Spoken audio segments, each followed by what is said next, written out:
raving lights, stay on a faded vibe. Never wasting time, 1, 2 check on the mic. Yeah, it's about to go down, it's about to get live. Day and night, could never stay inside. I see the raving lights, stay on the faded vibe. Never wasting time, 1, 2 check on the mic. It's about to go down, it's about to get live. Day and night, could never stay inside. I see the raving lights, stay on the faded vibe. Never wasting time, 1, 2 check on the mic. It's about to go down, it's about to get live.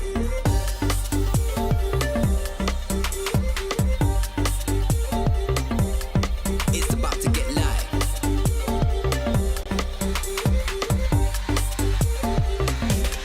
It's about to get live.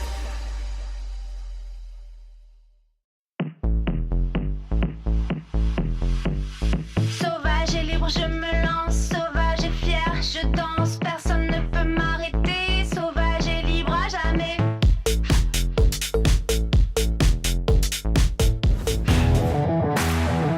Welcome back to the Brawl Stars Championship. 2025 is looking to be an exciting year for us all. But before that, let's recap on what happened in 2024. It's been an exciting year, so buckle up, sit tight, and let us first start with the APAC region. It's been a blast for the top teams in APAC as we did end up seeing the roster shake up a bit. Crazy Raccoon was the only team from APAC to win multiple monthly final championships, winning in March and July. They also had an impressive showing at World Finals, only losing to the eventual world champions in the finals. This year, Milk Rio from Rival has joined Crazy Raccoon, taking Shitampo's spot. An interesting change for sure, but we'll find out if this is for better or for worse. And Crazy Raccoon, the kings that once were, will return to a world semi-finals. Speaking of Shitampo, he'll be playing with a duo he's never played with in his entire career. Playing for Navi last year, Levi and Suzuku will be the guys helping Shitampo in his attempt to win his second world championship and prove to the world he doesn't need Tensai to win. And what better org to sign them than the org who's won 3 world championships in Zeta Division? They are looking to be serious contenders for the top spot in East Asia. But will they be able to prevent Crazy Raccoon from being at the top? In the EMEA region, teams are looking more than ready to bring home the trophy for their region for the 3rd straight year. The world champions, Humble, who after many weeks of contract discussions will be retaining their roster to protect their belt. Boss, Luki, and Semantic look to be just as deadly as the previous year, where they made 4 grand final appearances. While they were only able to manage a top 4 placement at the Champions Invitational, they should still be one of the teams who could do it all again. Moya in a present. Ah! There it is! Semantic! 3 seconds! He's got it! Gets humbled around the solo mission onto the safe with the Colette Super. Regional rival SK Gaming will be bringing back a familiar face from their 2023 run. Joker, Yoshi, and now Ope have shown that they could be the dream team SK have been looking for since joining the scene. SK had a solid run last year, but from what we saw at the Champions Invitational, don't be surprised if they manage to replicate or even surpass that successful year. South America was a pretty interesting fight to the top last year, as 2 Brazilian groups were fighting for their life to claim the only world spot last year. In the end, the top team was decided by a critical blunder. Space Station's former roster, consisting of Adinho, Firecrow and Kyodog, managed to come out on top in the end, even playing in every Grand Finals match last year. But their Worlds run came to an abrupt end after dropping 2 matches to Pioneers and Totem. He can't contest. Adinho try as he might. Space Station are sent blasting off again.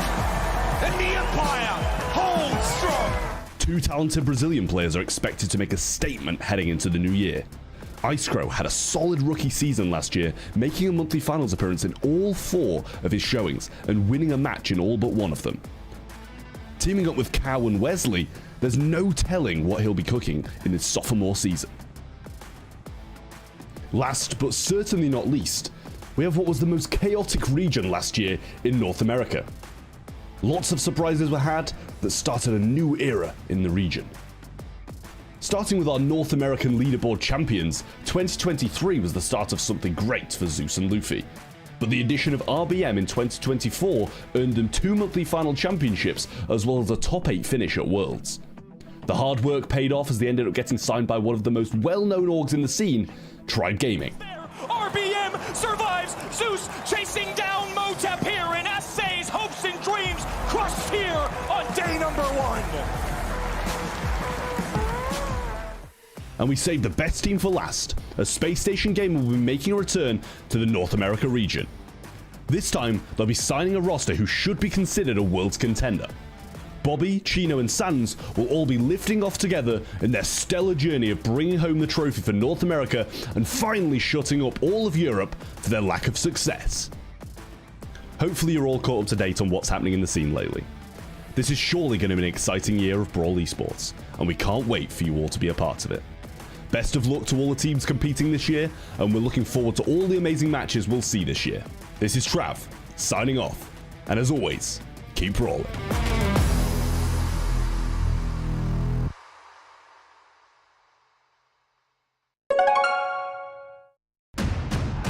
We're back better than ever for another year of the Brawl Stars Championship. Teams from around the world will fight for a chance of becoming the Brawl Stars World Champions and their share of the $2 million prize pool. With a new and improved format, there's no telling what might happen this year. Shot would do it. His gadget won't be enough to get the kill. This time, our new beginnings start here, at the first month of the Spring Split. Stars will be born, legends will rise, and the next champion will be crowned.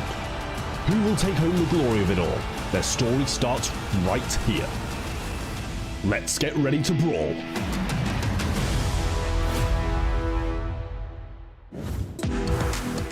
Hey, welcome to the show, Brawl Stars fans. This is the Brawl Stars Championship EMEA monthly final, the first one of 2025, and we've got 8 of the best teams in the region ready to duke it out. I'm so happy to be joining you once again. I'm Seltzer, and I got a cracking team of casters taking us through the action today. We're starting off with Trav and Ready Set. Gentlemen, how you doing today? Trav, start us off. I'm doing great. It's good to be back with the best region in Brawl Stars, and I know Ready Set's gonna smile and agree because it's you can't question that statement. I mean, okay, you know, if we're talking best region as far as signups, as far as the density of competition, then I agree with you. There's a special place in my heart for North America, but I will confess, it is a very special blessing to get to do EMEA for only my second time ever. Well, I'm lucky to be having you both here, and of course, we've got Ark waiting in the wings. Let's take a look at the bracket that we're going to be going through today. Starting things off with a very fun match, current world champions, but Ready Set, what are we looking at throughout our bracket here in quarterfinals? I'm waiting for this rematch between Team Heretics and FA Kozaki. Kozaki sent Heretics to the lower bracket in the monthly qualifiers, so that is bound to be super exciting, and it's only our second match of the day. Team Heretics, what are you looking forward to, Trav? I mean, I think all the games today are going to be quite good, especially when we get onto the semi-finals. It'll start to close down, and you know the seeding will start to take play, and we'll see a few more entertaining matches. I'd say when we get to the semi-finals, I think it's fair to say that we do have some quite heavy favourites over in the quarters. Oh, absolutely, and I believe Ready Set shouted out one of those. Let's take a closer look at Team Heretics here today. They are bringing a lot to this battle. Tell me, in what form, with what history, Ready Set? Well, each one of these players has incredible history within the region. We're looking at World Finals appearances across the board. iChaos actually being at all but one World Finals in all of history. Drage and Lana also rejoining forces, formerly being on FUT back in 2023. So plenty of history if you scroll back and just take a look. Fantastic, and of course we're just starting off the day here on the show. We've got a whole lot of Brawl Stars ahead, but if you're looking for limited time items, we've only got a couple days, weeks left, hours, minutes, I don't know how much time, so you better get over to the cosmetic shop and grab these sprays before it's too late. Trav, you picked them all up already, right? Yeah, I own absolutely every single one of these. Do not check my account to make sure, but everybody should own every single one of those as well. Get them whilst they're still going because they're a limited time item now. Well said, and unlimited our opinions, but we gave just a few of them and who we thought was going to win the quarterfinals. Let's pull up our talent predictions. Across the board, you guys copied my homework today. Ready, set, come on, what the consistency here? There's a reason for it. Well, there's a top 4 here in EMEA, and for our first one, I mean, you cannot really argue against the incumbent world champions as taking their very first match of the day. The other ones, you're looking at world champions in FUT as well. SK Heretics also boasting super strong rosters, completely decorated with awards and achievements over the last several years. And with so much history, so much experience behind each of these teams, I'm very excited to hear what the players have to say about the competition ahead. So let's check in with them for their expectations. My expectations are to win FUT because they were struggling against tier B guys. So we want to see that they're gonna struggle against us as well. So I really hope that we're gonna make it against them. EMEA, hopefully us, will go to the Brawl Cup at MSI. And it will not only be one team, it will be two teams. And we are both in the finals and therefore not only securing an additional World Final slot for the EU region, but also an altitude slot. I think APAC is a really strong region, but their drafts are lacking very much. And for my team, I hope that we basically just make Worlds and have a good showing there. I hope to reach the final of the monthly final, and I want to face Humble because I need my revenge for World Finals. Я думаю, что мы максимально подготовимся к первому матчу и сделаем чуть меньше упор на второй и финал, потому что мне кажется, что в первом матче важнее всего одержать победу, так как Our first goal is going to be qualifying for MSI, and we will try to reach at least grand finals in the first month to get a good start and increase our chances of qualifying.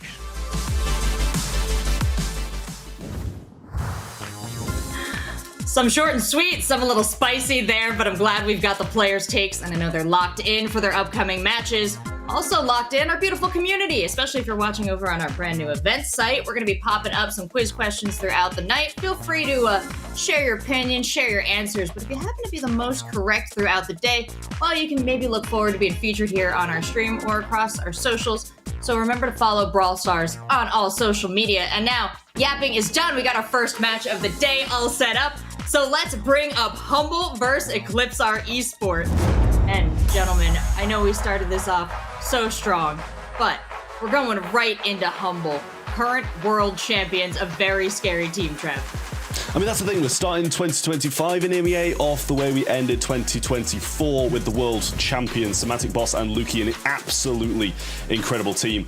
I think everybody's gonna really be quite scared of them coming into this year, as you know, they really did prove last year what they've got. They seem to be coming to 2024 as what the leftovers of the EMEA region, and kind of built themselves up to be the team that everyone should be scared of.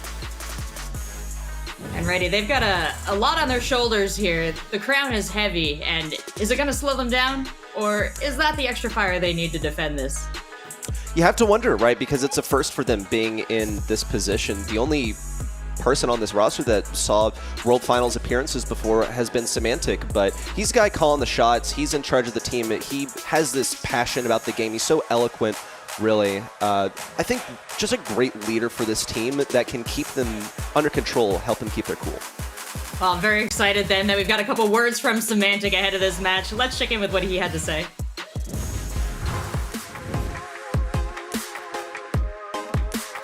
As always, for any major tournament, monthly final, world finals anyways, we are just going to scrim. We're going to scrim the maps we have against the teams who are also participating in the tournament. Train against each other, see what works, what combination of brawlers works, what draft works, and especially just hone our skills even more. Individual skills, be it team synergy, be it just sniper skills, dodging skills, whatever. Just train. Honestly, the last two World Finals already, including the 1v1, were all super close with any team. At a different day, could have won it. So I'm looking out for all the teams out there from the APAC region, which is looking really competitive this year. From North America, which is having a ton of roster changes going on there. To, of course, Europe being completely insane as always, and having now back-to-back world titles as well. We gotta look out everywhere. They're all really goated, and it really just depends on how you perform on that day.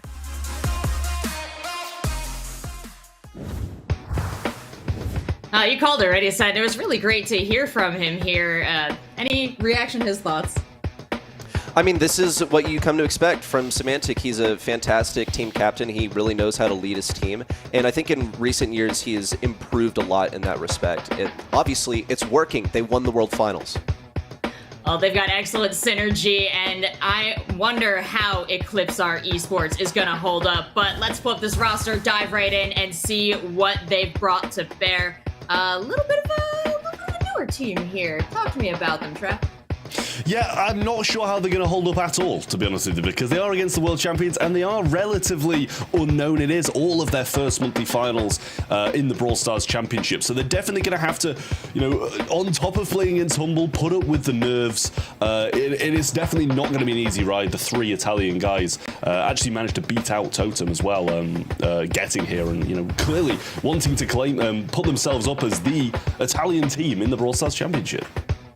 Yeah, looking at this scoreline, no one is up against Reply Totem. What's your thoughts here, Reddy? I think really looking back at the qualifier also that they just seem pretty ahead in the draft, and that's probably where they'll draw their strength, I think, coming up in this match versus Humble, who are also good drafters. It's really difficult to find a weakness for Humble in particular, though I also want to point out that there's just a little bit of history for this roster. They did make some pretty good runs in quals last year as Reverso Gaming EU. Now joining up with Eclipser Esports. Eclipser, well, now they have a reputation. They put their faith in a team last year that made it all the way through the last chance qualifier, so maybe there's something to bring out of that. We got our maps and game modes down there at the bottom. You can take a look at that, and I want to dive into that a little further. Already said, talking about how this roster came together, can we speak to any particular histories or support that they might be getting from any of the individual players? I'll tell you this much. I mean, there's sort of the group of the people at the top, and I can't speak confidently as to whether these people have really engaged with the top just yet. But if they can take a set, if they can take even a game off of Humble here, then they're well on their way to forming some of those relationships, probably. All right. Well, I'm looking to see how they all play out in the field of battle, heading on into our first map here. So I'll hand it on over to you, gentlemen. It was a 94% there, and I'm not sure if I'm liking Eclipser's chances too much before that, and now including the public's view on it as well, because that is an absolutely massive sway towards the Humble side. And honestly, who can blame the public for it? Obviously, they've got their votes in over at event.brawlstars.com, so make sure to go and do that if you want the in-game swag, the star drops, the rank drops, and also a pin / spray, depending on the month. Bans are in for Gen 4. We're heading into the first set with the Poco, the Sandy, and the Max for the side of Humble going to be banned out, and then over the flip side, Eclipser are going to get rid of the Lou, the Juju, and the Janet. Some good bans across the way. I like him. I think for Humble, they've safeguarded themselves against stuff that could counter them really hard. Poco, one that if we're going back and looking at East Asia, was a big problem in draft. Just it being present made B a very viable pick, made Frank a super huge issue to deal with. When we look at Eclipser, they're getting rid of the good first picks. Here comes the Stew for selection from Humble. That could be pretty flexible. They can run that on a lane if they want. Can also run it on mid if they need to. Yeah, well, I like the Stew a lot. Obviously, as you said, the mobility that it brings is just absolutely crazy when it comes to maps like this. And we did see it yesterday in the APAC region. I believe it might have been Tensai playing on that, or at least one of the Crazy Raccoon players who was just skating about the map, getting behind them with the supercharge, and then just coming in and pinching in, making sure that they can't escape when they had that countdown. Ruff's going to come in as the direct counter to that Stew. Sandbag's going to be a big deterrent to him getting his super. And we know Semantic on the Stew is probably not going to be deterred that easily, so Sabim's going to have to do some serious gameplay in here. Marco selects the Gene. Another great mid pick. It's been a mid pick since the start of time in Brawl Stars, really. Yeah, I just worry a little bit because it is quite counterable, even by Semantic over here. He's going to have the option of going for wall break depending on what Eclipser Esports go for their last pick. He can just swap over his gadget really easily and stick on speed zone to block a Gene pull if he needs to, dash away easily. Penny also just a good brawler here. Can play lane, can play mid. Hypercharge is super huge. Gene can pull the turret and sometimes it's a good use, but keep in mind, Penny's basically never gonna get pulled. She's always gonna have that solid barrel ready to go, and look at this, she shoots right through the bags that Refs is going to lay down, and this is a big reason, not just Penny in particular, but this is a reason why we don't see Refs as much anymore. He's just not very good right now, because yes, okay, he can be good into that Stew, throw down the bags, absorb all the shots, but at the same time, any kind of piercing damage is going to make that a bad matchup. Surge, also taken by Humble. I think Eclipser probably wanted that. Yeah, I mean, all-round great picks from Humble here, really, as you touched on with Penny a bit. Going to be really good for tanking the Gene Pool, spraying through those rough sandbags and helping the Stu, burn through those, which Ruffs is going to be placing time and time again. It might have even forced him to bring out that other gadget with the Meteor Rain, so we'll see if that is the case, or if he does stick to his guns. And we're going to see Ash rolling in as the last pick. Rat's going to be pretty good against the Surge and getting close to him, stopping him from getting those supers. But obviously, you've got to get your super for that, and during that time, Surge should be excelling. I think so, and also another consideration is that you're going to get abilities for free thanks to the Colonel Ruff's Hypercharge. With him not being really that good, his Hypercharge not giving him that much of a boost in terms of viability, we haven't gotten to see it that much in competitive, so it'll be nice to see it, one of these rare times. Does mean that Subeam has a tough responsibility here, though. A lot of times it can be difficult to play Ruffs. His damage can be lacking at times, and still it's possible for Semantic on this Stu to shoot between those bags. It's sort of a skill expression thing, but that is also what Humble are known for. Yeah, well, Luki instantly dropping the 2024 World Champion pin, making obviously Humble's championship known to their opponents, and already backing the opposition into a corner, getting his level 2 early on and throwing out some shots, and level 3 already. Managed to avoid those Gene shots and stay alive so he can keep those levels. It's not looking very good for Ash on this matchup. Might even look to go for a lane switch. Knows that it's not going to be that much better on the other side, though. You see Semantic now dashing in, getting the kill on Biso, who was forced away from those bags thanks to the penny pick and can no longer really be viable against a Stu. On the right lane, Luki claims the life of Ash and now advances to level 4. Has that Hypercharge right in the Well, it's not looking too good for Eclipser at the moment, to be honest. The 7 gems already picked up from Boss and will have those solid barrels. Now the Hypercharge comes forward and Luki puts himself in a tough spot and does go down. Rat's available for Subeam over the right-hand side as well. And the break comes through on these walls, which opens it up and lets Eclipser get back into the mix that little bit more. But the Rats are the first thing that Luki's going to have to deal with. Yeah, he's going to have to fight through them in a moment here by the looks of things. If gem number 10 comes in soon, Subeam now with the Rats down, easily dealt with by Boss. Luki even gets to his level 3. But now Humble have had to group up towards the bottom left and keeping their distance from Marco. The only brawler that's really vulnerable here is Luki, gets pulled, can't even super in time. It's like it came out of nowhere. And now Humble have to fight this 2v3, just look to regroup. Fighting versus a tank that's hanging out around this indestructible, but Subeam knows that Luki can jump on him quite easily. It's just a matter of time before Luki gets the chance to jump in. Yeah, Subeam playing the slow game here, and Marco does take some fire damage along the way, but Subeam overextends massively here, and it was kind of inevitable Luki was going to be able to reclaim this lane. That's 10 for Boss in the mid, and the countdown does start. No chance for even from the mid. If Eclipser don't manage to get a reset, then it's going to be going Humble's way, and look at the dominance that Semantic and Luki are putting forwards. Hypercharge can be used by Marco as he troopers forwards, looking for the pull, but Boss pops one of his own and just uses that increased movement speed to get out of the way, and the gem did not spawn in time, which means Humble take game 1. So losing matchup for this Gene on mid because you're playing into the penny, and if you are a Gene on gem grab, what is your goal? I want to pull the most valuable brawler on the enemy team, the one holding all the gems, and you simply can't do that into Penny. She has a turret. She has as many salty barrels as she wish. Well, okay, you got to choose between 3 or 4, but you catch my drift.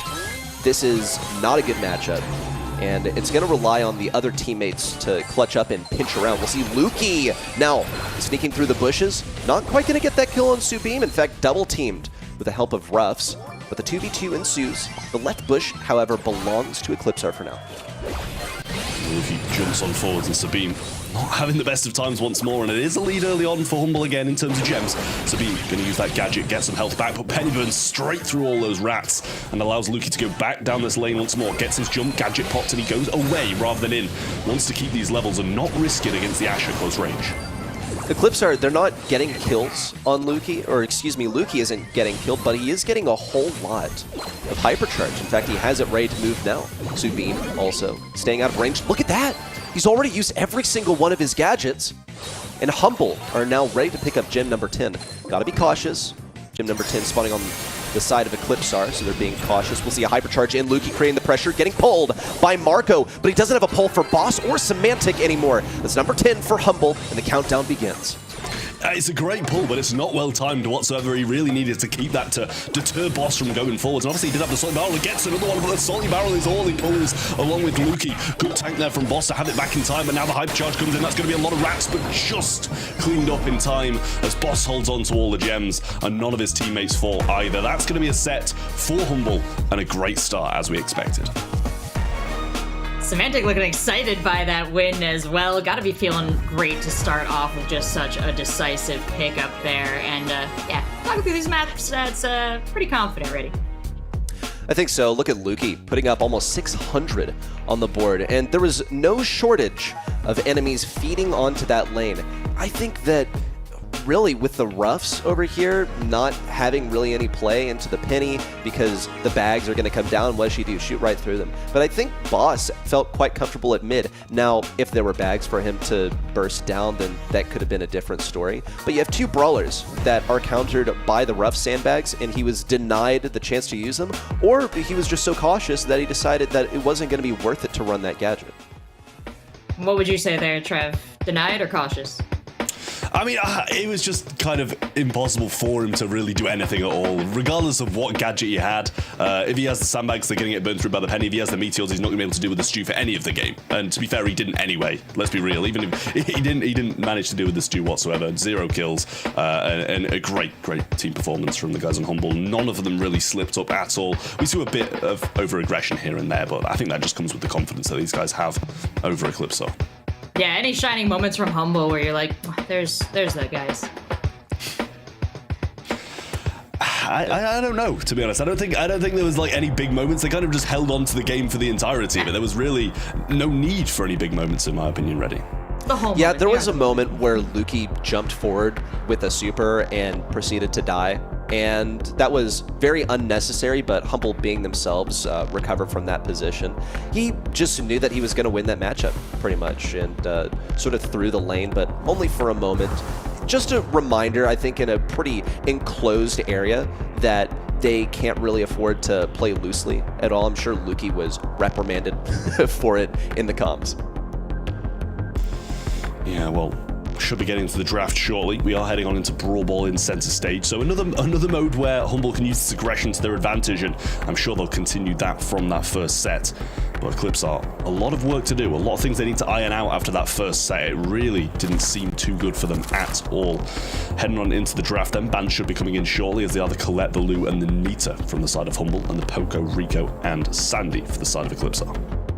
Frustrating things eliminated by Eclipser. That's what you get the privilege of doing when you have the first pick. But the caveat is that you gotta pick the good thing as first selection, and Juju is wide open. So they might decide to go for this. When you're standing in open terrain, you get a lot of damage. You can auto-aim on the ground. Janet, first selection, good for keeping the control. I think can get overwhelmed. You don't really want to feed her super, but it'll like tanks from Humble, especially when they have the last pick. I think she can be quite vulnerable. Now, at the same time though, she is still one of the best brawlers in the game with her hypercharge. Yeah, I mean, Janet is extremely nasty on pretty much every single map at the moment. The drop the base to be able to reveal in all these bushes goes, you know, hand in hand with a kit, and also, as you mentioned, the hypercharge is just disgusting. Being able to stay directly on top of someone and just rain down bombs on them all day is not going to be the best thing to be paired up against, especially when you can do nothing against it, but Frank comes in. That's going to be a good choice. Janet's not going to have the most DPS, and even when dropping bombs on Frank, he should be able to kind of just, you know, eat them all up, survive that, and move on. And if they do want to, you know, play a bit more range on the sides, then you can, I mean, they're going to go with the Berry, who can play them forward as well. The nice little heal on with the tank is something that Humble are massively known for.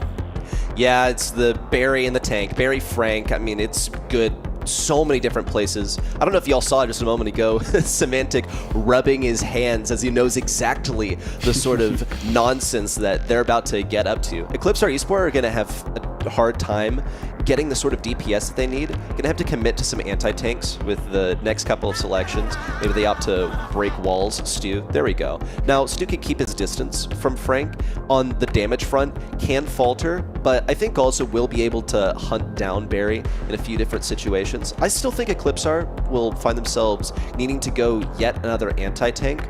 At the same time, they need to have some goal-scoring potential here. So a brawler of like Frank, for example, on the side of Humble, has that goal-scoring potential. He can walk it through to the enemy side. But for Eclipser, they don't quite have that. Now Maisie is able to sort of camp these walls around the goal, pop her hypercharge if necessary, but really it's the super that makes all the difference. She's such a good anti-tank.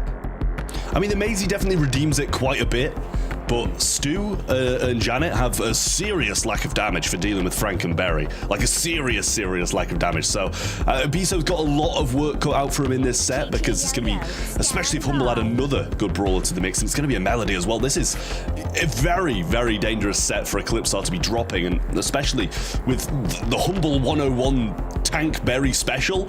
I am very worried for Eclipser at the moment. It's quite concerning.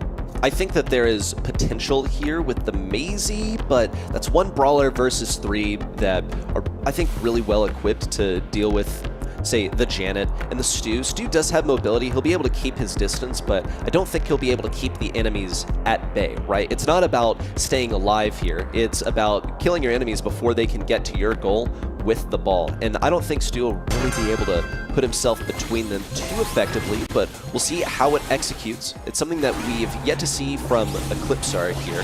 You see Boss start off on the left lane, getting all 3 notes already, winning this range matchup against Janet, and gradually looking for that super and hypercharge. Yes, I mean, Semantic actually taking quite a lot of damage now, but Humble making a bit of a move. Luki quite low, but Semantic does come in and tank those shots for him. He gets another super back, and Boss going down the left-hand side, still very healthy as well. And Luki will slide through with another heal with the ice cream. A pass to the left-hand side, and a little break from Semantic, and this should be a goal. I mean, look at this position. How more threatening can you be? Supers to the left, ball goes to the right, and no signs of life from Eclipser. And not a moment wasted by Humble. They're going to go right in with the hypercharge. Semantic and Boss combine on the right, taking down Subeam. A wide open goal for Boss. And Luki to walk it in to close out game 1 in lightning fashion, because they farmed up their abilities after that first goal.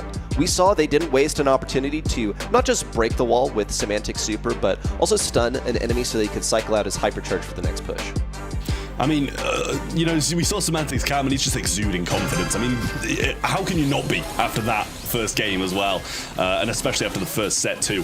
Boss already dealing with that speed zone and looking to try and deal with this drop the base, which isn't really necessary considering Luki's there with something to break it instantly. He supers back to the left-hand side to heal both of his teammates. And Semantic standing this is going to feed Luki another super, and he uses it straight away. Hypercharge ready to roll already. That's nuts. The amount of cycling here, the synergy's incredible. Semantic with a bank shot off the right, completely undefended. And in that moment, definitely a shortcoming of the Eclipser Esports defense. I think Semantic would have been able to walk it in otherwise, but Subeam was struggling to put himself between Semantic and that goal. We'll see though, Eclipser Esports finally gets some momentum here. Subeam with 1 kill, a hypercharge shot to the left, hits Luki, but Boss gets the defense against Marco before he can get himself to the enemy side. I mean, he used a hypercharge with no super, and he wasn't able to get one either, so he just completely wasted his hypercharge, which is very unfortunate for Marco over there on the Stu. And Luki going to come in with his. Boss using his hypercharge too, and this is surely going to be a goal. Super. I mean, it should be still. I mean, there was a few little errors in there, bouncing back and forwards, but Humble are going to take this set, and what can we even say about that? That's just all-out dominance, and look how happy Semantic is about how fast they're walking over Eclipser. That would have been a bad time to run out for a bathroom break, because I think we got a collective 3 whole minutes of Brawl Ball in that matchup there. Really excited to watch Humble come out this. They wasted no time. Trev? Yeah, I mean, 0-0-2. Not the best. And I mean, I think, look at their DPS. This just shows how much Luki was doing. He may have only got 2 kills, 230 DPS, and 230 DPS for a Berry. Still very good, don't get me wrong. But look at the DPS that the Eclipser were able to put out, and look how few kills they got. I think that just goes to show, you know, how strong the healing was from Luki and how good the composition is from Humble. Yeah, ready? Watching the replays here. You can see, don't blink though. You're going to miss the whole matchup. This is when we saw like a little hitch in the offense there. Boss, I decided he wanted to stat pad a little bit because he's perfectly capable of walking in. He's a hypercharged Melody. He has the speed, he has the shield, the health, he can walk it in, but he needed to get those kills up so he looked good on the end stats card. And you guys both talked about it during the cast, or right after the match there. Seeing Semantic so happy, so pleased, and the team not holding back at all. They take every match as seriously. They don't really seem to mess around a whole lot in battle there. I mean, that's just who Semantic is. You know, he laughs and jokes about it, but he definitely is extremely locked in when he gets into the game. And honestly, at this point, I think you can kind of take a little bit of a step back. Yes, they're not going to, right? They're going to carry on being as serious as they usually are and try and finish this out in a 3-0. But how dominant they're being, how good their drafts are, and the map we're heading onto is an incredibly, you know, mechanically skilled map where you have to be able to play these sharpshooters or the mid-range brawlers. And I think that's going to, you know, play hand in hand with how good Humble are at the game. It should be closed out here. The confidence that they're putting forward, the draft that they're putting forwards, I can't see Eclipser getting back into this. I agree. I think this is going to be a 3-0, but if anything, we will be getting a taste of 3 very different types of gameplay. We saw the control game played on Gym Grab. We also see the aggression on Brawl Ball, and now it's going to come down to the long-range sniper battle that usually evolves as the draft comes in here on Shooting Star. Now, there are other possibilities. Sometimes you'll see, like, a Max make her way out here, and we haven't seen that as much in recent memory. There are just a lot of good snipers right now that are quite versatile. You'll see one of them banned out, one of the main characters of Brawl Stars right now, really, Gus, banned by FUT Esports, but aside from that, actually quite a few snipers open. RT and Nanny might be banned. I wonder why Humble banned the RT. Usually it's a comfortable pick. It is usually allowed by everyone, but I'm noticing that stuff like Bell, like the Angelo, of course, is picked here, like Piper, completely open. Yeah, I mean, as you say, RT's kind of usually one that sneaks through the bans and gets picked, you know, mid, you know, just at some point in the draft. You know, it can be picked whenever, really. I was going to say mid to late, but it can be an early pick as well because of how versatile it is. At close range and at long range, it's usually quite useful on the majority of, you know, knockout bounty maps. But Angelo is going to roll on in first, as you mentioned. Semantic picks that one up, and that's a very, very solid pick for Shooting Star. Eclipser have got a lot of work to do in their drafting phase, and they're going to go with Max. Kind of go a little bit of a different route than the sharpshooters. They're going with something a bit more speed, something that's going to probably be a bit more of an issue for Humble to deal with rather than just the sharpshooter on sharpshooter matchup that Humble would inevitably win. Yeah, we mentioned this, that this is a counter to the sort of slower-paced, long-range sniper stuff, because generally, like, the sniper archetype has a difficulty defending itself in close range. I like to Piper, also, where it's like, okay, she did have some play where she could use auto-aimer, slow things down, knock things back. Now you don't even have the slow anymore, so even Piper is weaker. They're actually going to select the Piper here, which I don't know if it was that necessary. Usually Max is a hard enough counter to Piper that you don't need to pick it up for yourself.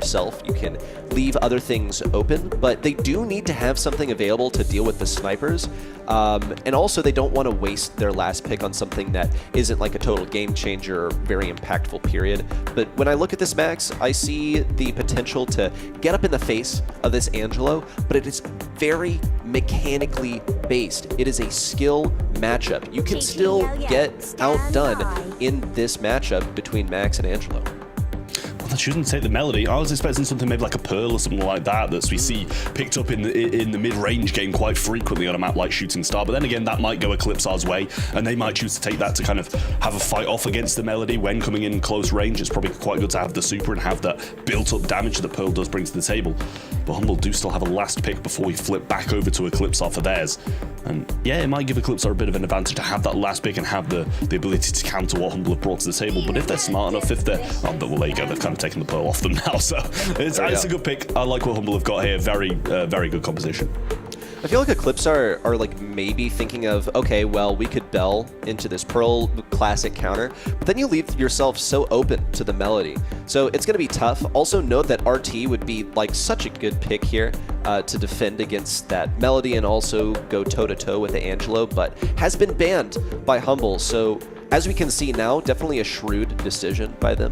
Last selection now coming in from Eclipser Esports, going to be pick number 6, 8-bit. Okay, so my thought was that maybe Humble would pick up like a Bell or something into the 8-bit, would prevent Eclipser from going 8-bit or Pearl, but they decide to pick up the Pearl themselves. Now they got to play into the 8-bit, which can actually be pretty menacing if he drops boosted booster, and then Piper gets to benefit from that.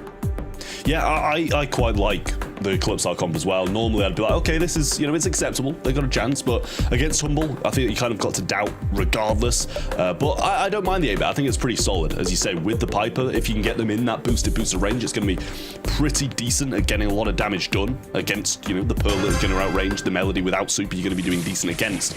But when Melody starts to get supers, and if she starts to cycle them, more importantly, Eclipser are going to be in a very tough position. Well, she's already gotten that blue star, so how do Humble plan on playing this? You have the single most aggressive brawler on your entire roster, now in possession of the single tiebreaker between you and the enemy. But Humble are continuing to push it, putting Eclipser's backs against the wall, just gradually laying down the pressure. Luki looking for some shots on a Marco. He's cornered himself on the right, but thankfully he's got Stinging Flight ready to go. Uses it pretty liberally, doesn't really care too much because the clock is definitely right about at pace with how he wants to be using these gadgets. Yeah, drops his super a bit far back, and you can just he's still got a couple of shots in here on the 8-bit. That's going to be, he's going to be pretty thankful about that, because it did seem like it might have been a waste at one point. Boss going in now, gets the shield off as well. Will he be able to get out? Gets his super, and Luki will cover him and eat the shot as well. The homemade recipe was attempted over the left-hand side to the right, but Luki, with the help of Boss, is going to stay alive. Biso pops the hypercharge. That's one, that's two on a Semantic, but he's fully shielded up, and in comes Melody to punish. A jump away, but it's no use. Boss in hot pursuit, but Marco sniped by Luki, outskilled in a matchup that Max is way favored to win. Boss picks up another with a hypercharge of his own, and Humble have now grown this lead to 10 stars total. I mean, Luki doing so well as well. He's kept Boss alive twice now by tanking these shots that both 8-bit and Piper want to send towards Boss when he's trying to get out of those situations that he's put himself in. And they do have a 10-star lead, which is going to be really tough to come back from. They're going to need everybody on the side of Humble. And I just don't know what the likelihood of that happening in 16 seconds is. Hypercharge from Luki, and it looks like Sabim's even given up now. The rest of them retreating as Boss goes in once more. In 10 seconds to get 12, I don't like their odds. Nah, that's bad for morale when your enemy team is popping the pig, they're popping the princess as well, yawning, practically falling asleep at the wheel. No difference. When you're behind 10 stars and you're versus Humble, they're popping their World Finals pins, reminding you just what you're up against, as a bad sign. Match point now favoring Humble in just nothing. No presence in sight for Eclipser. Yeah, I mean, coming into it is what we expected, but I was expecting a little bit more of a fight here and there, some games going their way, but they are against the world champions after all. We see a bit of a lane switch coming here as Eclipser want to change things up, try something else, as if they do the same again, it'd be the same result. Already the long-range snipes from both Boss and Luki, barely staying alive with 100 health. Biso thought about going for a homemade recipe there. I guess didn't have it ready to move once again. Luki's always able to jump away.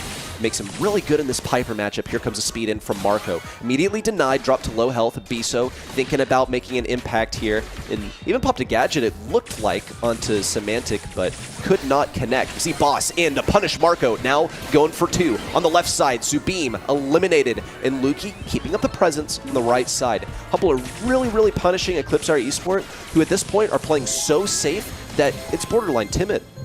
I mean, look at Semantic's confidence. Look where he is, and he's going to go down, but it's the overconfidence that's, going to end up costing him if they're not too careful about it. Marco dashes through that. Luki forced to jump away with the gadget and throwing up a little pig pin that's shaking some booty over there and really rubbing it in to Eclipser Esports. But shield can be popped by Boss, this time not in an aggressive position, and Biso one-shot. Max coming in to try and tank that, but look how aggressive they are. They're 2 stars up, and they're trying to pin Eclipser back against the wall, and they eventually do get a kill to extend that lead. Boss going in once more, gets 2. It's brilliance from Humble. 8 stars to go for what could be a 20-star win for Humble. They keep up this kind of momentum, but they're going to play it safe, especially in a Subim. He's just popped the hypercharge on the left side, closing in with the turret that now fires at the enemy, but Boss has the shield. Subim's trying to line it up for 5 stars. It's not looking so good for Eclipser right now, but they do bring this to just a 3-star gap. A kill on Semantic and Luki or Boss would do it. Just need 2 kills. Taken down, not a shot in sight. And Humble are going to close it out with a perfect, flawless 6-0 sweep. Wake up, Semantic! You just won! Was he doing that in his sleep? Could he potentially do that in his sleep, Ready? I mean, the likes of these competitors, Luki, Boss, and Semantic on Humble, I imagine they've played so much Brawl Stars, they probably do play scrims in their sleep. Well, they were playing with their food for sure in this matchup here. Taking a look at the stats, doesn't even tell the whole story, but still pretty scary, Trev. Yeah, I mean, Biso taking the most DPS across the board, but Boss is 7 kills, just absolutely unparalleled. All the people on Eclipser Esports aren't even adding up to close to where Boss is with his 7, and Luki and Semantic got another 4 and 3 along with it as well. It was extremely comfortable. They were playing with their food a little bit towards the end as well, which, you know, you do hate to see a little bit, but I think they're kind of, you know, asserting their dominance in 2025, making sure that it's known they're still the team that they were at the end of 2024. Oh, the entertainment factor is off the charts too, Ready?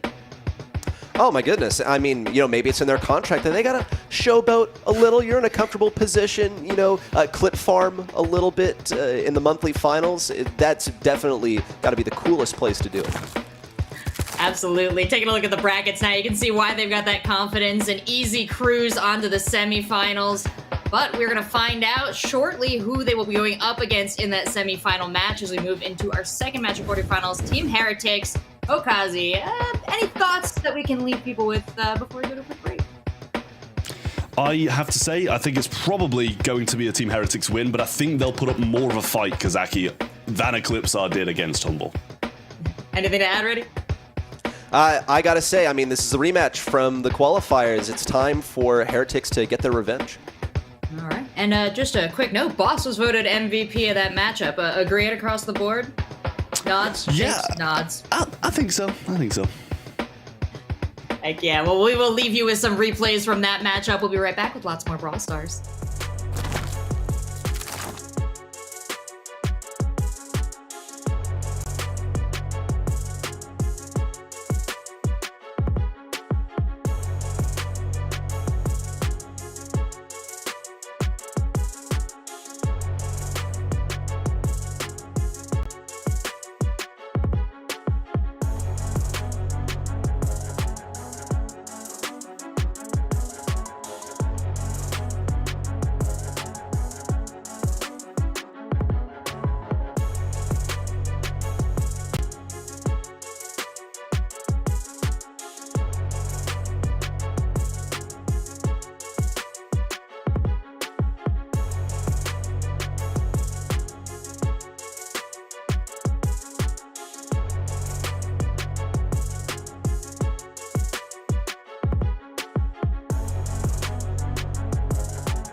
Этот момент я тоже помню, это вот прошлый мировой чемпионат. Групповая стадия, если не ошибаюсь, да, групповая стадия. Тут Джокер промахнется в пустые ворота.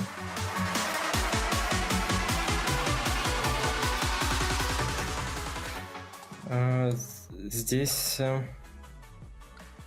я помню, это получается финал чемпионата мира.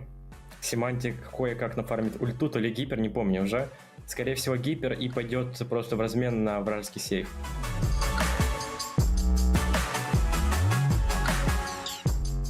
И последний, да, я помню этот момент, хотя я его не смотрел, честно признаюсь, ни разу даже не пересматривал, хотя обычно я все матчи пересматриваю, но тут да, получается Хуан Карлос запрыгнет, и Люки, скорее всего, отпрыгнет куда-то обратно.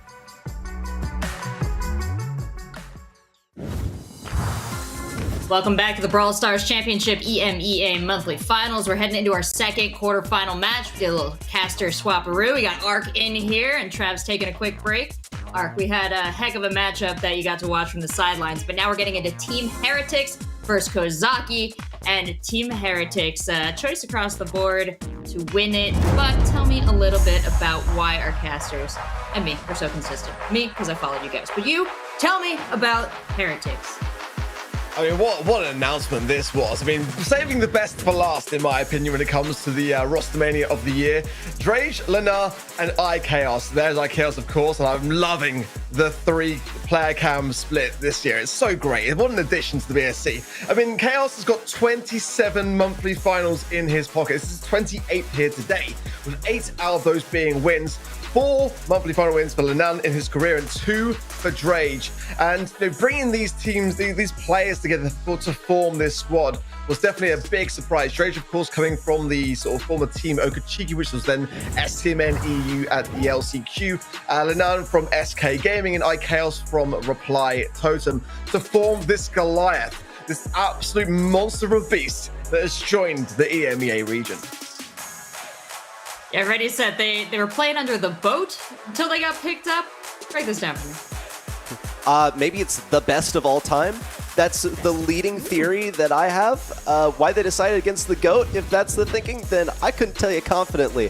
What I can tell you, though, is that we're at a stage of Brawl Esports where you could take a look at a team and already know that they are destined for the World Finals. They have so many World Finals qualifications and performances already under their belt. Art commenting on just the repertoire when it comes to monthly finals appearances and wins. No doubt in my mind that these guys are gunning for the World Finals at the end of the year.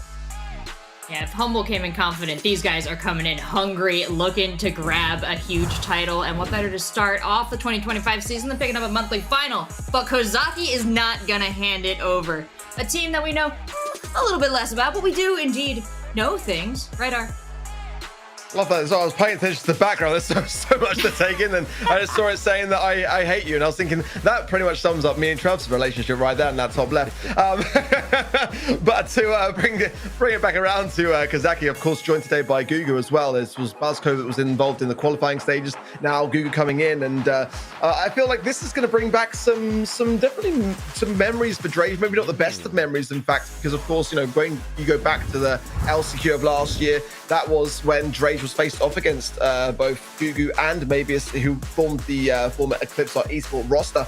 And of course, this being the qualifying stages, of course, it forced Team Heretics down into that lower bracket stage. Kozaki coming out on top in that regard there with a 3-2 scoreline that went the distance. And certainly that gave Team Heretics a lot to think about in those stages. They had to then beat Reply Totem in that final stage, which they did to a 3-1 scoreline, but it really did put a lot of question marks as to whether they would even make the first monthly final of the year as such. And so history has it be that Reply Totem are the team that are not here today.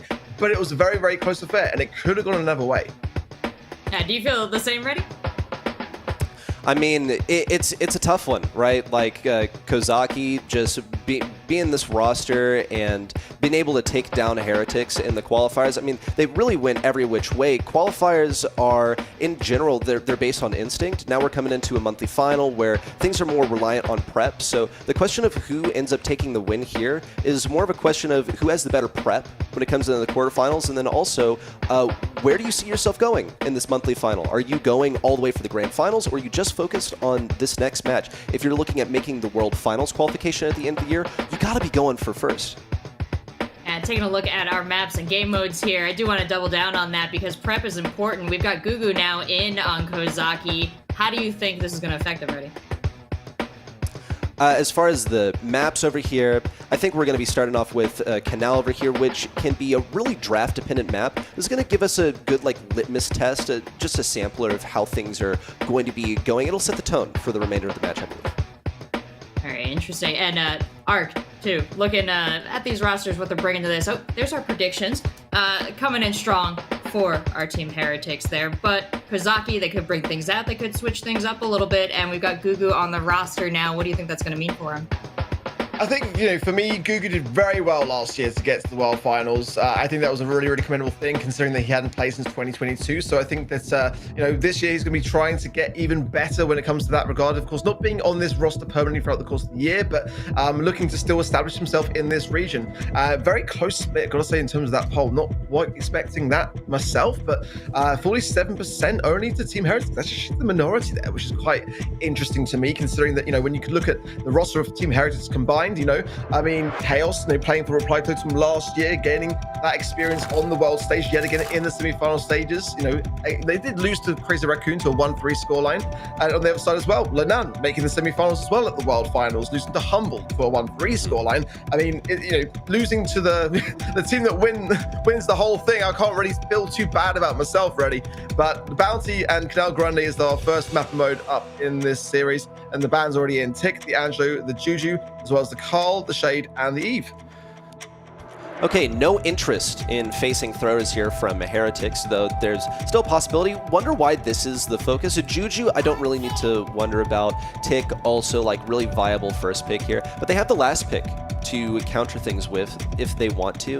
So I guess the idea here is that they don't want to have to expend that last selection on a thrower just to deal with another thrower, right? We'll see the first selection in from Kozaki. It's that RT. We actually saw this banned in the first match of the day because it's usually just a comfortable brawler. He works fine at long range. He is also pretty good in close range to counter things out. So generally a good first selection, but not one that is usually making the flashy plays.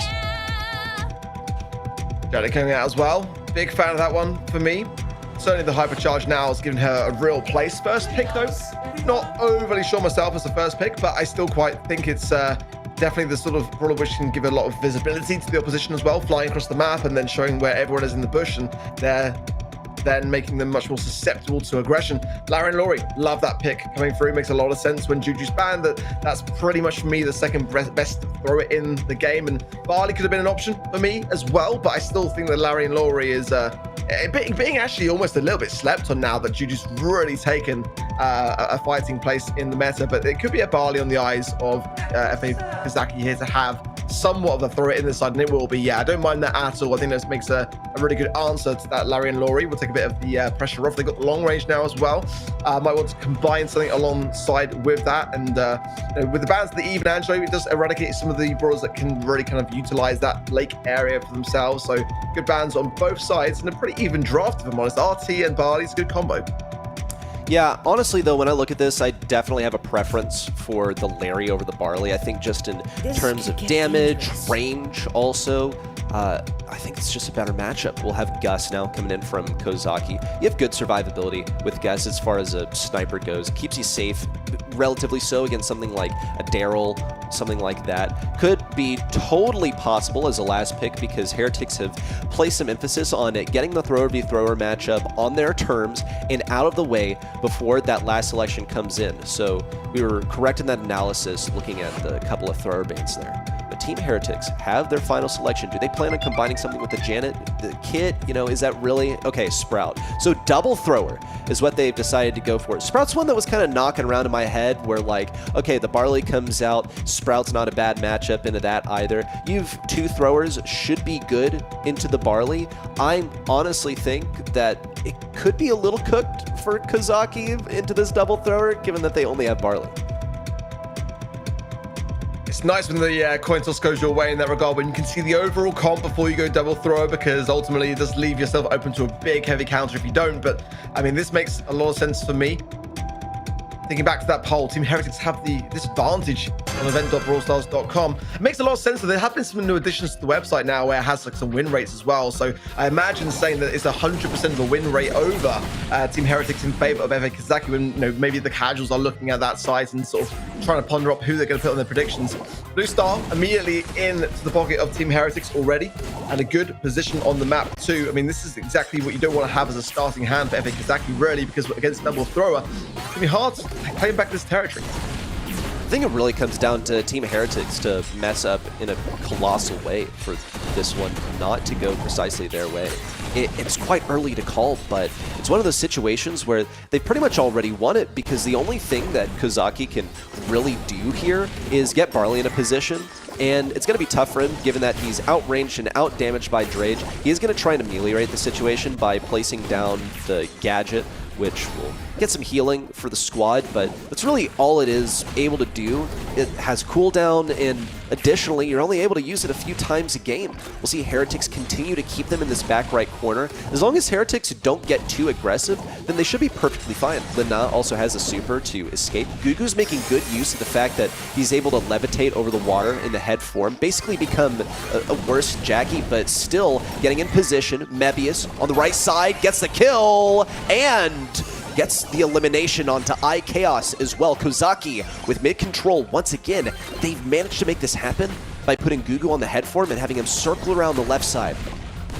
Gugu played fantastic there for me. Really opened up the space, utilizing the out-of-line gadget as well to bring the leg form straight over the lake, and the walls that were placed by Chaos weren't enough to really deter it. But now, they're up to the skies, but the shot came from by Chaos, and that will get the lead back over to Team Heretics. With 10 seconds, Gugu has an opportunity still to come through this mid. They've got to focus their attention on him. Maybe it's low. He goes down to Drage, and taking down his Gugu just in the nick of time as well. Team Heretics, bring it back.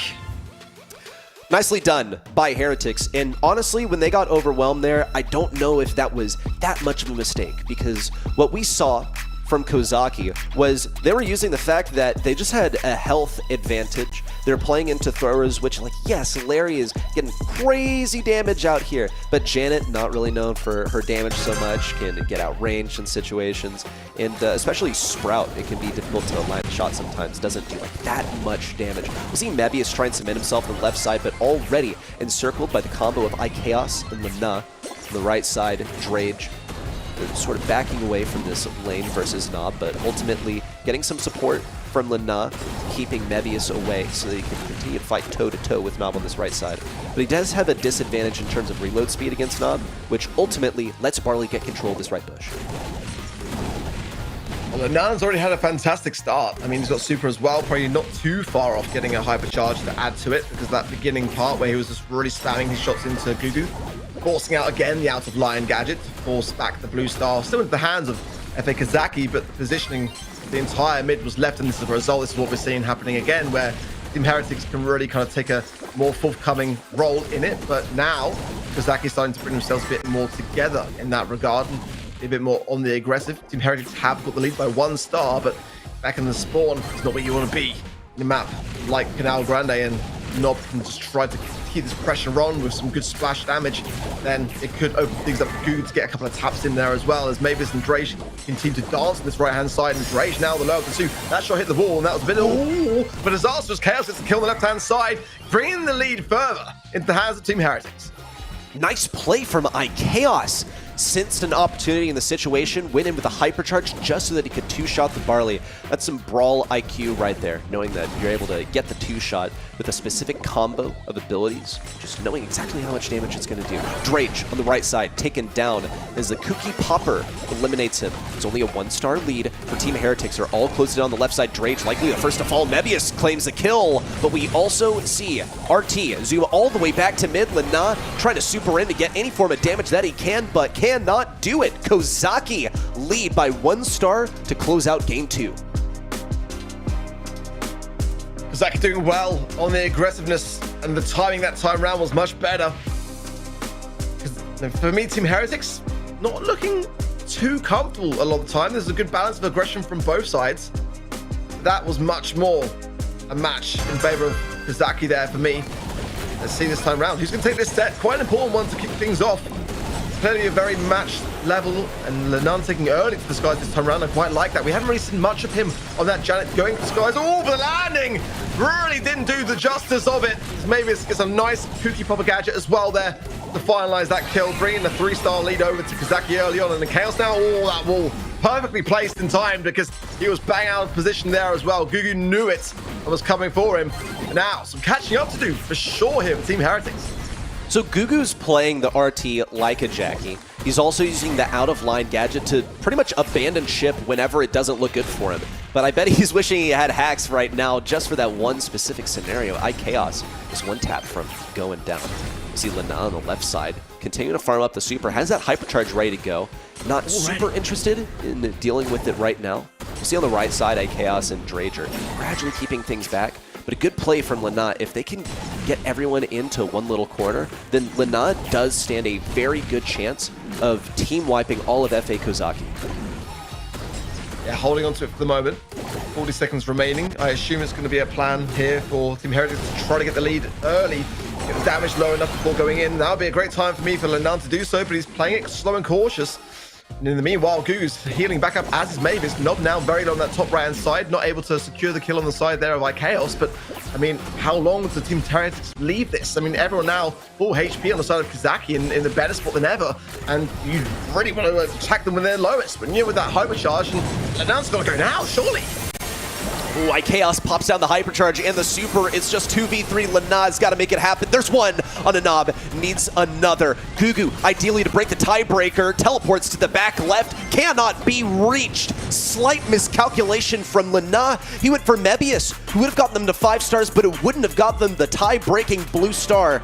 An error which might have just cost them the set, which now goes to F8 Kozaki. You just seem to wait so long. I don't know why. Like, the hypercharge is there at like 50 seconds on the clock, and I think you just got to go for it. Try and get the lead there, and if you can't, try and recollect yourselves and try it all over again. But I felt like Heretics kind of threw that a little bit for me. I think what they knew is that they needed 2 kills and that it was going to be difficult against enemies that are backed away, and that also they could get themselves a much more comfortable lead by popping that Janet hypercharge and getting all 3 in one go, because it's something she's really good at as long as the enemies are close together, which they were actually on their way to doing. They just could not get it together in the end, and Chaos falling alone on the right side there at the end of Game 3 was pretty much the straw that broke the camel's back. Yeah, ramp up in execution from Kozaki over the course of these 3 games, over the course of the set to take it. Now, what did we see from Team Heretics in that first game that they need to pull back into action to potentially swing this back in their favor there, Ark? Sorry, I missed the question. Sorry, at the wrong time. On the screen. It's the first time we've seen the caster reactions since the weekend started, so I wasn't sure whether it just came to our cameras for a moment there. Sorry, what was the question, Sal? So I do apologize. What moisturizer do you use? Because you look great, dude. We saw Heretics looking so sharp in Game 1, and they really sort of got run over by the time we got all the way down to the third of that set. I just want to know kind of what we saw in that first game. Did they trail off there, or was that just a full pickup from Kozaki?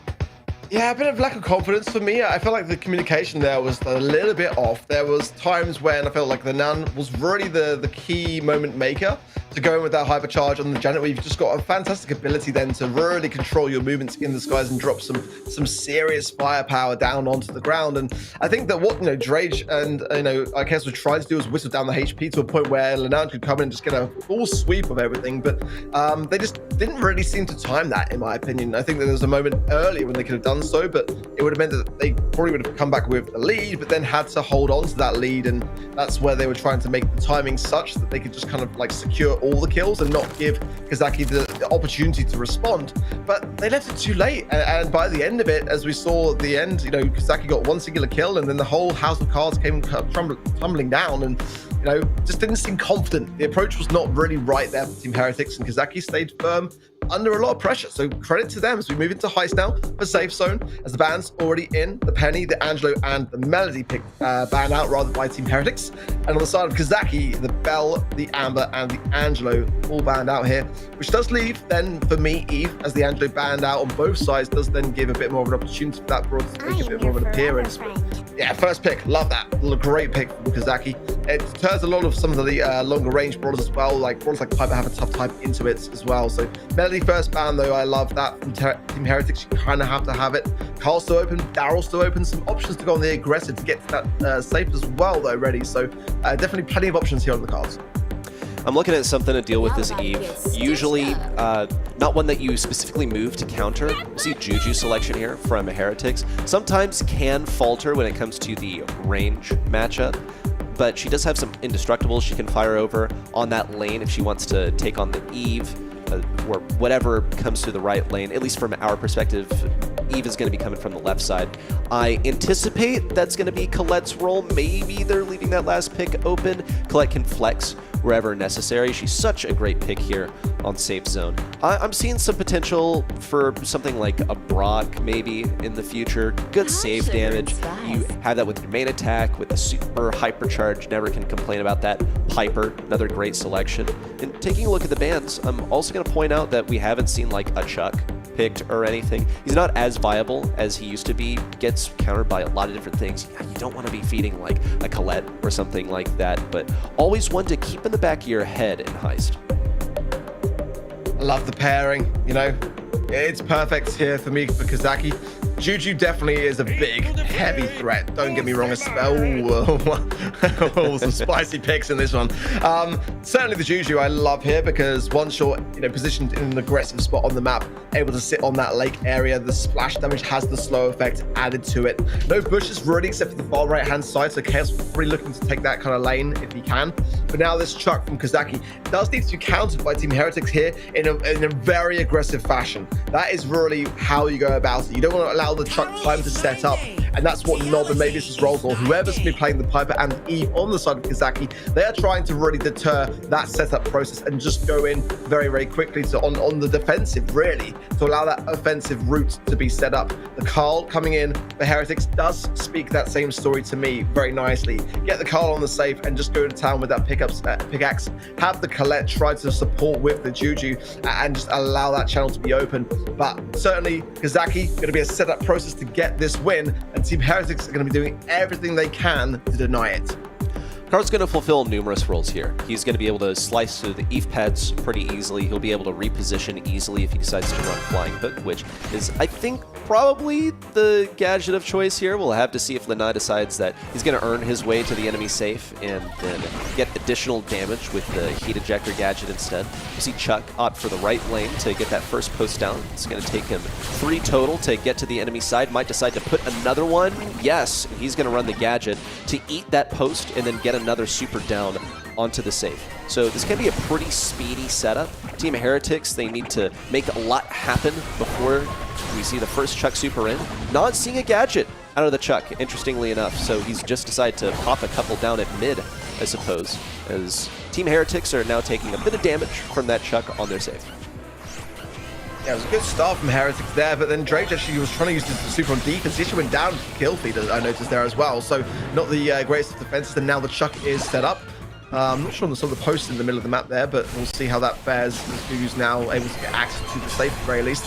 Chaos though on the safe with Drage now going in nicely there, some good damage, but it's a pretty even matchup when you look at that, all things considered.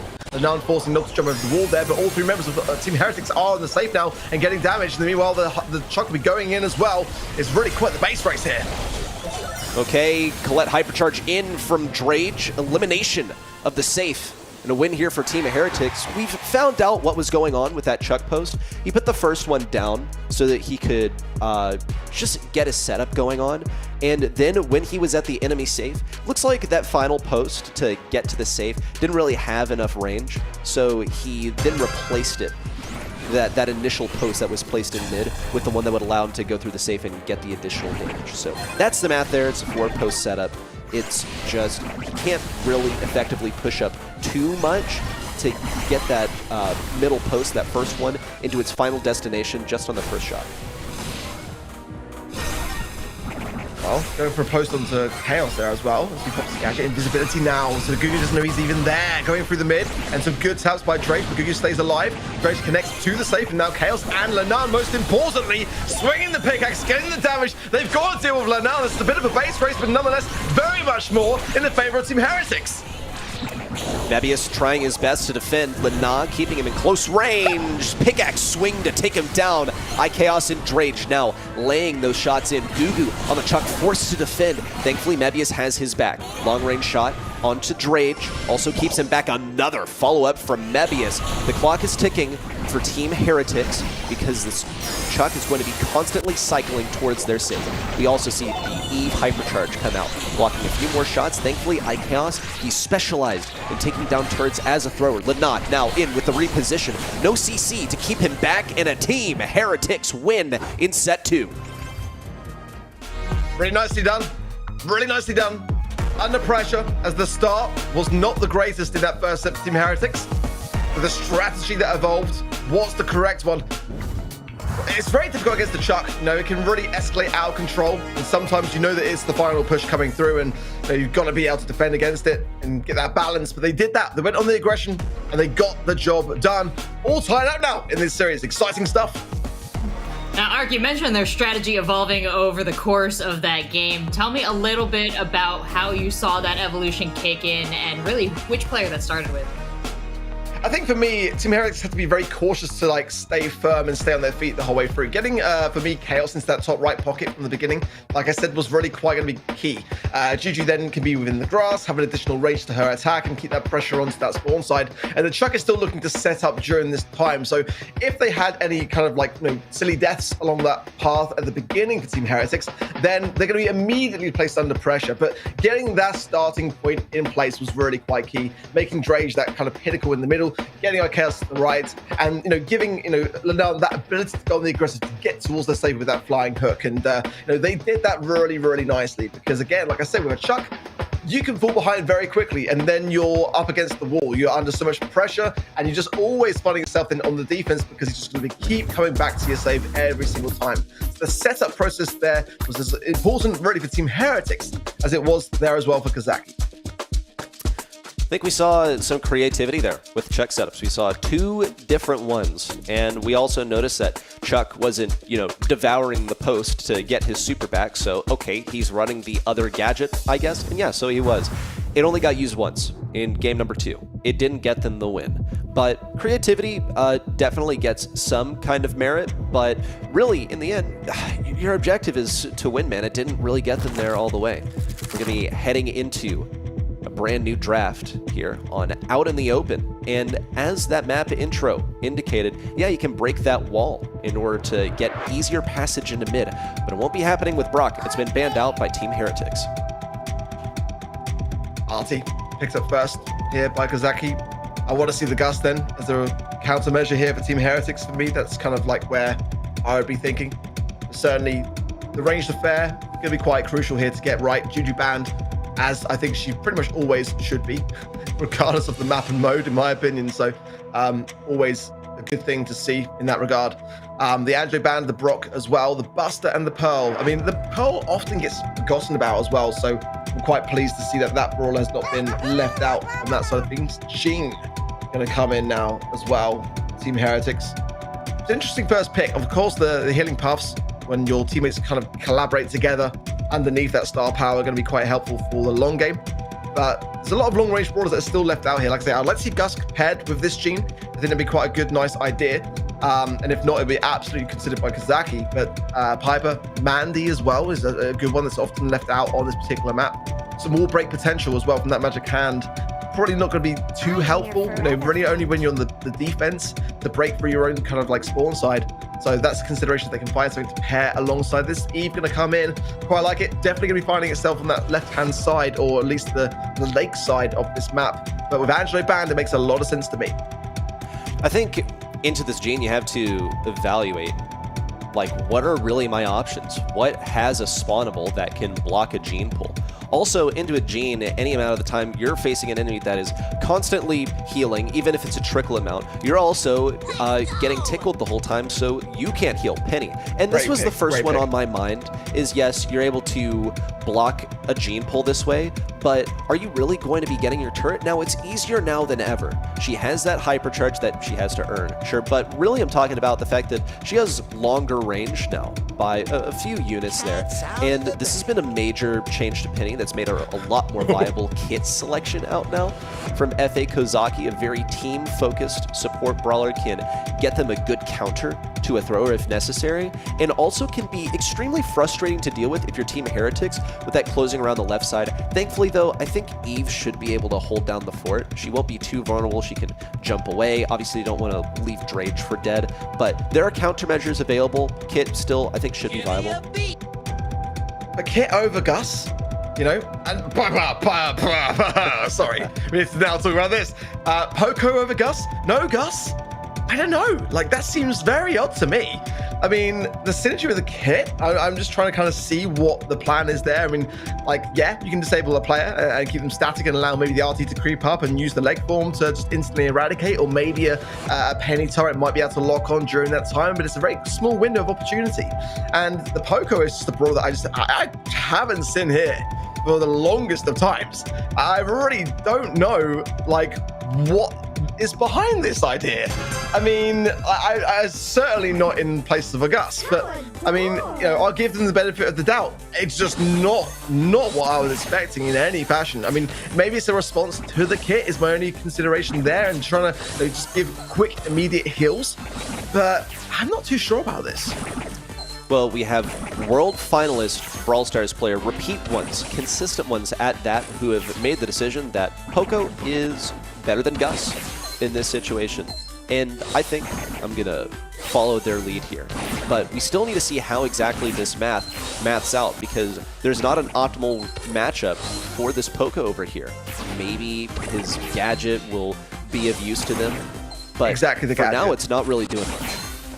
It's the only thing that makes sense really is that the protective tunes to really sort of eliminate the stun from the kit. But is that worth picking as a countermeasure? I mean, I'm still not convinced it is, but certainly for Team Heretics, they were really quite deterred by that kit pick, and that was the only thing on their minds. Now the cardboard box going on the left-hand side. Chaos jumps away, now attaches himself to Mavis as well. There's going to be a lot of heals, and I feel already much more like I'm with Kozaki in this affair as all of Team Heretics crumble to the enormity of this comp.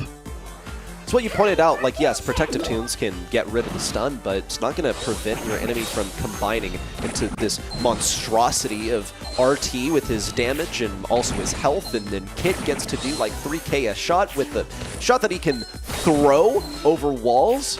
It's a tough one for them to deal with. Team Heretics now have clued themselves in and realized, okay, we got to go aggro, but they're effectively facing a fourth brawler here. Now they have the penny turret constantly laying down this fire. It's going to be about 3k damage per shot, so they can't get hit by that.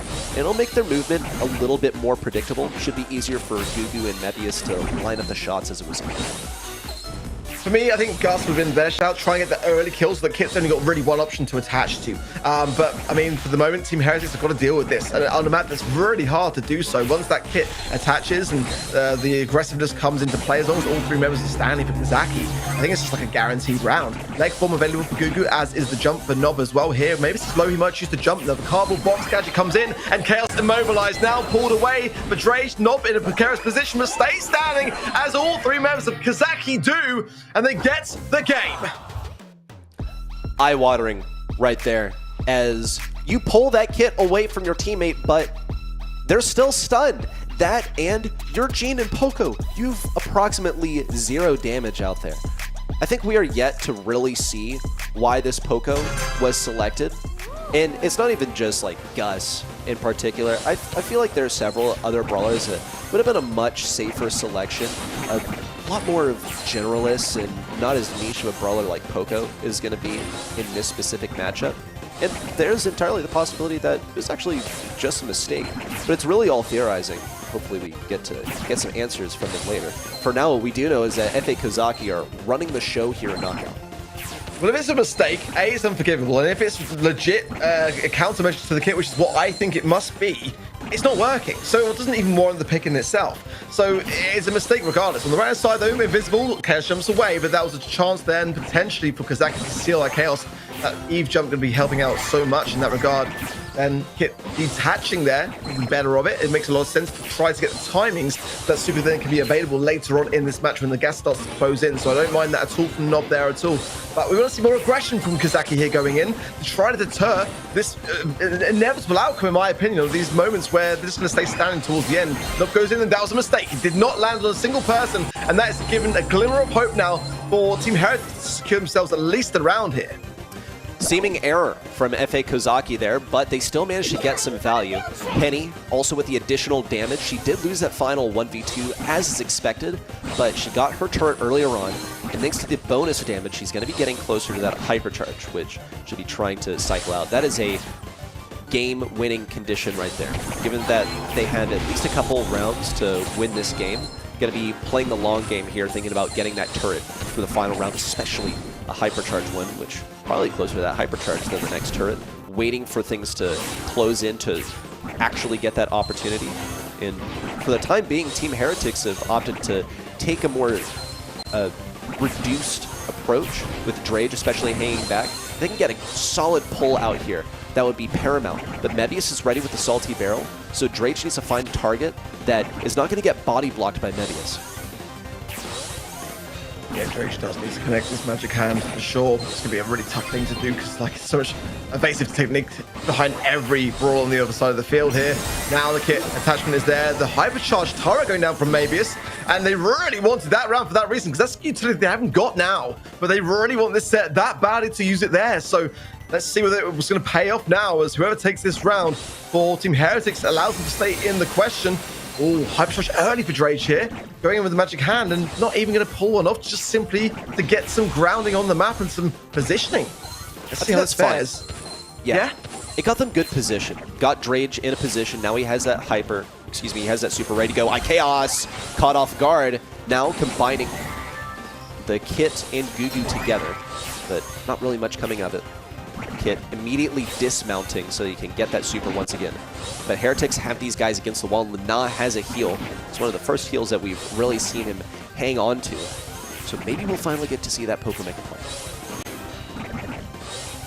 Drage still hanging on to the magic hand, but now the gas coming in. Super available now for Nob. Just the right time as the gas coming in. Gugu going to jump in. Leg form available for him as well, and he places them down.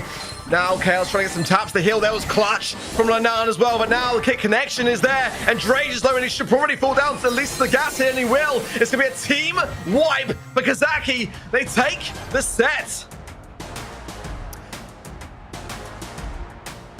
2-1 so far.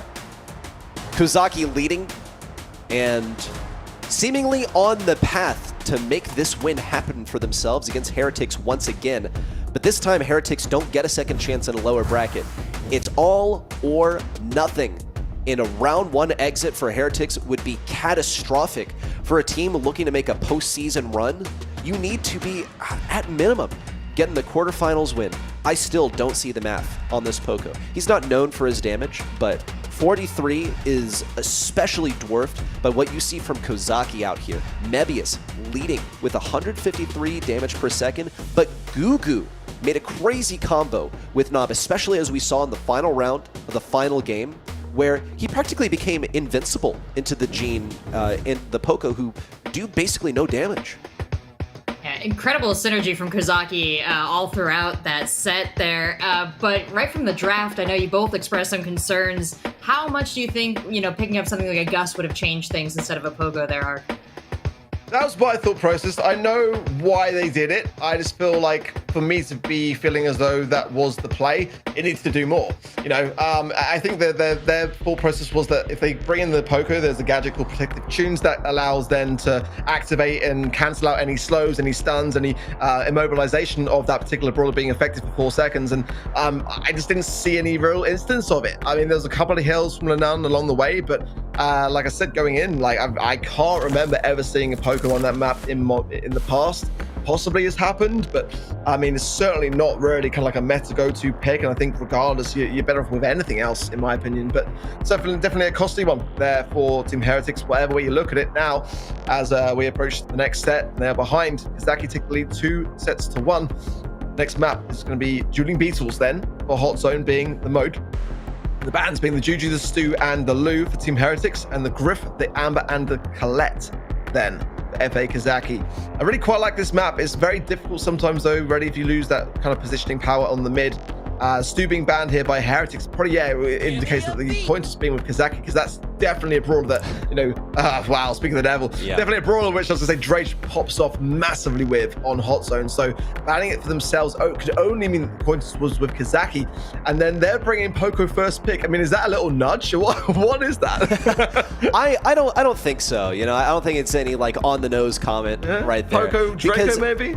Yeah, well, yeah, Poco. I think also B. Poco B, Frank, this kind of stuff on this map. It's well known that B is just straight up the hardest counter to Poco. Poco's always been good here, but he's always been kept away by that B. Maybe Barry Frank is what Heretics decide they're going to go for. Out heal the enemy healer. Look at this also. Colette has been banned by FA Kozaki. That is the one true counter to Frank because she's able to punch through all of that health. Maybe Kozaki are like trying to set this up, you know, get the Frank out here. Draco, okay, and Draco was the one that you mentioned. There are other options. I just don't love the matchup of Draco into Frank personally. I mean, it's like, it's playable. It's just not one that I love a whole lot because Draco relies a lot on his health. He doesn't have CC, and anytime Draco's able to hit Frank, Frank's able to hit Draco. So you're feeding him a bunch of damage, you're taking a bunch of damage. Yeah, I feel you. I think the Frank is on the minds of Kozaki here for me, regardless. So I get your point. I mean, the last stand for me on Draco is that, you know, ability to survive on with that 1 HP shielding for a while, which can deter some of the Frank smashes. Yep, this is kind of what we were anticipating would be the case. It kind of allows a little bit more of a longer standing for Draco to remain on the map when Frank gets towards that stage of low health and the hammer smashes gets fewer between time. Then that's when I think Draco has a bit more survivability, but this is definitely going to be gnarly on both sides. I'm still staying really by the Berry pick for me here. I think Berry just is in such a phenomenal place. We even saw yesterday, oh no, oh no. I was going to say we even saw yesterday in the East Asia region as an instance where Berry was providing so many heals to so many tanks that we had an 803 DPS. I mean, that is the highest I've ever seen in the BSC. But now with a Kit, with a Frank, with a Poco, I mean, how is this faring the Team Heretics here? Because we've already had them suffer the Kit in the previous set. They chose the Poco themselves in the previous set, and they did not bring home the goods. There's a lot of healing and a lot of survivability here on the side of Kozaki, and the response is a Melody. I mean, you can dance around the zone and try to stay on the objective, but I don't know. I think the mindset here is probably, let's stop this at its source, because what is really enabling the Frank, he's a bit of a self-starter because he has the most health in the game, gets a hypercharge for free as he charges it while taking damage, which is one of the things that you do when you have a lot of health. But into the Poco, I think, is really the mindset. He is going to be completely helpless against the Melody. I think now he's going to be pretty tethered to that Frank. Also keep in mind that as Melody, you are not going to have any struggle at all getting your hypercharge and your super versus this enemy composition. The Kit probably is going to stay away from you, but the Frank, the Poco, you outrange them. It shouldn't be too much of an issue, but already FA Kozaki, they hold W and they spam that auto aim because what else really needs to be done? You got so much health, so much damage on your side. The survivability is paramount. Ooh, this is what I mean. Like, is this Melody pick going to be really enough here? I mean, now Drake's getting a fantastic positioning, and that's great for Lennart. The aggressiveness of that man never ceases to amaze me, and it's a perfect brawler for him. Don't get me wrong. It's just like, can this consistently happen? I think that for me, Kozaki have done such a fantastic job in this draft and given a real problem for Team Heretics, despite all the healing, despite the tankiness. They are making it work, however. Let's see whether they can continue to do so. It's going to be very, very close here. They are in a good position for it. Nob now using the cardboard box. Invis found then by Heretics and attaching himself to Gugu. Forces his way forwards. Look at the percentage. We're 50% apiece. Okay, Gugu, Nob finally separated by force. FA Kozaki find themselves all the way back at spawn. Did you have another push ready to go? Nob really wants his super. Does have it now, decides to go for the stun onto Drage, cannot execute, can't get the kill just yet. Gugu trying to kill him, but the hypercharge healing from iKaos is just too much to get through. And Team Heretics, no, they've already gotten this one. The only point where it looked a little shaky for them was at the beginning. FA Kozaki walked straight in and spammed their attacks, and it was done then. But I think it was just a moment that was required for Melody to get her super cycled out before she could start getting in and making some moves. Cutting off Poco from the rest of the team, I think, was the biggest problem for Kozaki. iKaos is so cracked. So cracked. I'm not being funny, but I kind of give that win entirely in favor of him in that match because he was bringing so many heals. The angles that he was lining up with that Berry pick were absolutely insane, and I think it's far from over. But he is really doing a fantastic job of just keeping everything alive. And then Lennart is that player that's always going to be going on the aggressive. I'm still reservating a little bit on this Melody pick, but as I'm saying it, he's showing me every reason why I shouldn't. Double take down the right-hand side and fantastic stuff. Look at Chaos. Already got the hypercharge available for him. I think there's definitely every chance that Kozaki can bring this back, but this Berry pick really is the catalyst for me in this Team Heretics comp. Double hypercharge out, but iKaos and Lana can't get the kill. As a result, Nob falls, and Mebius doesn't have the DPS to take it down. Pops a hypercharge, super out, but no shield onto Gugu. Just trying to get that additional damage on the point. Drage staying alive thanks to the gadget, but iKaos and Lana clean up, and they are gapping FUT Kozaki right now by a staggering margin. It's just how many supers is Chaos cycling? It's actually ridiculous. It's mad. He goes again straight in, gets the damage, gets the heals, and I mean, just wonderful stuff. Absolutely brilliant from Team Heretics. Was not convinced by it at the beginning at all until that first retake. That's when things really started to say, hey, this could work. Wow, unbelievable retake of things. And that might just be enough momentum to give them a bit of a big boost going into the 5th and final set, because that's where we're going with this one. Huge stuff out here for Heretics. That matchup worked out for them. The Draco and the Frank, not really an issue, because what's happening here? Oh no, I'm taking damage from Frank. Oh no, he's gonna stun me. Wait, I've been stunned exactly where I want to be, inside of the berry healing, which is feeding him super, which is also feeding him hypercharge, which he's cycling out all the time.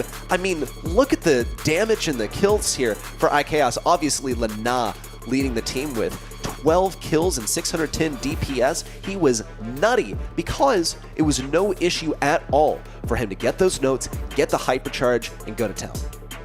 You know, when we started introducing this match, we hyped up the fact that this was a rematch. It went the distance last time they went head-to-head. We had the community predictions come in. They were right down the middle nearly, with a little favor for Kozaki here. Now that we've watched this matchup and we're heading into this 5th match here, how accurate do you feel like the community and all of this history has come to bear, Art? It's really quite impressive for me to see that, you know, Team Heretics have fought back in that set. I didn't see it necessarily myself. I think considering just how much of a blunder there was in that knockout set, I wasn't sure that was going to be the case. I think even looking on the faces of the players themselves, they weren't convinced actually even going into the set, despite it looking very convincing as to how the draft actually prevailed. But I mean, you know, like I said, I was actually not a fan of the Melody pick, but I'm much more to it now that I've seen that Lanan's stats were just phenomenal in that set. I just felt like it maybe wasn't the best of the brawlers there, because I think the Berry, I mean, was doing, for me personally, more. I mean, maybe the stats didn't say the same story, but I think that Chaos really was the man of the moment there for me. But how this 5th and final set's going to go, I don't know, honestly. I've seen both sides displaying some fantastic work, and both sides as well, you know, displaying some moments of in my opinion, weaker drafts. I would say it's happening more so though on the side of Team Heretics, and I wouldn't be surprised if Kozaki bring this home, and that would be one of the biggest upsets we've seen all weekend if that happens. It's time for some last stop action. First selection now coming out from Team Heretics. Things to look out for. The strong mids, definitely a direction you should head with your first selection, unless you're going for something that's more of a flex. And also got to be wary of keeping your mid safe from some of those bushes that encroach on the left and right of the map. If you're mid, you're probably pocketing yourself sort of towards the bottom right of the map. Looks like a lane selection right off the bat. Lola, what does she do? She does damage. That is what she does. Counterable? Sure. Worth countering? I don't think so. Just going to be good, solid damage, and also a way to scout out some of those bushes. Such an important draft now for Team Heretics, who in my opinion have definitely got more pressure on themselves. I mean, when you go back to the history of this very matchup, of course, in the qualifying stages, despite Gugu not being on the roster when that was the case, did get the win. This is what the matchup was when Kozaki qualified for this monthly final, knocking Team Heretics down to that lower bracket, forcing them to have to then fight it out against Reply Totem to get here.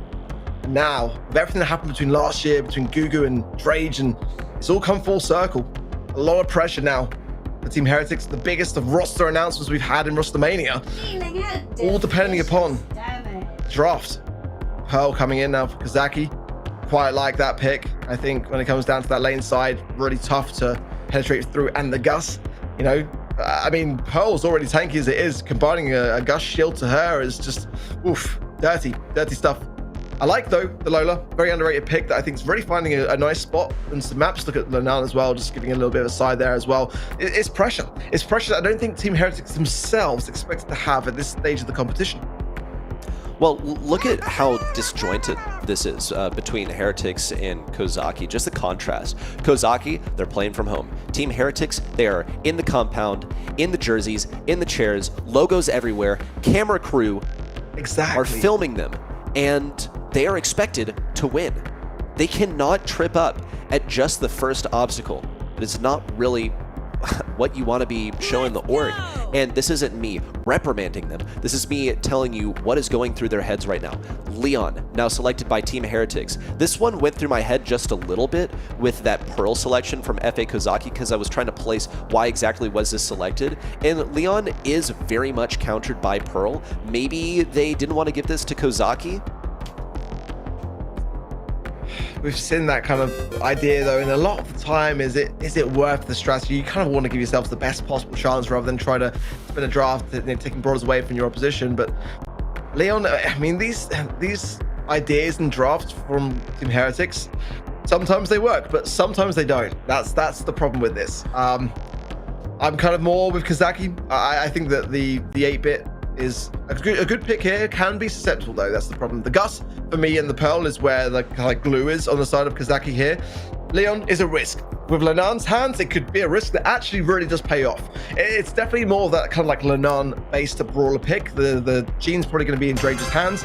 And if that's the case, I want to see more connections with Magic Hand that we didn't really kind of see in Knockout earlier today. And this is going to be the case. So Chaos there, the right-hand side. Again, a man that's always supporting Brawl. And that's what they need right now on the side of Team Heretics. So he's really got to come through for his team as well. Not an ideal lane matchup for Leon right off the bat. Also, Mebius diffing iChaos on the right.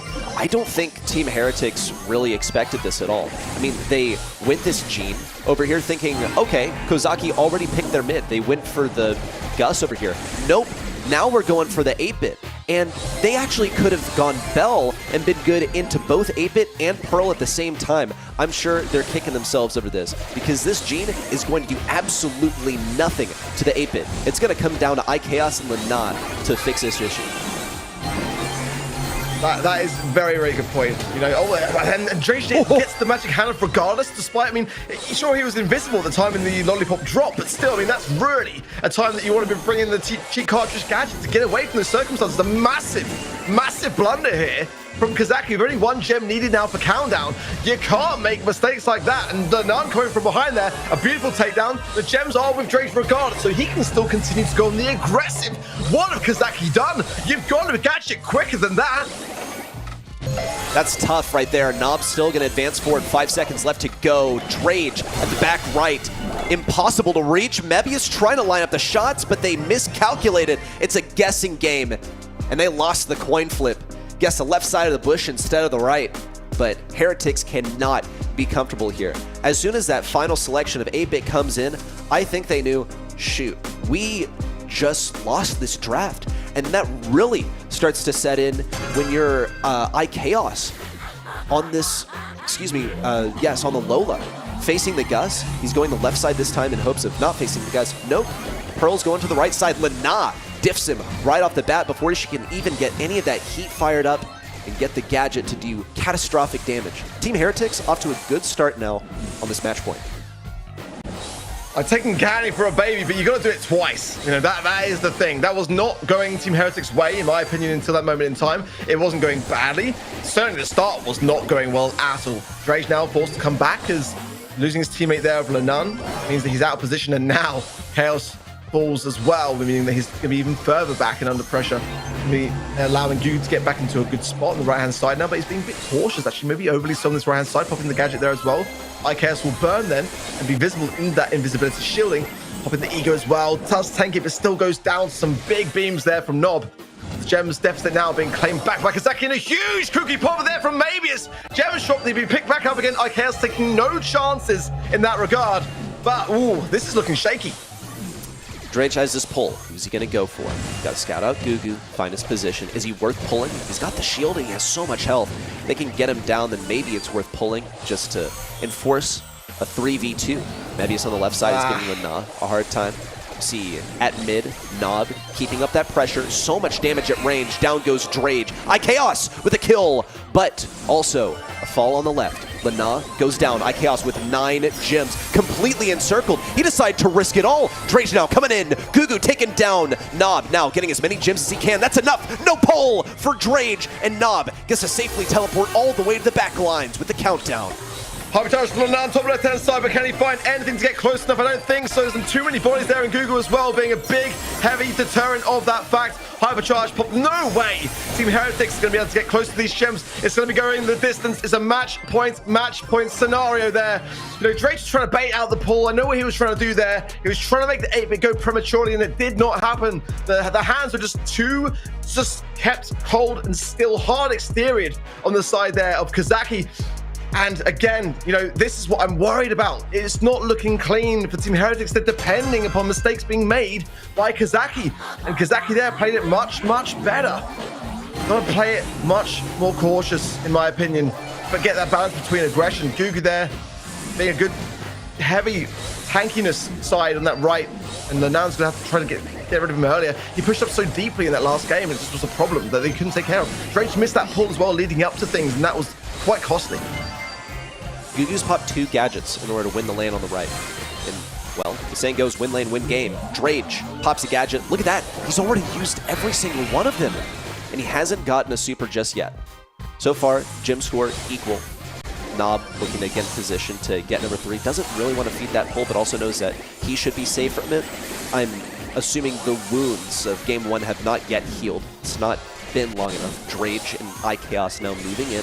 Grab gems number 4 and 5. Soon to be 6. Nice. IKaos won that lane on the right. Nicely done by Lana as well. Circling around the left side. Much better start from Team Heretics in what looks like in many ways a losing matchup. Great timing there for the gem spawns. Honestly, there's like 4 gems that they were able to establish by going on the aggressive, by getting that positioning. And the hypercharge now from Lana desperately needed going in. The cheat cartridge there will force back, then knob to the damage booster. But that allows the pull to connect with Gugu finally for Drage. 9 gems, 1 more coming in. It might be enough time as long as IKaos and Lana are there for the support. They'll be so cautious of maybe it's now. We might be able to pop a gadget at just the right time. They can't even force this gem. There's too much pressure. Not below, however, if he goes down, might open a little bit of a door. The moment is Kozaki who are fighting so hard to delay things, but it might be the inevitable running away from them. Drage with the hypercharge out, looking for number 10. Nob focused on Lana. Pull on a Nob. That's the final nail in the coffin. Just 10 seconds to go. Drage, the president. Protect him, put him at the back at all costs. Mebius pushing in, has that super ready to move. Nob with the hypercharge, closing in, super down. Could line up the shots on a Drage for the countdown eruption, but it's not gonna happen. 800 health. Keeps him alive, but not a confident one at all. A look of relief. Sighs coming out. And Lana, take a rest, man. You need it. Clutched up in that final one on the Leon into tough matchups for the entire Heretics squad.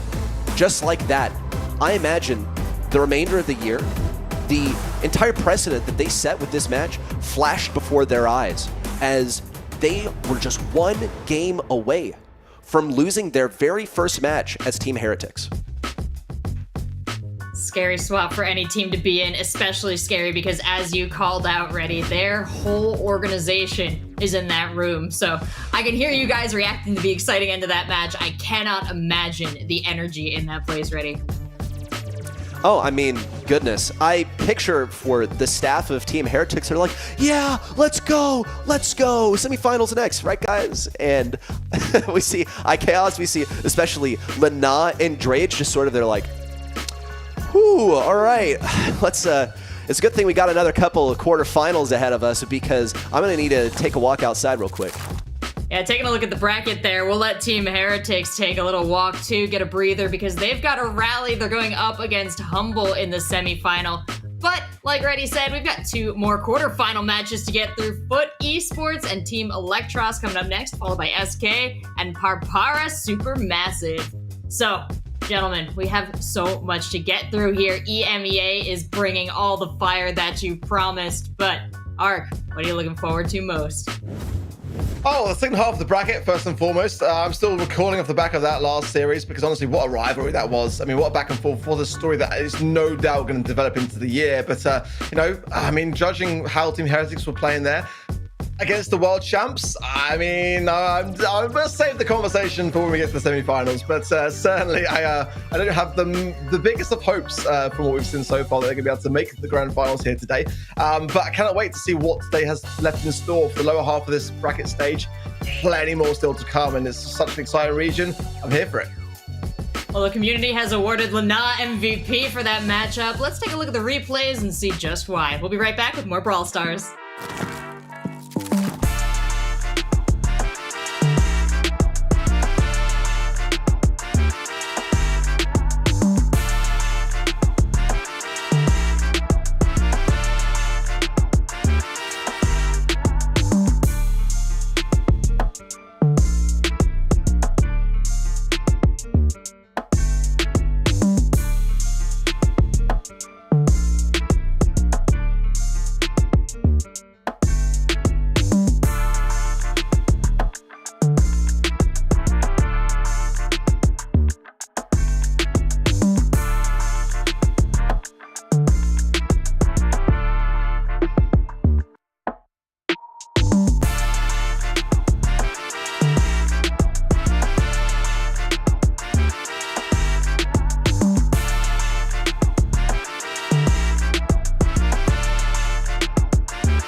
It was LCQ, and I think some guy from Latam did crazy thing on Max, but I don't know who. But I remember it was very good, very good.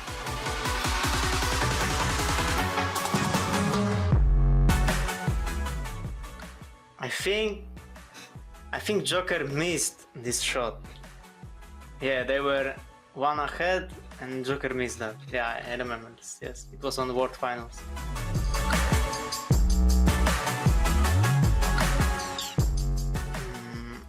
On this, I think Pekka missed his super and they lost by this. I think this is it. It was World Finals 2024.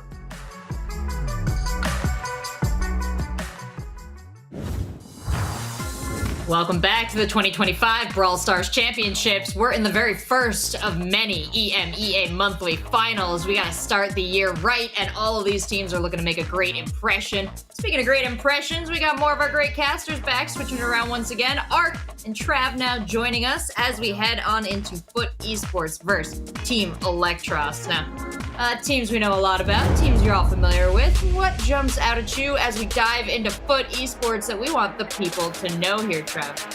I mean, they are, as the players, the 2023 World Champions, which is a big thing, but they weren't as successful in the previous year, still chose to stay together in 2025, so they've got a lot of gameplay under their belts as a 3, so you'd think in reality they should be one of the better teams coming into this year, but definitely had a few struggles here and there, and not looking as strong as they once were in my opinion. Still, I have full belief that they should beat Team Elektros, fairly convincingly I might add as well, but I'm feeling a little bit of a, I don't know, I don't feel as confident in them as I used to. Ark, in your agreement? Yeah, for me, I think it's great to see FUT Esports coming back to EMEA. You know, they dabbled a little bit out in South America with the roster of Motep, Pekka, and Jubilee, and that didn't work out in the World Finals. They didn't make it out of the group stage. Now coming back to the European region, I think it's a fantastic thing to see. For me, you know, Zeta Division didn't have the best of World Finals, nor did they have the best of qualifying stages either. They had, you know, 3-2-3 scorelines going through the motions. Sigma Boys, I mean, again, a roster which no one really ever expected a Brawl Stars World Champion team of 2023 to run into issues against, you know. Then again with Papasu, the team that we're going to be seeing later on today, Papara Supermassive, they struggled. That was the team that pushed them down into the lower bracket and forced them to play against Gugu. And I mean, it really was not clean in their qualifying stages. And I agree with Trav, like they haven't looked really like their former selves for a while now. Well, nothing like a new year to kick those resolutions in and see if they're able to pull it back. But they've got to get through Team Elektros to prove it. Now, this team Not quite the same resume, but plenty of reasons to be scared of him here, Art. Absolutely so. I think Elektros have got an opportunity ahead of themselves here, which if they can just sort of capitalize down on, could go their way. But I mean, in terms of experience, a lot less. You know, Rama's had 14 monthly finals. This would be his 15th here today, but he hasn't won any. None of the members of the team have actually ever won a monthly final. Enraged and Refresh, some fellow Brits, and that's a fantastic thing to see. Really, really proud of that fact for sure. You know, Rama's just been dancing around over the years a little bit. You know, he had a lot of success back in the days of VN Esporting with Mavis and Nob, and was form of FUT Esports from last year, joining that roster later on within the year, but hasn't really ever sort of found his placement for me in like his career. Not really. The best of that really came from VN Esporting. Enraged had 2 monthly finals last year, but I mean it's a bit of a mismatch of people coming together, trying to make the most out of something. And when you're up against a team like FUT Esports that have got a world championship under their belt, I mean, even that is going to be enough, regardless as to what state they're currently playing in as a squad. They should be okay to come out on top here. Well, taking a look at the map pool, taking a look at the game modes, I do want to continue to dive into this because, again, so much coming in favor of FUT here. But Team Elektros, as they've come together, there's a reason they chose each other, a reason they looked each other in the eye and said, I will battle alongside you. Any guess as to what some of those reasons might be, Trav? I think it's the same as Ark said. I think he's always struggled to find a home, like somewhere where he wants to settle down and really play with people. So I'm not saying that these guys, Enraged and Refresh, are kind of like leftovers, but I think that's kind of technically what they are, really. It's kind of like his last resort of high-tier Brawl stars. Like, they're the only players who can really compete and get to monthly finals that were left, so it's kind of like, we'll jump in with you. I don't know if it would have been his first pick, but I'm sure after getting to the monthly finals, he'll be pleased with what he's gone with. You got to remember playing with Naui and Garu for years, and then leaving that squad was what allowed then Zeta Division to go off and do the best of their career. That's the underlying little feature here. That actually, when he left the squad was when that squad got better. Mm-hmm. And we saw our predictions there flash up along the bottom, all in favor of FUT. A lot of that has been to do with the history here, but getting into this match, what are we expecting to see on this first map? Little showcase, little Brawl Ball trap. Well, 81% is in favor of FUT Esports, which I think is pretty accurate. 80-20 is probably what I'd give about this prediction in terms of matchups. But Sneak Fields, it's a map with a lot of grass, good amount of walls, so you expect kind of close range, mid-range brawlers to be able to excel here. Something with a bit of range down the mid's fine, and definitely if you pair that with stuff that can break open the map, it still works as well. But yes, a lot of aggression should be coming out here, which I don't think really favors one team or the other in this matchup. But I'm sure FUT Esports will be coming into this one pretty confident. I think that's for good reason.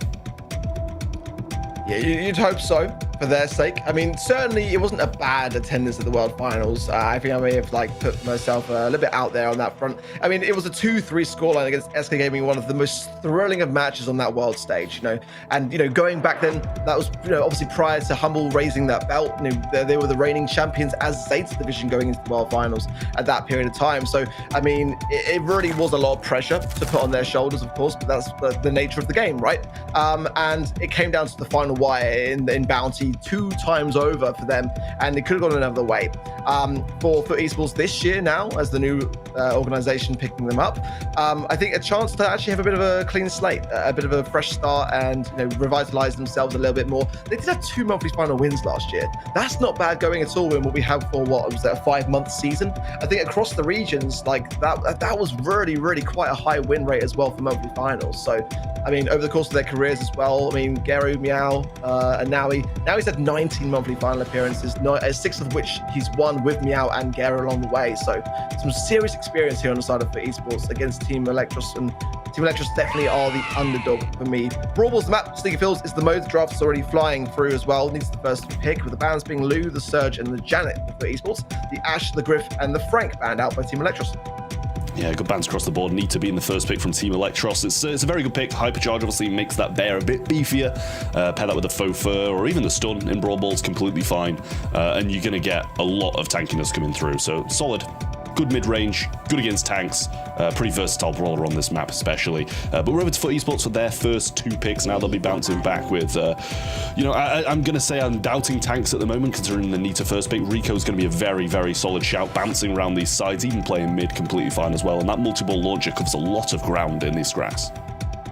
Yeah, I don't mind the need to pick for that reason. It's always been a versatile brawler to have on sneaky fields, but like you say, it's a great tank deterrent. So despite the Frank ban being there anyway, regardless, I don't know. The FUT Esports are quite a daring team.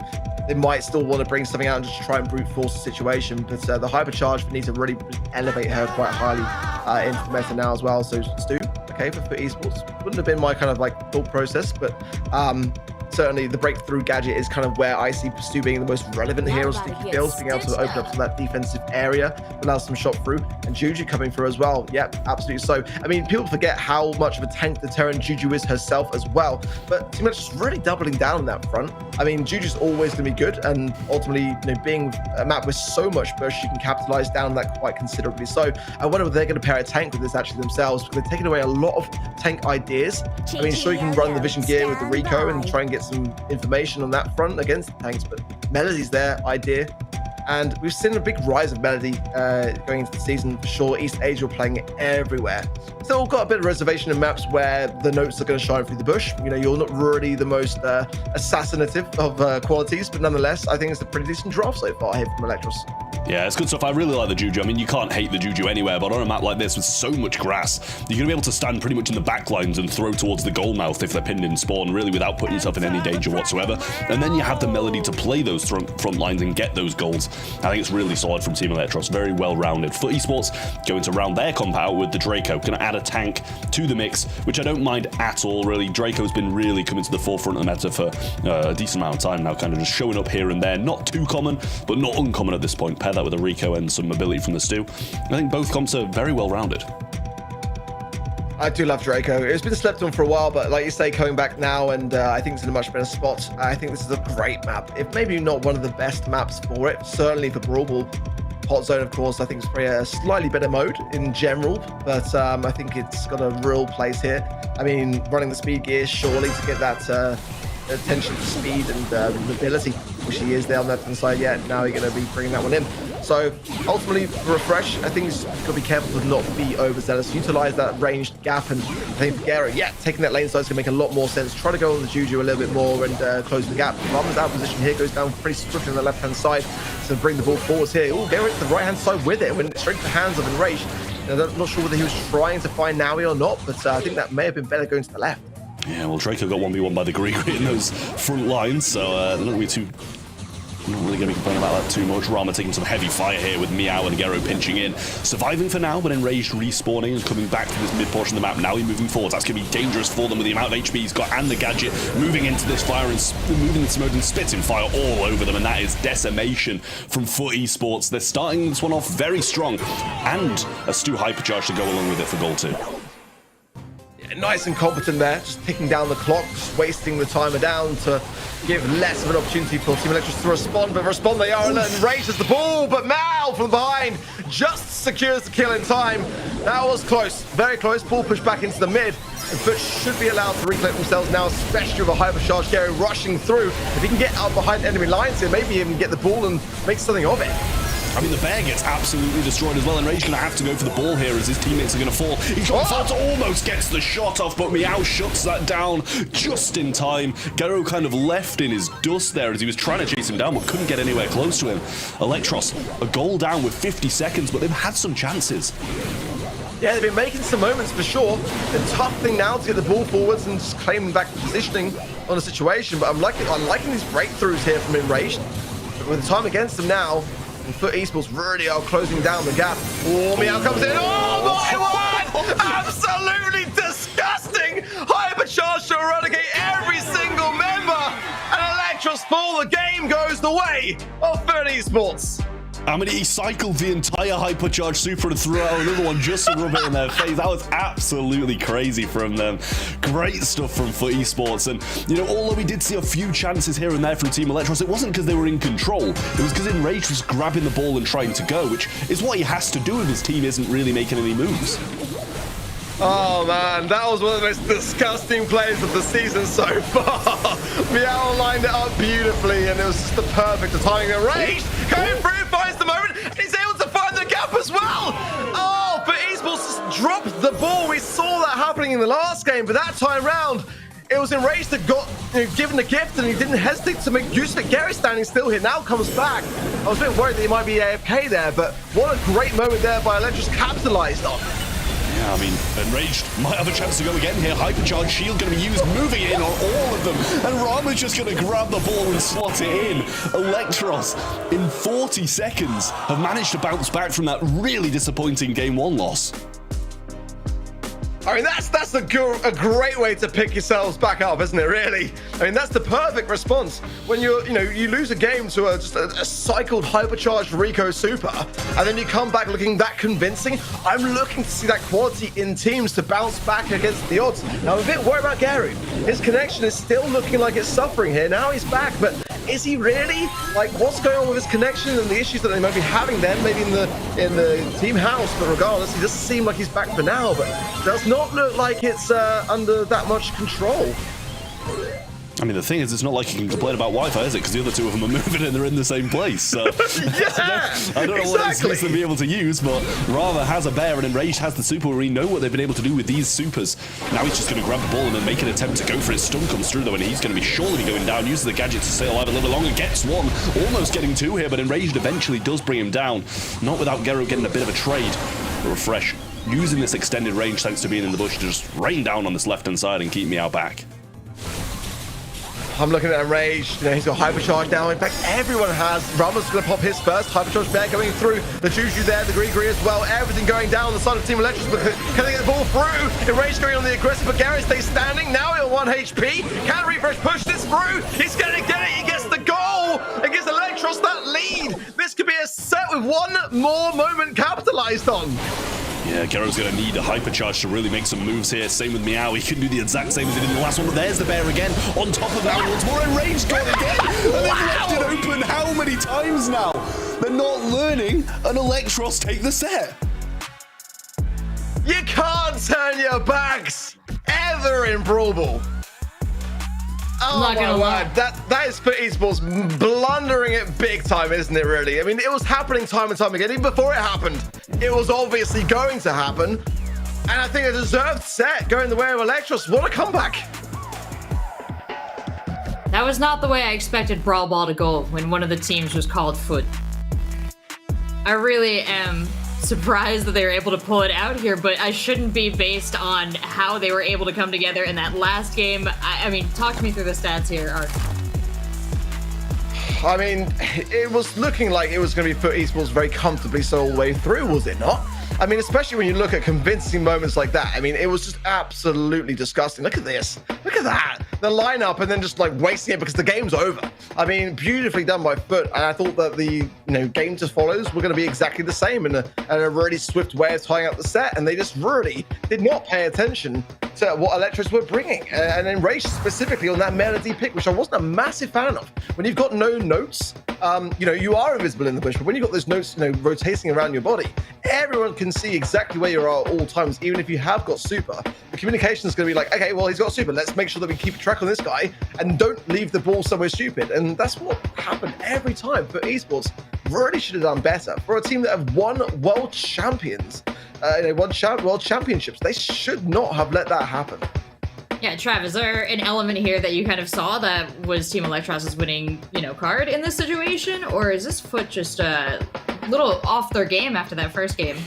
I mean, I think we have to mention Gero was standing still for some of it, but even when he was back, it's not like Elektros, it was no different. Like, they just carried on dominating them. There was maybe one goal that went in because Gero was stood still, and obviously, it's not a Wi-Fi issue because they're in the same place with the rest of his team, and his two teammates were still playing.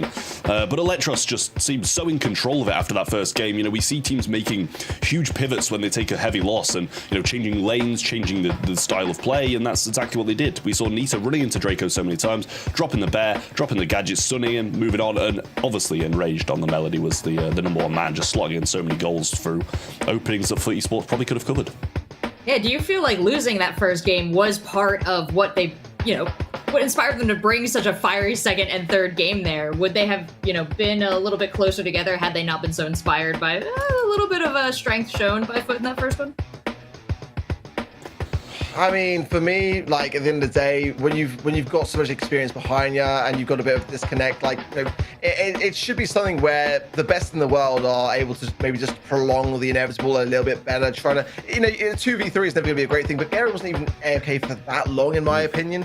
I mean, it was just like a little glimmer here and there, and I mean, you've got to be able to like look at the moments when they happen and just try to find the best way to compensate for at that time. It's one of those things that it just happens, and it's obviously on the team on their side of things, and probably now taking a bit of time in the background to try to rectify whatever's going on with that. But it's unfortunate, but you can't then just kind of like say, well, that was the entire reason behind it. I think that there was definitely other ways which they could have prolonged that and allowed then Gary to get back into the mix. And you don't want to take anything away from Elektros. They played it fantastically well. It wasn't like they were just given a gift and they just got a free win. They had to earn it. They had to play it through, and I think that was what the technique was, for me at least, that it was deserved. Yeah, I felt like maybe they felt like it had been such a FUT-focused first game that really lit a fire under them for the next two as well. So while there was some problems for Garo, there was also this huge inspiration behind Elektros. Trav, did you notice anything similar, or do you think this went back to maybe some of their drafting as well? I mean, I think the draft was good, but I don't think that's, the reason that they won. I feel like FUT Esports did kind of just switch off. It's quite easy for your mentality to waver when one of your teammates is, you've conceded a goal because your teammate's not moving. But at the same time, FUT Esports are a team who shouldn't really be letting their mentality take over what they do in game, because they're very used to this. They've played at the top level for so long. They've won Worlds, they've won monthly finals, they've done pretty much everything you can do in Brawl Esports. They should be able to get past moments like this and bounce back, and also not leave in openings for a Melody to go and score like 3 goals. Yes, but both of you, tell me about the Elektros mentality here, because they're seeing these opportunities and they are not missing them at all. I think when you're, not really with a major org and you're kind of like, finding yourself in a bracket against a team of former world champions, you've got less to lose. You're less pressure on your shoulders. You're looking to, cause a big upset and kind of relish that and kind of rub it in people's faces. You've got to remember the history between Rama and his ex-teammates, of course. When he left the squad, or when whatever the situation was around his departure was the case, that's when he saw his former teammates go off and win the world finals, And that's always going to be something that's going to linger on. Like, regardless of who you are, I don't care, what kind of person you are, what kind of player you are. If you watch your colleagues go and do something as tremendously impossible to achieve as that without you, that's going to sting. That's going to stay there for the rest of your career, and people will then maybe look differently upon you. So Rama wants to make a statement, wants to make a point, and rightly so. I mean, he's never really been out of the game, in my opinion, and in many of our eyes. But like we said, coming into the matchup, he's never really kind of found a home in Brawl Esports since his departure from his former teammates. So I think today, he's going to be coming out swinging. Last year with FUT Esports and kind of where his place was within that squad, and moving around a little bit, it was not really the year that he was hoping for, and it was a very short season as well, to bear in mind. So a little difference there for last year to really have much of a catch-up opportunity. So once things were falling behind, there wasn't really much to be left fighting for. But on the side then for esports, being a set down now, well, who would have thought that going into the second set that there would be a set down? They're the ones that have got to fight back. Yeah, they really are. We'll see if that's going to be the case, or if Elektros will carry on to running away with it. I mean, I don't know about you, Ark, but this is no UK that I'm living in. Like, I'm looking at his window and I'm like, that is definitely not the United Kingdom. I look out my window and it looks absolutely nothing like that. Way too nice. So Rage must be in another country. Must have gone somewhere to get some better ping, because we all know what the UK ping's like. But for the side of FUT, they're all in the same place. They should be nice and fixed up with what issues they had now in the previous one as well. So we should see them hopefully bounce back and make this a close game, because after that first one, it was all Elektros. I mean, unless bro's like right at the peak of Scotland somewhere, but even then, is it snowing there? I don't know, but it looks beautiful wherever he is. I suggest that be the team house, because I want to trip out there. That's beautiful, doesn't it? It really does look stunning. Like I say, that's not what the UK looks like to me. I'll tell you that right now. I need to hit up Enraged on Discord for sure. We need to go for a UK trip, or whatever that is.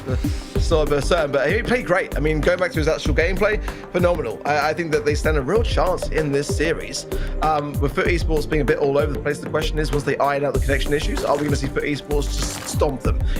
That's kind of what's on my mind, or maybe potentially even giving them a bit of a stirring as well, as it throwing them off their game. Let's see, going into Bounty and Layer Cake then, draft flying through, the bands being the Ruffs, the Gene, and Grey, the Juju, the Tick, and the Gene. Apologies for the wait, I guess just waiting for FUT Esports to try and iron out some of those connection issues, and then we're now back running forwards and then going into the second set to see what this series is going to bring. Yeah, the Ruffs obviously kind of playing out the way as we've seen a lot of stew coming on this map, so that might be something that they're kind of going towards over in the Elektros side. If Ruffs is banned out by the opposing team, they may have just scouted some of the things that they do like to pick. They're going to take the Janet as the first one for the Ruffs. I was about to say Ruffs Esports. Like, God, my brain, what's going on? Ruffs Esports. Roy wants to make a team. For the FUT Esports side, we know how good Janet is at the moment. Hypercharge, really good. Drop the base has pretty much been very decent forever. And yeah, it's a very good pick at the moment. Squeak's going to come in afterwards as well. We did see this being played out on Layer Cake, Shooting Star yesterday in APAC, which did surprise me quite a lot. But maybe it's starting to have a bit more of a place in Bounty. Yeah, Janet was picked quite frequently in these stages as well for Layer Cake too, and I think it's got a good spot because in this map it's very, very tough when you're pushed up against the back lines, and Janet can capitalize when those low HP brawlers are susceptible to damage, especially now with the hypercharge, that additional ability to steer whilst in the air. It's just brutal, the increased damage, everything really working in her favor. I'm looking forward to seeing Ruffs Esports, by the way, in the next qualifying stage, so if anyone out there wants to bring that to the table, would actually love to see it. Lou going to come in now as well to add to the side of Team Elektros with that Squeak. Squeak, I understand it, the sticky residue for sure, it's always been very, very strong, but it has been tuned down over time. I mean, but look out, because once the gadget reworks are a thing and we get the timed gadgets as opposed to the instances of gadgets, again, wait for the Brawl Talk for that one to find out more information, but Rank 2.0 is going to have a big, big impact on Brawl Esports. I suspect brawlers like Squeak can have an incredible time in the meta. Now, it's definitely good for forcing your opposition into certain areas of the map, but I don't know whether it's my favorite of their picks, but clearly Elektros valuing it so highly as the first pick brawler Stu. Gonna join FUT Esports then in this draft warming up, but the speed zone always has been a pretty good way to get quickly into the map, but I think on this particular map it does open up a possibility as well of the other gadget being the breakthrough and having something to really open up some pathing for brawlers like the Janet, lacking a bit of range in my opinion. I think that would be what my minds would be going on this next third and final brawler, or a Melody or something aggressive. Gus, yeah, I really, really like that. Solid pair of hands, and great to see Gus getting valued quite highly in this draft as well. I'm liking kind of more what we see on the side of FUT Esports minus the Stu, but aggression, hey, it's never a bad thing to have. Yeah, I mean, I love the FUT Esports comp here. Like I said, they banned out Ruffs, so I don't know, like, obviously they were planning on going the Stu. I thought maybe they kind of scouted something that Elektros like to go, but that's, not the case in the end, and Gus to round out that composition as well. Very, very solid from FUT Esports. Team Elektros, they might be trying things out, I think maybe that's something that they do have to kind of do against a team like FUT Esports. They may have won the first set, but still these kind of wild ideas can definitely throw, really solid teams off the mark, and we do see Larry and Laurie come in last as well as a thrower. Maybe try and prevent feeding these Janet supers, hypercharges, and the same with Stu as well. If you can keep him off his super, he becomes a bit useless. Yeah, not the biggest fan of some of the draft for this map, but I mean, nonetheless, Larry and Laurie's a great pick for me. It's just that Stu a little bit like the Squeak, but when I see a team pick it first, first pick, then it does give me a little bit of confidence, for sure, in the fact that they must have then a strategy, a plan. If you're valuing it so highly, but I mean, there's a couple of brawlers that I'm just surprised. Penny, for one, I think could have been a good one to consider on this particular map. Got a lot of, ability to protect the turret and have some place to really enhance the pressure, especially with the indestructible walls and that kind of thing. But nonetheless, let's see how things will fare as both sides start to fill out the opposition, trying to earn some early utility. And both sides not giving too much of an inch there. Yeah, I got a little bit overzealous and did feed over a little bit to the loop, but nothing too much to write home about really. As everyone's trying to make that first move, not them. Also, good touch from the Squeak though, getting some good value then, fresh on that mid and looking to get that super. But no kills, no deaths, just the blue star in the hands of FUT Esports. Yeah, I mean, the Stu does have a super, but really not going to be the most useful unless he wants to try and get up in the Squeak's face, but it is going to be the breakthrough, and he does use it there to get rid of these walls that Enrage is stuck behind. Still no stars flips, and honestly not that much damage done to either side, but Meow's going to take a couple more shots in the face. Gadget going to use these, be throwing a lot further than usual thanks to that. Gadget jumps straight over those Squeak super shots and managed to avoid it quite nicely, but they've got them in a great position, and a Lucy will completely lock off this left-hand line. Now they start to bounce into action. position. Gary went the break on Water's Indestructible. I guess that one Tyler Bush really is all we're going to get out of that one. As Meow takes to the skies, tries to find Rama. Driver doing a good job of shooting, gets good value there on the landing. Refresh waiting for Meow, jumps over the wall. Wonderful from him. And now he finds Refresh as well. The great defensive deterrent there for FUT Esports. There, Rage just popping the shield there as well. Keeps his survivability in check, but I mean, far from out of the woods, our FUT Esports still in the back lines and taking some damage as we approach 10 seconds on the clock. Oh, what a snipe! Oh, what a snipe with the gadget enraged low, though. Refresh going to come up with hypercharge now as well from Meow using one of his own. And Refresh really needs to get the other two frozen down, but it's not going to happen, is it?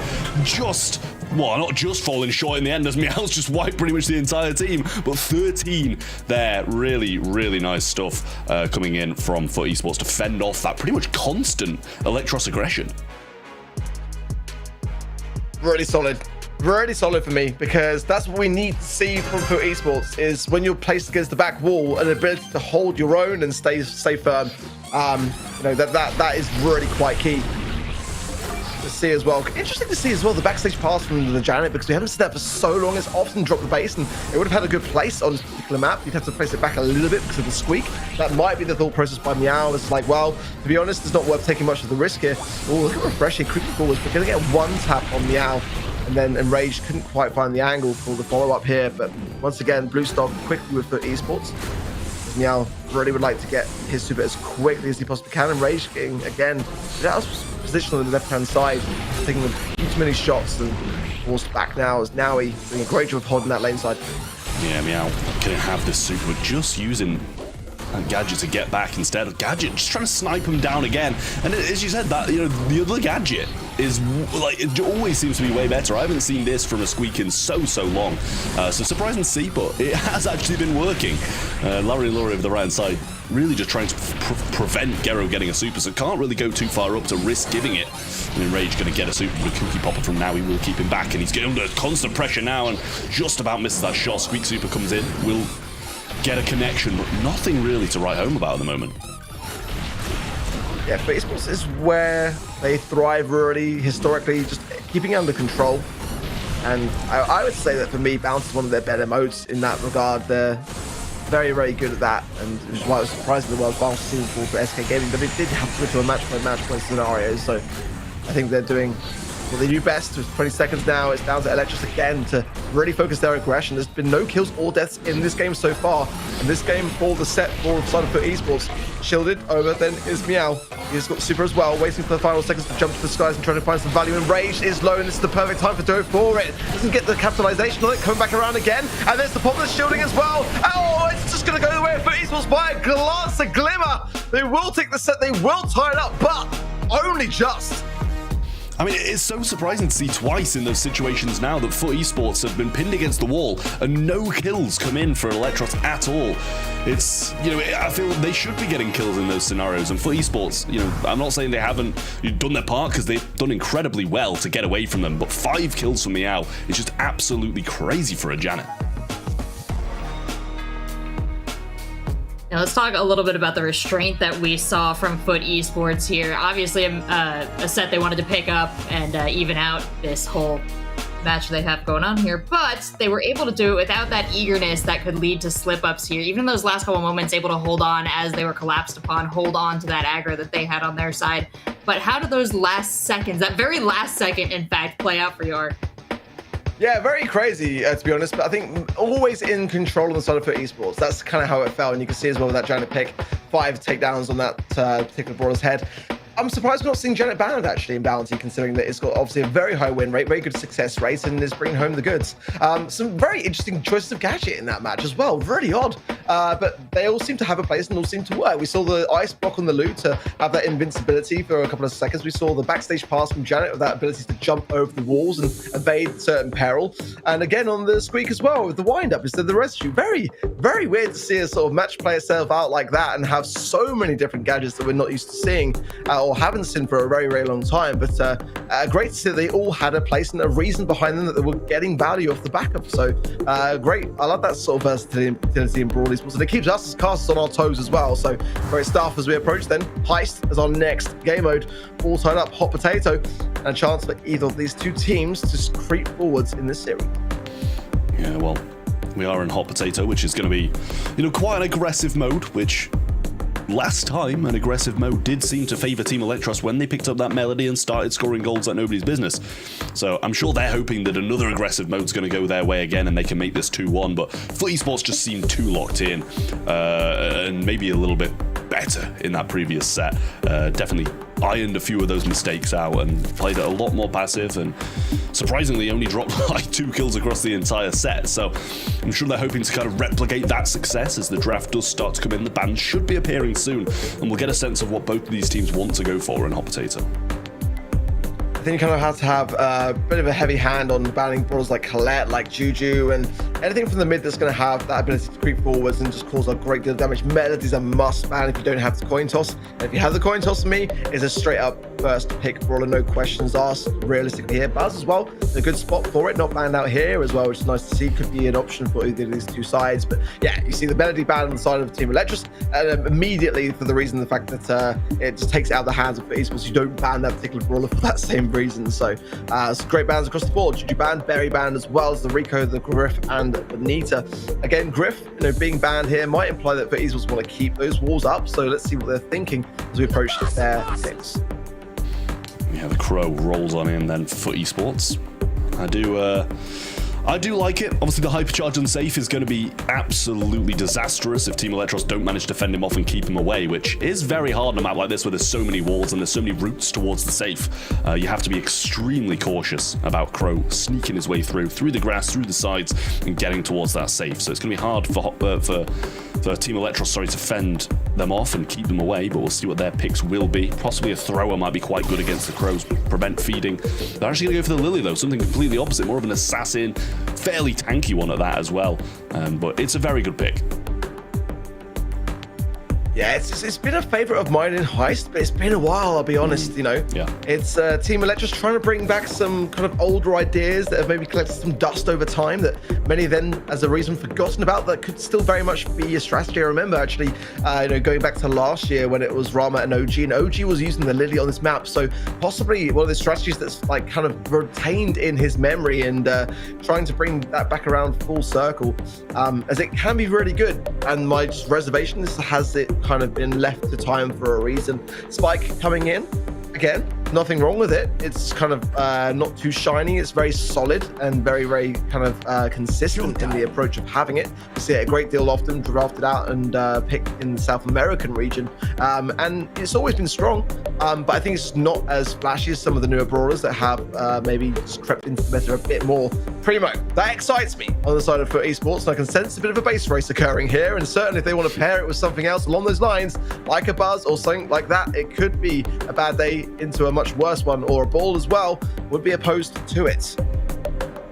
Yeah, I mean, the thing is, if they go double tank, then I guess Team Elektros kind of have to pivot and counter out and just play the Spike on defense. Ooh, back to their roots, back to the 2023 roots where they just rock this in the World Finals. It's a scary thing when you see them pick that up, because that just shows how confident they are in this brawler and how confident they are that it's going to be good in this draft. So Elektros definitely have to kind of account for that and make sure that this Edgar isn't going to be able to just run riot on the Spike, especially. But back then, it was against like an Ems and a Colt. It had a reason. Yeah. I'm not sure whether it's got the best of reasons here. I mean, Lily can just literally gadget away immediately into the realm. Cordelis, I mean, again, can just force into the realm another brawler with the hypercharge to slow. Not going to be the greatest against the Edgar. You want to stay as far away, but I mean, it can do some good work against it. No doubt about it. But I mean, I'm just kind of wondering why the Edgar, just a little bit. I mean, a Spike can do pretty good against it if it's kind of jumped on. You've got Super, or you've got Gadget as well. I'm not sure. I don't mind it. I don't hate it. I don't love it. I'm with you on that. Like, it can work, it can definitely work, and I'm sure to a certain extent it will, but I do feel like there were probably better picks than Edgar on this in this draft, and especially when Team Elektros still had a last pick available as well. It's not like it was just a surprise last pick from FUT Esports out of nowhere that can counter the entire team. They do have a few deterrents to it.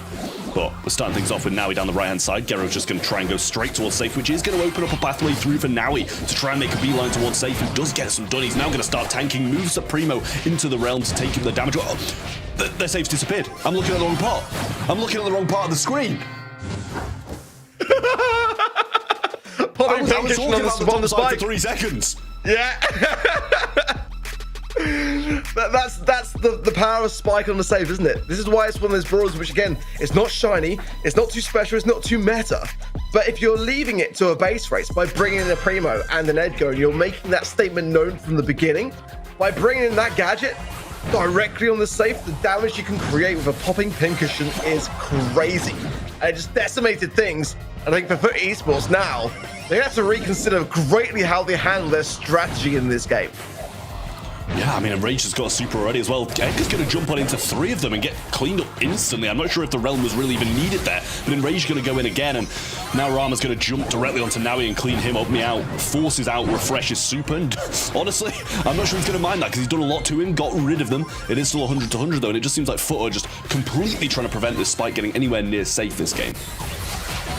Nice from Enrage, forced the Realm as well, but I think that Meow should be able to follow him and find and track accordingly.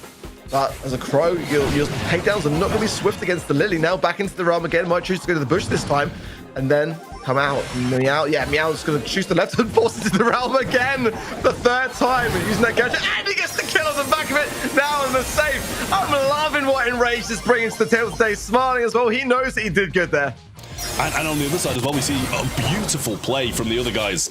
Refresh with a great defense. Now the hypercharge on safe might be able to survive. He does survive it. He doesn't have any gadgets, so luckily for FUT Esports. I mean, not luckily, because they've got 22% of their safe left and haven't dealt a single percent to the other side. But that was game over if he had a gadget. Yeah, interesting choice of star powers and gadgets from both of these two teams, and the fertilizer there just really kept him in place on the safe and allowed that additional ability to survive on. Now he clears up house on the right hand side, has the hypercharge now as well, and a tick down of Rama is going to see his demise now. A chance to go on the safe. Hypercharge from the Crow, hypercharge available for the Primo as well, and not even using it. There's a base race on the other side of things, and Refresh making a break for it. Going to get one shot on the safe now. Enrage trying to find a little breakthrough himself, gets the takedown, now moving towards the safe, and now the damage raining in. And I think FUT Esports drops the ball.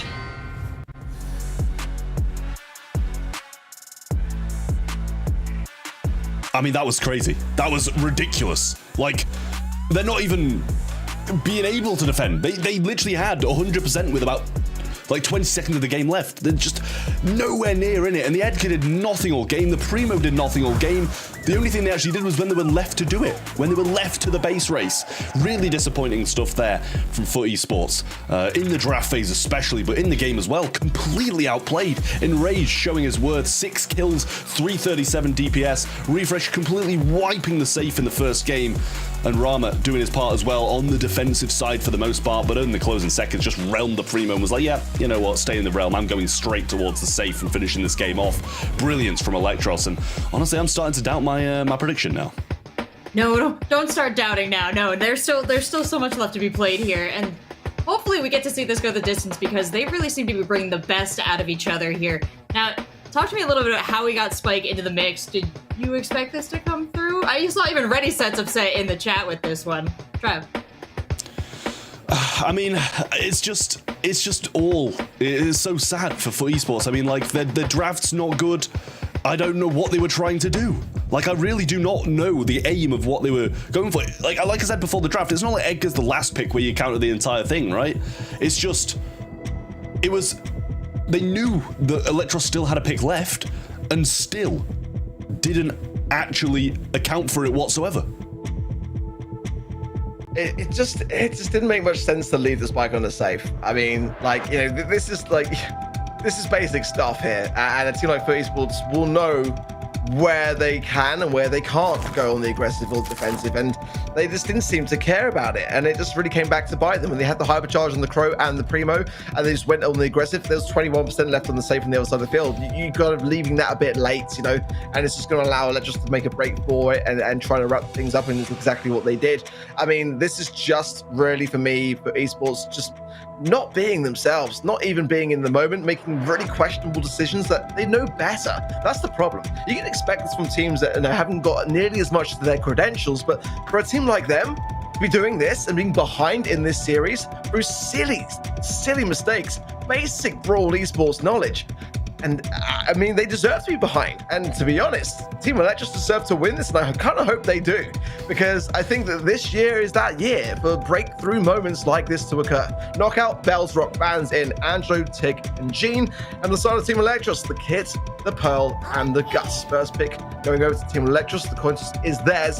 It's going to be RT. It's a solid pair of hands or legs, whatever you want to look at it. Yeah, very good first pick. And to be honest, I think FUT Esports are going to be glad that it's kind of calmed back down, brought back to Knockout, Bells, Rock, where things should, and I say should because the draft can go whatever way at the moment. I don't know what to expect, but it should be slowed down. They should be playing things at a bit more of a range, similar to what we saw in the Bounty, which they managed to win and have more of a firm grip on. But Elektros seem to be just wanting to run at them, and running at them is completely working at the moment, so I wouldn't be surprised if they try and do that again here. But they're going to go with the Bell. FUT Esports playing it, as mentioned, kind of the long game, which doesn't surprise me at all, especially with RT being selected first. I mean, hey, you know, it's one of those things with States Division last year and the year prior to that, where we saw the break of the curse eventually, but until that moment, it was always that, you know, they would either lose in the quarterfinals or go on to win the whole thing, right? We only saw that change last year in June when they lost in the grand finals for the first time ever that they'd made it. So, I mean, maybe we're going back to that same old time, Trav, and like this is one of those moments where it's going to be a quarterfinals exit for Zeta, or rather now for FUT Esports, or if they can get through this in the semi-finals, they'll probably look better than ever and then go on the whole way. Who knows? Regardless, they've got big problems on their hands right now. Bringing in the Leon and Bells Rock, I mean, I have said it for a while, it always was historically very good here. But brawlers like Grey as well, you know, have that ability to be, in my opinion, able to be more on the aggressive, provide something to your team, some heals as well, eradicate the lollipop drop and get a bit of a break at the same time. There you go. This is why you get me on these shows. I will say if I hadn't just watched Linane win with Leon in Gem Grab, then I'd be a bit more concerned about it being picked up here by FUT Esports, but clearly it's proved its worth, you know, in the meta, kind of at least. So I'm not entirely going to be hating on it. I don't mind it at all, but the lollipop drops really aren't going to be lasting too much, and kind of, unless placed behind the unbreakable wall, which I'm sure he's probably going to do if he uses that at all, then, you know, Grey's going to be getting a free wall break, and Juju as well. I mean, this is lining up great for Elektros. Great poker face. Gotta give that to FUT, haven't you, really? I mean, yeah. I want to see Gary's face now as well. Give me meow. I want to see how. Let's see the rest of them.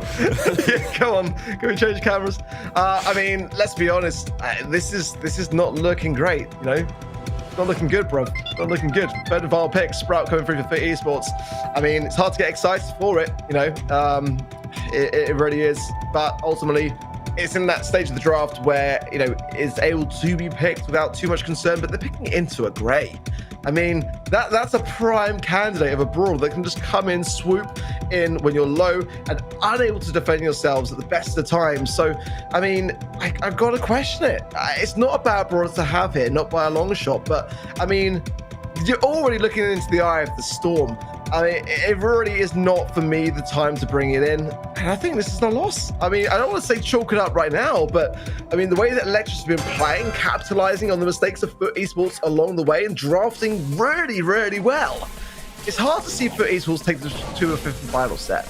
Yeah, I mean, honestly, Sprout's fine for me. They needed a thrower, I think, to be able to put any fight up against Juju at all, and Sprout's kind of the only option. He's going to have decent range as he's doing right now when you bounce it off that wall and going to have it veer towards them rather than throwing the straight shot.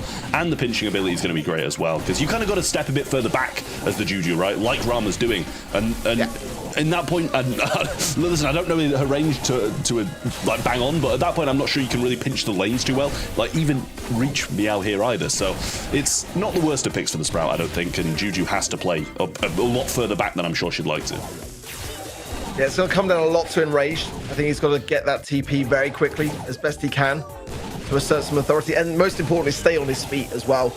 Now he gets some taps. That's just refreshing the right-hand side. Now Gary goes in the aggressive. There's Morgan Kane as well. Nice gadget there from the lollipop drop from Gary. Goes into the mid. Low HP though. It will fall. 3-2. And now a lot of pressure on Meow and Naui. And Ray stays standing. Lovely Morgan Kane yet again. And now he's got nowhere to go but to the dust.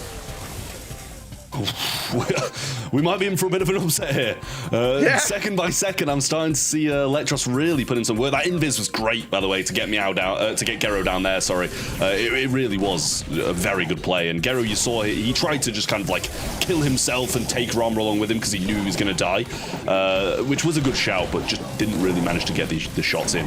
Meow's going to throw a wall down, and Juju can still reach you there, but he's not in any shots, which I'm sure he's going to be pretty pleased about, throwing it kind of in the middle of everyone. Refresh marked from the right hand side, not going to be the easiest play against Naui now. I mean, I hope we see an upset. I really do. These are the moments that I live for in Brawl Esports, you know, and at the moment, Team Elektros are doing the unthinkable. They deserve to be doing so as the rage goes in. Now Loba survives on 68 HP with a helping hand of Meow, who's got the hypercharge now. Wall to the right-hand side, blocking then off the RT. Rama in the mid has got a lot of work to do. He needs to get a gree really here, but low and tapped up as well by both Meow and Gero. Be a tough thing to bring this back. They're going to try for it now, thinking better of it, going into the gas and trying not to feed too much along the way. All tied up now in this game. It's all for the taking. Yeah, you don't want to be feeding the Sprout Super, so who can blame them from going in there, especially when he's got Hypercharge as well. So, back to just the norm, with no Bell Super this time. That was, he did just use it on Enraged before we saw the round end, and he'll be wanting to get another one of those to place on Refresh here, because it allows him to have a lot more presence on that lane, and if Refresh gets hit once, he pretty much has to back all the way off.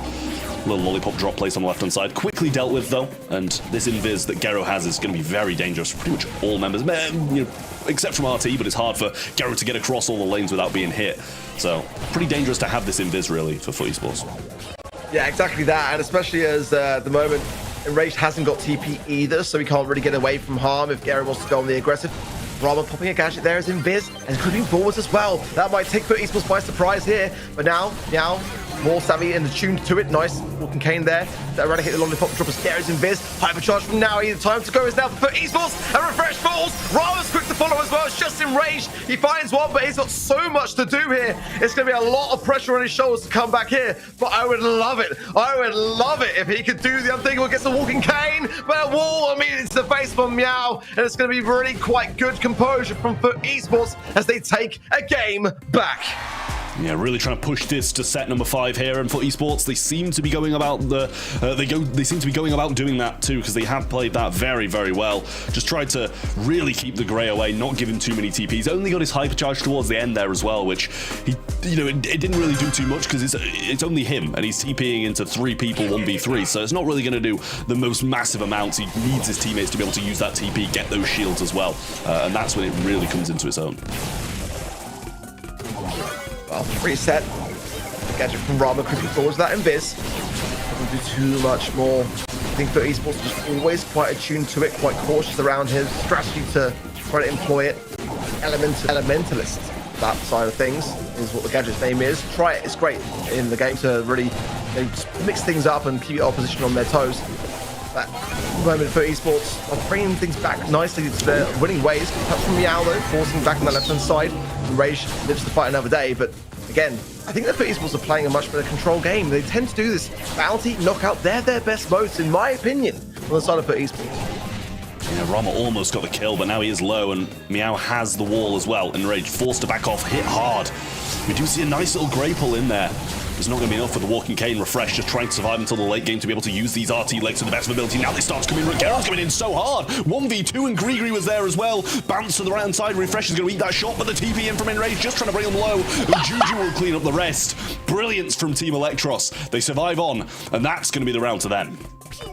Oh, tense stuff. Around in Elektros' pocket, but FUT Esports still are looking the better of the 2 teams for me so far. Really putting Elektros to the test. Again, this is Refresh's first monthly final. Can you imagine what it would mean to him if he's able to cause the upset that they're trying to achieve here on the side of Elektros? Yeah, absolutely insane.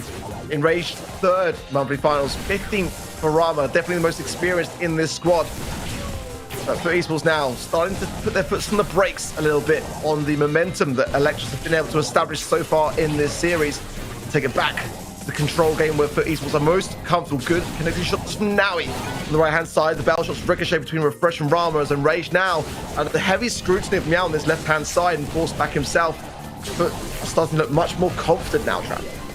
I mean, that bell shot literally bounced all the way to the right-hand side. Now the hypercharge comes in, a bit of extra speed. He's not going to be able to hit too many shots here. And the wall has pinned Rama on the right-hand side. Bounce round, and it makes a connection with the Rage, who bounces towards Refresh. And Rage going to go in 1v3 here, and he's not going to be able to do it. Surely not. Has the hypercharge, but no supercharge now. He wanted to go for it. Did feed the Leon a little bit in the end, but it's 1 round to 1. FUT Esports take it. It's even on 2-2. And if Team Elektros do it, they go into match point.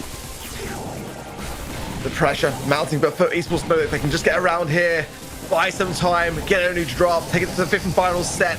It will relieve so much pressure, take the edge off and make it all level. And Rage has got the hypercharge, but no super to utilize. Meow's got his hypercharge. Rara has got a Grigri as well to hand, choosing not to bring it out just yet. And these supers have refreshed. We'd better serve at the end of the game, but they've got to make it there at the moment. And the taps from FUT are great so far. Gary wants to get that invis, wants to go on the aggressive, but not being fed an inch there by Rama in the mid. So Rage is creeping forwards. Got Gadget as well to hand, choosing not to use it. That walking cane, if used at the right time, connecting, could put someone in a bad spot. It's going to be either Meow or Gary.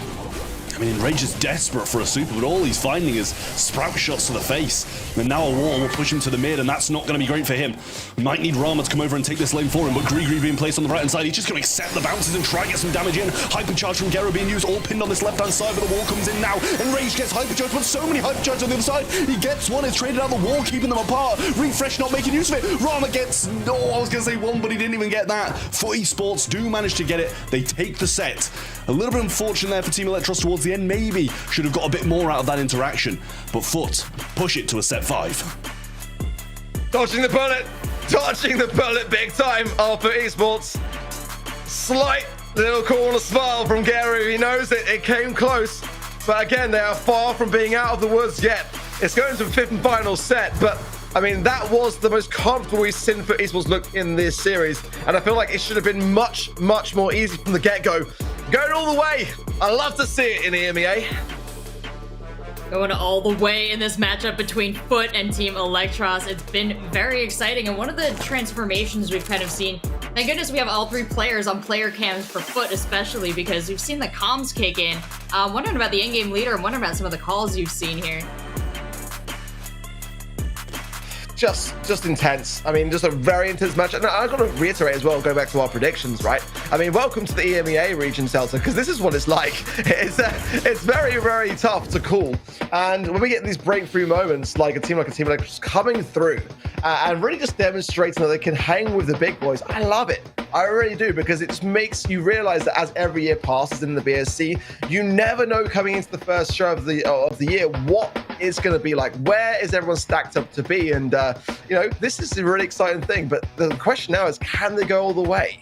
You know, can they really seal the deal? Because that's where your experience comes in.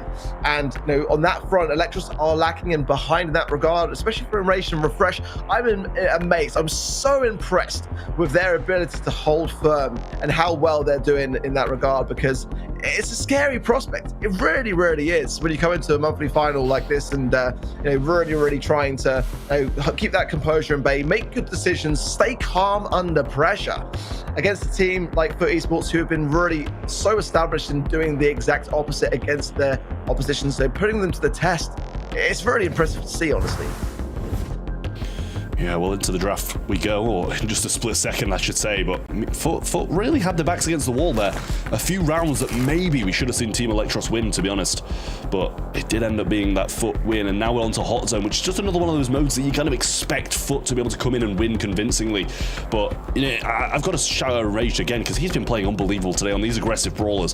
Playing the Grey in that one, we've seen him on the Melody as well. No matter when he's picking up these aggressive brawlers, they seem to be working in his favor when he plays them, and it's really strong stuff from him, especially getting 6 kills on the Grey in knockout, and sadly his team didn't manage to see a result. Draft should be coming in very shortly, as the bans should start to sneak through, and Lou, Poco and Berry going to be the side from FUT Esports, and Berry, Griff and Amber. Nobody wanted to see the Berry, and I don't blame them after that Berry performance in Hot Zone I'm calling it FUT Esports because he used to play from Team Heretics. Chaos, and that was absolutely phenomenal. Yeah, I know what you mean. It's definitely getting nerfed. There's no doubt about it in my mind. It's just ridiculous at this stage. I hope mean, it needs to be. It really does. Adrian, if you're watching, mate, I'm begging you. It's just so dominant, and I think absolutely. The double ban there, very much a necessity. Stu being the first pick is a great starting hand here for Team Elektros. It's always a conversation on the pro circuit where players will say the power of a Stu first pick in hot zone, it goes a long way, and I think Rama was always very good with it when it came down to that brawler and this particular mode. So I'm excited. I mean, it could be anyone on the side of Elektros playing it, but obviously Rama's name's to it for the moment. Let's see whether that is going to prevail as we find what else is going to be drafted in. Janet, first pick by FUT Esports. I don't mind it. Again, like I said, I would never have imagined coming into 2025 with Janet being a meta brawler, but it makes a lot of sense, and it is in that spot. And if you're watching at home as a more casual player, perhaps on ranked, and you're wondering why that is happening, give it a go. You might surprise yourself. The hypercharge now really elevating this brawler, no pun intended, although that's exactly where she's going to be heading with it. Just drops so many big high damage bombs on your position, but it's the ability to be mobile and steer yourself that's really quite key with that hypercharge. As Nita joins the bunch for esports, it's a bit of a tank deterrent. Probably my least favorite pick, honestly. It's quite an open map here, Trap. So I mean, that Nita, if they go with the wall break advantage on the side of Elektros, it's going to be kind of a bit of a sitting duck. Yeah, I don't mind it too much, to be honest with you, because when you get that bear, the Stu's going to be going nowhere except back to spawn. Like, you're going to have to run away or you're going to be killed. So it's going to be tough for him when those walls are up.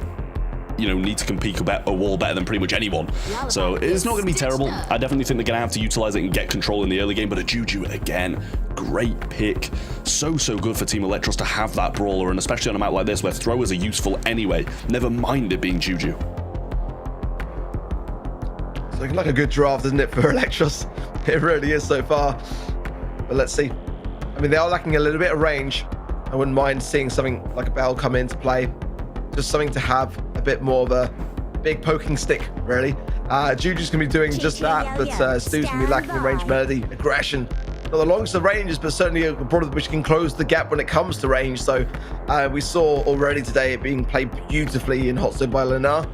Question is, can Elektros do the same thing with it? So far, pretty balanced draft for the most part for me. They might struggle a little bit with this Nita bear in this comp. That's my only concern. Brawlers like Melody, Juju, Stu, they're not going to really shred through a Bruce. Certainly not a hypercharged up Bruce either. So it will feed some notes to Melody, allow her to maybe just have something of a combination with a gadget or a dash. But Draco for esports not going to have any healing qualities behind it. That's my reservation with that one as well. Normally we'd see it in hot zone was paired with a berry, with a Byron, or just even a poker. I wouldn't mind it. I could understand it, but they're really taking a bit of a risk by not doing so. So definitely some things to be said about the draft overall. What are your thoughts? Yeah, I mean, I think the draft is... I really like what Team Elektros have brought to the table, to be honest with you. I can see them doing pretty well against FUT Esports, but I think we've seen that FUT Esports, when their backs are against the wall, is when they perform the best. There's a lot of pressure on them here, because I know you said in one of the previous games, you're kind of expecting FUT Esports to come in here and dominate. Team Elektros really don't have that same pressure on them from that. So we'll see if that's going to be the case, and if FUT Esports are able to really make a big impact and not FUT Esports out, or if that's going to go the other way and FUT Esports will remain strong. Such a strong start from them, though, and just Meow alive, 380, and he's going to go down too. Team wipe for Elektros. Yeah, spicy. Already a fantastic start. All three members of Elektros on that zone in the middle, as now he brings in the Dragon's Breath to the equation, but not really finding much of a connection with anyone, but staying on the zone is what it's all about now. The last stand coming in, and Rama actually is able to survive it out on 80 HP, but he stays alive now. Brilliantly taken care of by Janet. 144 HP now. It knocks his healing, but it doesn't matter. His teammates came in, stayed on the zone, and they're approaching 50% now on the side of Team Elektros. I mean, this is just wild. Rama's going to weave in and out, has hypercharge as well, and down goes Nawi once more. We do have some form of control for FUT Esports, but how long is it going to last with Rama flanking all the way around the rear? Garo, no gadgets left either, and he's just going to dash straight through him a couple of times, get him down. Bear's going to be pushing Melody back, but those notes should deal with it pretty swiftly. And I have no clue how FUT are winning this. It's looking so convincing on the side of Team Elektros, but you're right, the scoreline does say a bit of a different story, only about 8% in it. It's the hypercharged Giant. Look at the jukes though. He is now connecting with Refresh, but not getting much value from the back of that hypercharge at all. It's now Naui coming in now with the Dragon's Breath, trying to find some connections, doing a decent job. But look at the way that FUT Esports are balancing their time as well. Refresh juked that wonderfully well now. It's all tied up. It's so close. Yeah, I mean, somehow FUT are winning this. I have no clue how. That was a great play to get some ground and some kills, but it's been pretty much all Elektros, in my opinion, other than standing on the zone, and this is going to be a FUT Esports win. All three of them locking down. I mean, in comes Enrage, but too little too late with that kill, and that's going to be a FUT Esports match point. Saying about the hypercharged Bruce not going to be working out well for the comp of Team Elektros going into the game. Just see at the end, it's running away from it, not able to deal with it at all. And that was the thing which I feel like if FUT Esports can get that even earlier this time round, it'd be more convincing. But I'm with you. Throughout that game, I thought it was Elektros that were going to be, having the objective more on their side than FUT Esports. So it's got a lot to be said about the aggressiveness of what we're seeing on the side of Elektros. They've got to make sure that they translate it more into being on the objective. It's all great dancing around the zone, but you've got to dance within it. Well, now he's going to go down. Did use a gadget there as well, but Rama so low. Meow trying to find it, but he did kind of stop him from pinching and peeking there as he took a shot around the corner. Meow and Garo just locking down, trying to reset some healing, but Rama's not healing at all. He's just waiting for his opportunity to do something. He's pressing his shot button, his gadget button, anything but healing. But he should be able to get some gassy heal back, but he's not making the move. Eventually did stand still for a bit, but that Janet shot will land directly on him, and that's going to reset it once more. Now the gadget from Naui coming through, and then just beefing up this zone. 57%, almost at 60 now, as Team Elektros have barely stepped on.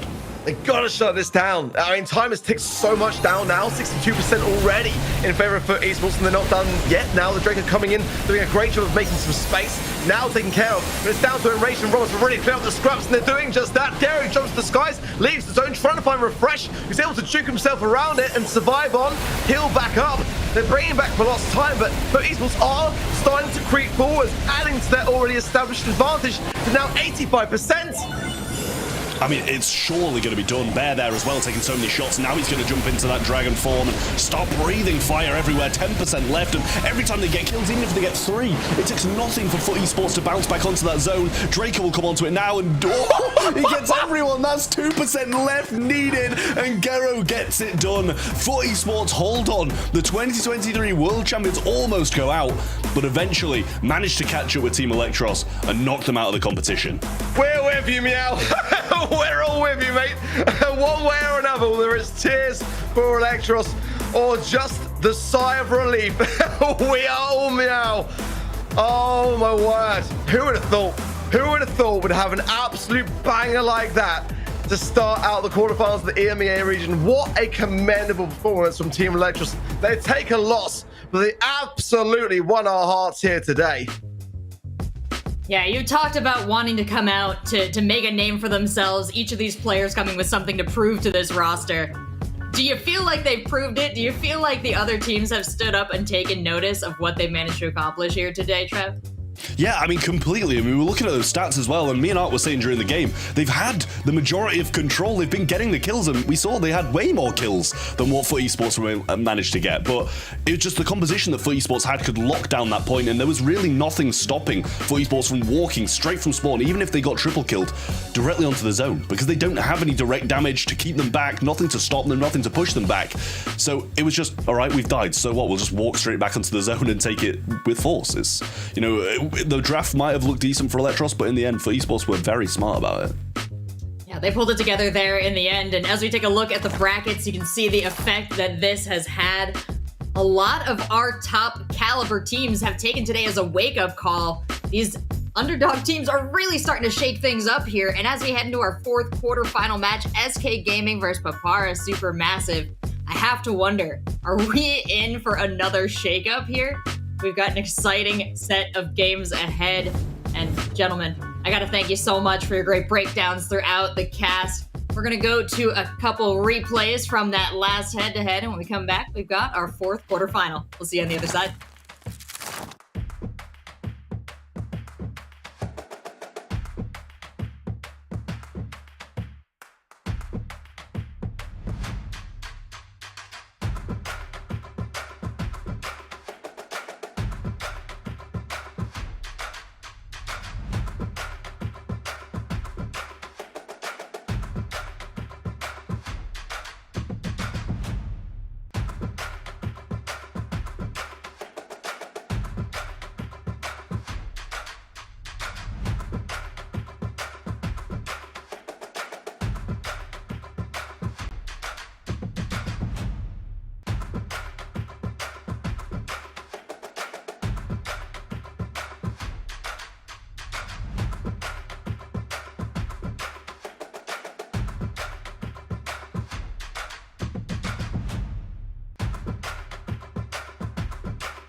Welcome back to the Brawl Stars Championships. This is the EMEA monthly finals, and we have had 3 banger matches in a row. We're about to get into our 4th quarter final. Did a little switcheroo on our casters again. We've got Reddy and Trav now, and we're setting up for SK Gaming versus Papara Supermassive here. SK Gaming, so familiar. Papara Supermassive, you know these faces, but together this combo, we are going to learn some stuff today. Let's dive into SK Gaming first here and get a little closer look. Tell me, Reddy, when you see these faces, what are you thinking is going to happen next?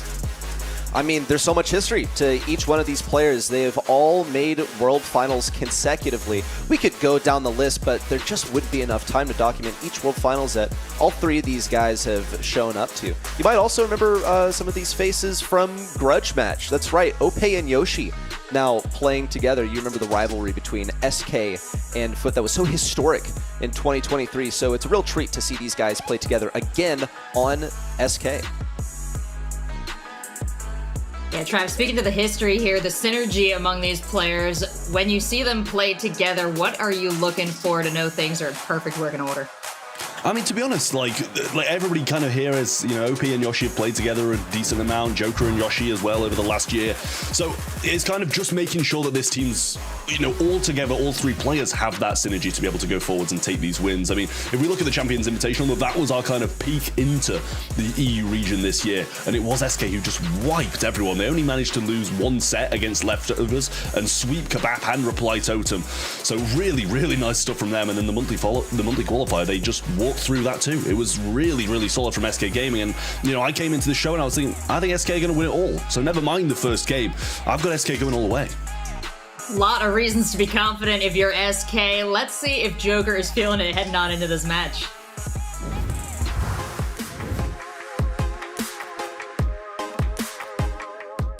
So we usually look at the statistics from our analyst. He shows us what's the best on each map, what are our strengths, what are the opponent's weaknesses. And based on that, we try to adapt our drafts and figure out what the best strategies are. So if we have to choose between 2 brawlers, we most of the times go for the comfort pick, because I think it's more important to feel comfortable on the brawler, and then you will play them better. And also we look at what the opponents play, and usually if the teams play a lot of tanks, for example, we would go for the anti-tank if in doubt.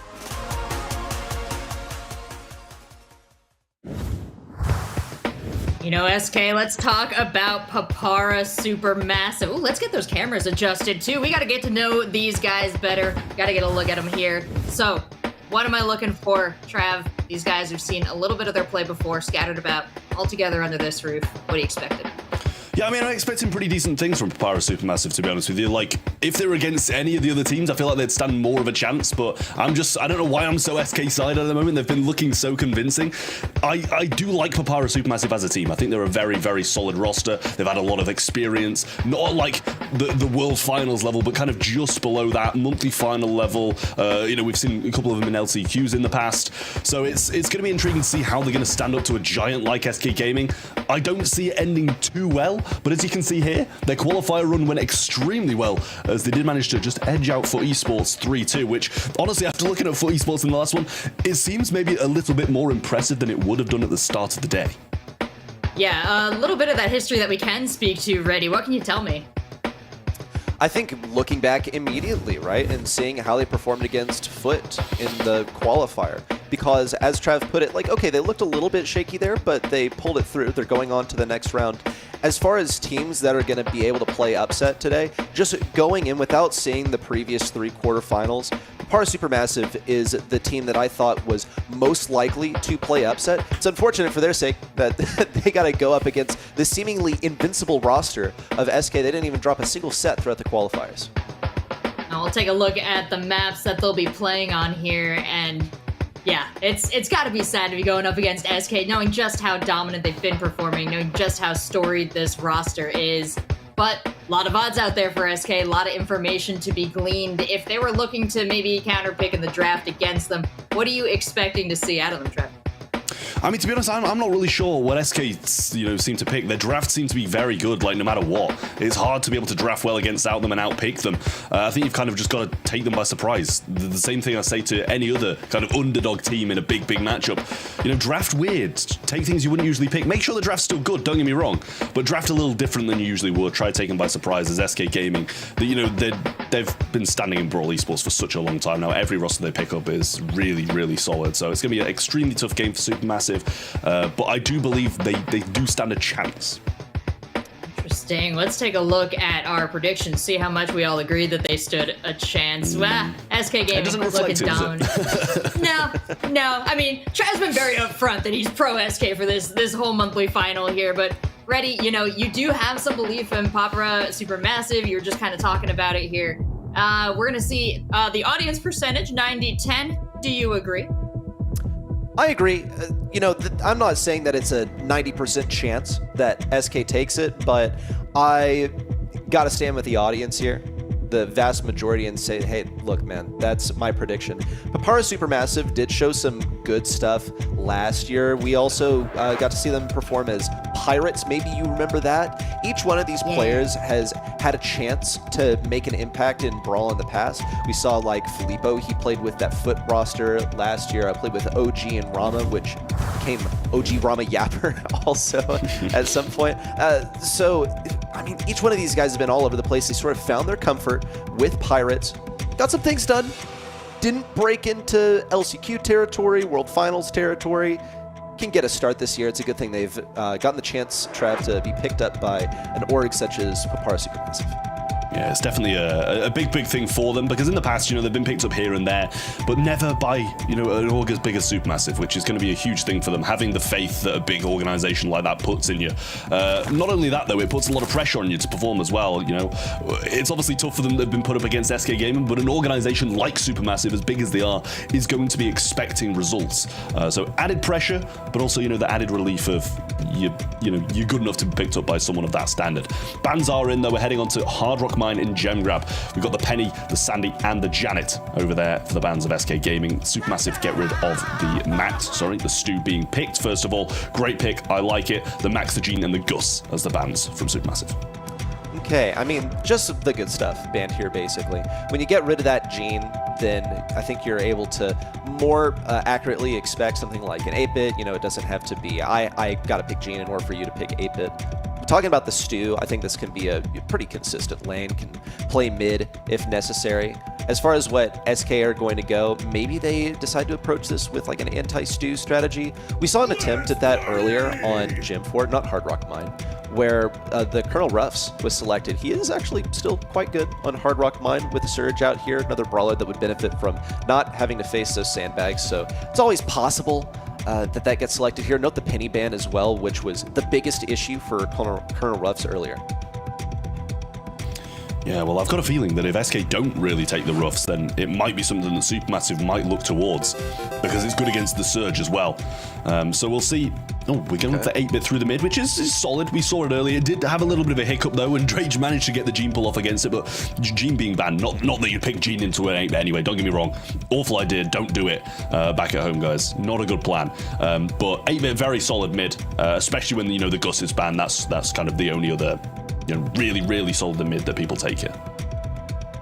Response to end of the 8-bit, what do you go for? A lot of times you think of something like a Bell. I think there are ample places where that turret can be placed behind an obstacle. Juju out here now. She's going to serve the role of sort of an anti-turret as well. She's also just like a must pick basically everywhere. You know that your opponent is going to pick Juju at some point if you don't, so can be a complicated thing to navigate around. I do agree with this, though, as an approach to getting rid of that 8-bit turret. Also, other good options in the 8-bit. You want to pick up a Piper. Nita is now a strategy. So a preemptive anti-tank to deal with a possible last pick from SK Gaming. The only drawback of Nita is that she can kind of stink if there's nothing that she's good into. Mortis is a bit of a mystery to me. I see how it could do well into the Juju in particular, but I think there's a risk of feeding that Nita. Yeah, you can see it can do well, but you can see how it can also do awful. If there's any Gree down, you know, from the Juju, a Bear, and even Stu being able to run away from it pretty successfully, it does make me a little bit worried, especially because Juju can get rid of 8-bit turrets really easily unless it's placed quite far in the back areas of the map. So I like what Supermassive have here. I think they've got a really solid comp, but it's definite risk. There's some reward level to it from SK Gaming with the Mortis, but it's a big risk.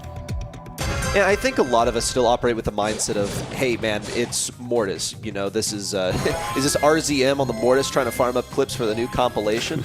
No, he's actually pretty good with the hypercharge. It's a matter of getting there, of course. Okay, interesting, really timid approach from Papara Supermassive, all waiting in these bushes. Joker, of course, waiting for the same. Sort of like an antlion in its pit on the left side, just waiting for anyone to approach so he can get that first level for free without the risk of feeding anyone. Yeah, I was going to say, if they wait any longer, OP's just going to be able to swoop in and take like 4 gems off the opponent's side with no worries. But they did eventually go in and get them, and it's 3-3. No engagements so far, just a few taps here and there. And now we see SK bounce into action, start to move into the opponent's bushes. And Filippo's so low, and in comes OPE, really going to punish them here. But Joker kind of in the defensive lines of Supermassive, trying to get forwards, but great stuff so far from SK Gaming, and how patient it was. You were kind of expecting the team who were going to benefit the most of the Supermassive of that, but it really didn't go that way. Ope taken down on the aggressive in the back left. It's actually kind of tough for him to chew through this Juju. Note also that Yoshi is running boosted booster here. Not really necessary for him to run plugged in for the extra speed, since he doesn't have a mid matchup against a Piper or something where he actually needs that. So he gets to have 50% damage boost from this turret. Same for Joker, who's now operating at level 3. OPE in with a couple of kills. Tomzy, the last one alive, and Ope takes him down, also staggering the respawn. 10 seconds left for Papara Supermassive to get to SK Gaming spawn, and it just does not look possible.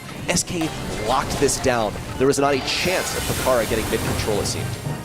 Yeah, that was quite a worrying display from Supermassive there, but I'm intrigued to see what happens when we actually have Brawl Stars gameplay instead of them just waiting for the first portion of the map and SK wiping Supermassive off the map.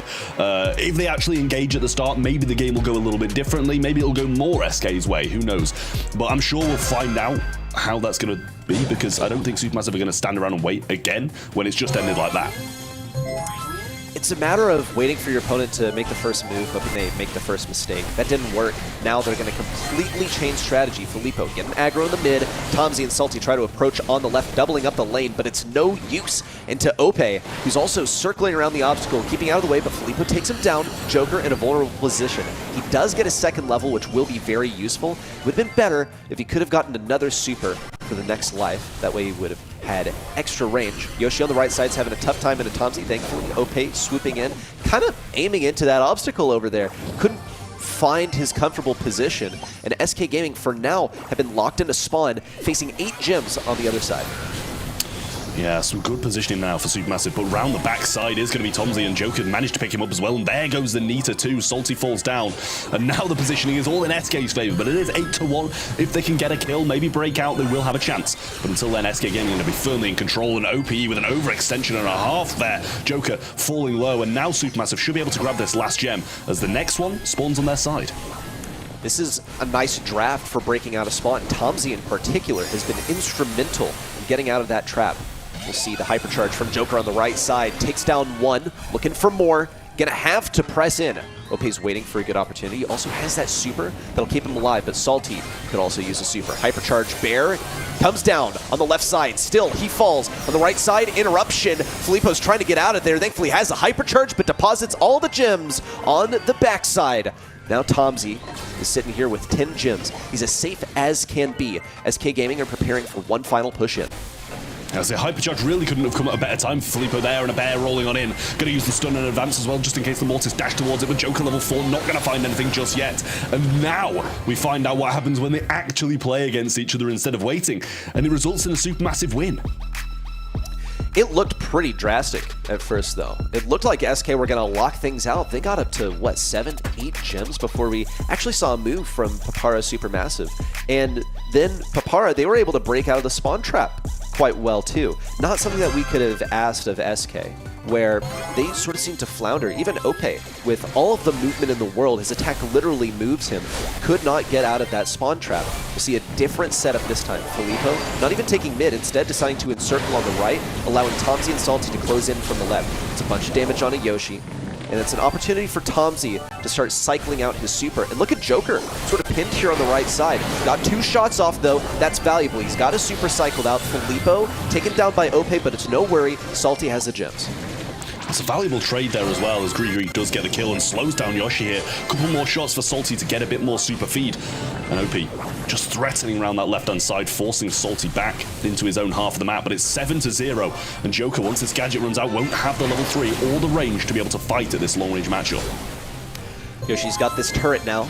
It means more pressure for him and Joker, but Joker is lacking the level 3. He gets it for free with the use of a gadget, but it's his last one. He's got to make it count. Tomsy's just camping around this obstacle, keeping him at bay. Meanwhile, Ope in the top left goes for one, gets it, stunned by the bear. Gems deposited next to Salty. That's 2 more for Papara Supermassive to start a countdown. Tomsy just pop a shield and take a head-to-head matchup versus Joker. He does get level 3, and Ope flanking around this left-hand side, has a super in hand as well. All of them kind of going towards it. Close up, he dashes a wall a couple of times, really unfortunate, and now he will go down. Hypercharge Bear and Grigori coming forward. That's going to be a lot of damage and might result in him getting a couple more gems. Gadget was used, but nothing from it. Now the Hypercharge from Filippo on this left-hand side wants a head-on-head matchup against OP, but he's not going to be given it. No chance for Papara Supermassive to get gems number 8 and 10. Excuse me, 9 and 10 either. But Filippo has managed to snag them from mid. He's headed all the way home. SK Gaming do have some utility. Ope has that hypercharge. That could be game-changing. Same for Joker. Closing in from the right, trying to split the shots on a Filippo. Interrupts the countdown. Thankfully, Nita's got him. That's 10 on her. Yoshi, nowhere to teleport to. Thankfully, Ope swoops them up. It's a chance to interrupt the countdown. Just need 1 more gem. Stun on the Joker. A jump to the sky, but all of those gems clatter to the ground. Papara Supermassive run away with 19, and that's the game they need to win set number 1. I mean, that was just absolutely phenomenal stuff there from Supermassive to come back. And as I said, after the first game, you know, engage, see what happens. Don't wait around, and that's exactly what they did. They came at them 2 games in a row and managed to take this first set.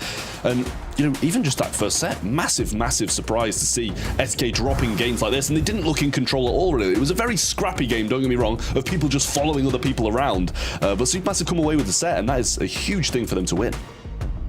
I've got to wonder about the communication that we saw on Papara's Supermassive. Just some great timings. Filippo popping in to pick up those gems out of the middle, pinning SK Gaming into the corners.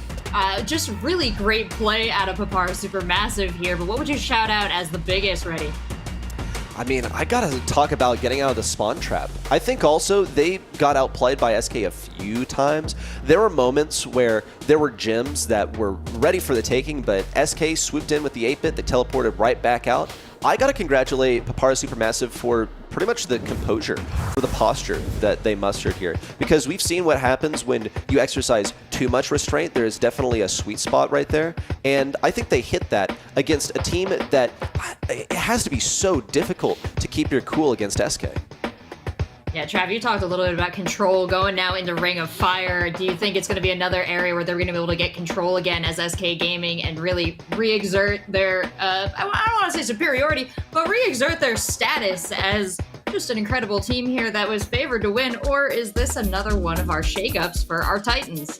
I mean, I think in reality, heading into every set, I'm probably going to say SK should win it, because they should. Like, they are the better team at the moment, you know? Both of them come through the qualifying upper bracket, but if you look at SK Gaming's players, you're always siding with them, no matter what, against the majority of teams in the EMEA region. So it's quite difficult for them to be able to bounce back after a pretty disappointing loss in set number 1, but Supermassive needs to carry this this momentum that they've got forwards now into this next set and try take 2, and that'll really rattle SK. I think the scales are a little unbalanced as well, because if you're Papara Supermassive right here, you're not a team that has really made it to the World Finals before, not as decorated as SK. So then what is your goal? What is the next step up for you? And I think the logical step is, hey, let's just take this one match at a time. Let's get our quarterfinals win. In fact, if we look at the Pirates in particular, last year, they made a couple of monthly finals. That is this squad, by the way. This is Pirates, but now with an org. They made top 8 2 times in monthly finals, both times shut down by Humble in the first round. Now they got to go up against another big bad of the EMEA region, and there's no doubt in my mind that their scope is limited to just this one match. For SK, they're going for gold, man. So that's why I say the scales are just not balanced here. The preparation is not the same. Ooh. Poco first. I mean, that's surprising to see. Don't get me wrong, they have banned out Berry, so that's kind of the other capable healer. But we see a Draco roll on in for Supermassive, and that's going to be decent into the Poco. Takes it away from them as well, because that might have been one of the things that they want to go towards. Lola, you know, when you're using the star power, you're going to be able to heal yourself and heal others on your team as well. So it's a pretty valuable pick, and has the range, obviously, as well, to be able to do good amounts without taking too much damage in a map like Ring of Fire. And especially when you see Poco, you're not really expecting other things with too much range. Maybe one thing and then one thing that's going to be a bit more aggressive. But I like what Supermassive have got so far. Gonna sound like a broken record here. B, so good into Poco, Ring of Fire, wide open map. And since Papara Supermassive didn't go for it, it might mandate SK to go for it. There we go. It's a little tough, right? Because B, in close range, she can't do much to defend against herself. She sort of dies to stupid stuff. She doesn't really have much health. And so she can be a liability. But with this B selected, yep, it's just the logical follow-up. You go the Poco, the Frank, the B. We've called it out several times, and there are a few different flavors of this. You know, maybe the ice cream flavor, get some berry in there. Now Supermassive, though, they're going to have to find an anti-tank that's also able to deal with this B. If they're able to establish a good presence on this point, then they might not need to worry about it, given that probably like B, for instance, can't really step on the point too reliably. Mortis. Okay. And let's double check, did we see that Melody banned? Because previously, yeah, it's banned. Previously, the answer to this was get the Melody and isolate the lifeline, the Poco, get it out of here. I mean, it looks like we're probably going to see the Mortis, as you say, targeting the Poco, targeting the B, the same as a Melody would. Just a little bit less effective, I will say, in this meta, but, you know, you can still make those plays. You've just got to be a little bit more skillful, a little bit more aware, and pick your moment that bit better, because Melody, you're going to be able to do quite a lot, no matter who you dive into, but Mortis, a lot of the time you can get eradicated pretty fast if you're not careful. Probably going to be Ope piloting this brawler again if the last set is anything to go by. Could see a shakeup. So who is going to be on the Mortis? Oh, rather, it is Filippo. Got my sides mixed up. Nonetheless, Filippo taken down immediately by Ope there on the left side, and the heals are already out. Papara Supermassive forced off this point by Joker with a takedown on Salty. Well, Tomsy just waiting for his moment to come around this back, and OP using the super now does predict where he's going to go as well, gets the stun and gets him down. Swooping in is Filippo, but he's not going to get a lot from it. He needs to build up that super, and I believe he just did. So Salty, Tomsy might wait for him to come back up, and they do just that. Should be able to mount a decent attack now, and we'll see if it's going to work. Because if it, oh my, the Rattled Hive just absolutely bombs Filippo down, and he is sent straight back to spawn. Tomsy also getting sucked in on the left side. Ope can't get the kill, though. That gadget lasted way too long. Filippo now taking down Yoshi. It's going to be the last to respawn, which is going to hurt Ope a little bit. He's still able to come in with the hypercharge. Filippo managed to take him down with the help of Salty. Stays alive thanks to the healing. Yoshi, though, has the hypercharge and the super to keep everyone alive. There's a shield coming down. Ope with the kill. SK Gaming now, as a unified unit, storm the point, and they've taken back control. Yeah, OP just going to use the super on Tomsy. Misses it this time, and Poco's not going to be able to give enough heals. Gadget used by Tomsy, but Filippo's backing out instead of going in with the super. Joker's going to go down as Yoshi uses the super for attack instead of heals. Might be the right way to go about it, though, because now he's got that backline down. Poco coming around. OP predicts that he's going to go through and gets the kill. Tomsy moving in, but hypercharged super from OP is going to clean this game up. 5% needed, and SK Gaming will do it. We saw the Draco into the Frank earlier, and the Draco actually beat the Frank, but there's a key difference here, which is that Draco actually had support, okay? He was getting berry sugar over there, but now it's Mortis to try and isolate things in the Lola. And Lola actually did help him out, taking down a hypercharged Frank before he was able to actually impact the ground with the super, but you're not keeping that Draco alive, which is a pretty big issue for Papara Supermassive to overcome here. Filippo gets that kill, starts off strong, but OP's going to return the favor. Tomsy trying to get around the backside. He is going to get the kill no matter what. Salty helps him out. Does take a little bit of a hit from that B gadget, though, and chooses to go around the flank once more. Rattle Hive used again. And Tomsy just rattling this backline time and time again. Gadget's going to keep him alive for a while, but not going to stay alive as all three members of SK were there to get him down. Salty ready with another super to put down in front of him, keep him safe against Joker. Yoshi not going to be able to do too much against it either. Okay, he goes down. Ope out with the hypercharge. Filippo heals some, but it doesn't really make that much impact. Tomsy, though, spraying everyone with the fire. Yoshi, Joker, Ope know that they can't really approach. Ope, though, he's playing with fire, man. He was getting up close and in range. Now taking an opportunity to heal as they have conceded this push. I guess just going for the remainder of the wall break. Didn't want to deal with that anymore, having the entryway to the mid blocked off on the left side. Supermassive have control for now, but that could very well change with this Poco Hypercharge in. I mean, Hypercharge really didn't do too much, didn't provide a shield to OP at all because he missed that. Filippo goes in for the super, gets one, sends out two, gets another as well. Beautiful stuff from him. Only Yoshi alive, but he sent out so many supers and has Hypercharge in the bag as well to try and do it again. Gonna go for it now, gets his sends out again. He just can't be stopped. Brilliance from Filippo over the right-hand side and just returns back to the safety of the bush. Mortis is out here breaking ankles today. The matchup into Frank, that is a mind game right there. Frank trying to predict the position that Mortis is going to dash to, and Filippo is just never there. Teleporting around him practically. Excellently executed. Man, we are in for a close match if this is the sort of pace we're getting off to in just set number 2. Well, crazy stuff. From Supermassive to bounce back, we might be seeing a 2-0 to them. And Filippo dashing forwards, taking OP by surprise. Now we'll use the gadget, trying to get some work done, wants to get a super. But Salty putting up so much work in this mid, 10% has hit. And Joker not finding the shots he once was, eventually does now though. And that will bring him down. Tomsy uses the gadget in the back lines, but all still so healthy. Filippo just going to accept death again. Oh, actually sends out a super. I thought he was just going to wait for another time, wait for another spawn, and come back stronger. Slow in from Joker, doesn't hit anyone. See the tuning work out from Yoshi as they await the next push in. Ope now finally getting to go aggro for the first time, pulls in Tomsy, but ends up getting the heat on the back end.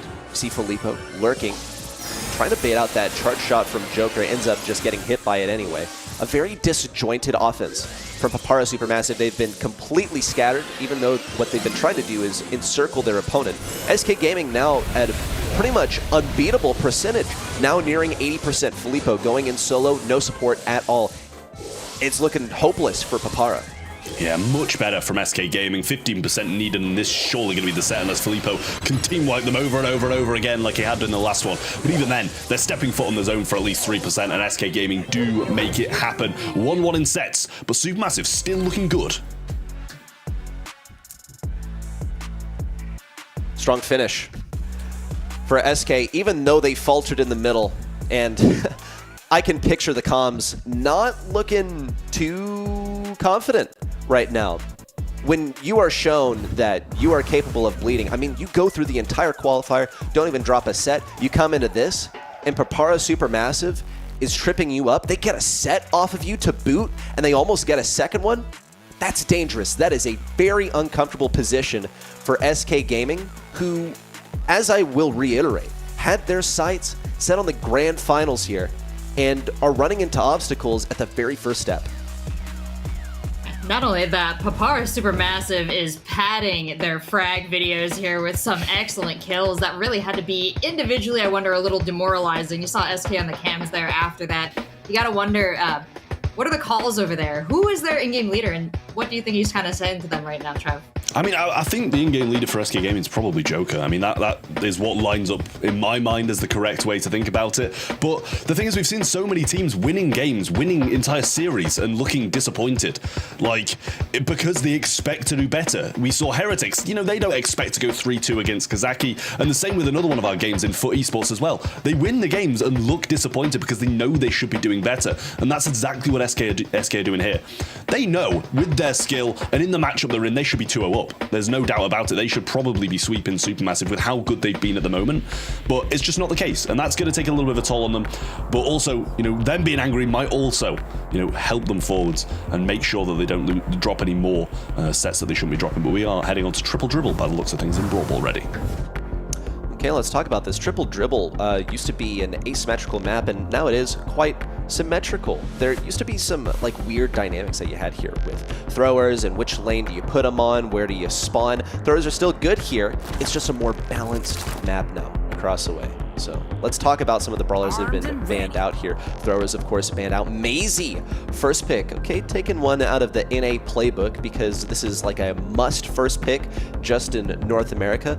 But here, where you do have the opportunity to use some longer range brawlers on a couple of these side lanes, and also anti-tanks being so important in a Brawl Ball as a mode, I think it makes a lot of sense.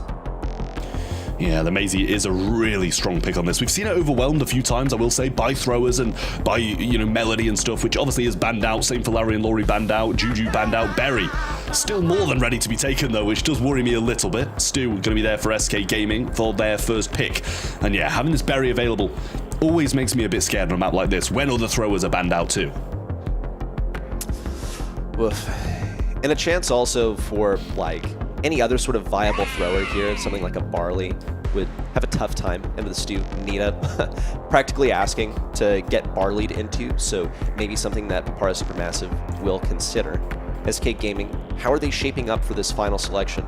I'm seeing a composition that would work pretty well with Frank, just in the sense that they've picked up a couple things. Stu keeps his distance from Frank, and also Nita should be getting the Hypercharge Bears off of Frank, so could be getting prepared for that. Papara Supermassive with an anti-tank of their own in the 4-5 selections right here might be wanting to... that's a Barry Frank. What's that noise? It's a boogeyman, man. It's my like exact response to Barry Frank. Well, it's like the earthquake before the tsunami. Pretty much is the Barry before the Frank comes in. Yeah, I mean, that is a dangerous thing. It's kind of the humble special, and it's something that they've been playing for so long. Primo, though, as the answer from SK Gaming. They're going wild. They're taking the Primo and hoping that that's going to be enough to deal with the Frank, even when getting all these heals from the Berry. They do have a Maisie, though. Gonna have to be careful. That's a decent tank counter. Gonna be able to knock back, keep people away, and at arm's length with her range as well. So, although they do have good counters into what Papara Supermassive have got, I still do like the Berry Frank combo no matter what. It's always got a chance. It's just good everywhere. And even when you're holding one position, you know, you're not walking forward trying to score a goal here in Brawl Ball. Barry's going to be getting so much value. Charging the super, charging the hypercharge alongside the super can be a goal-scoring condition.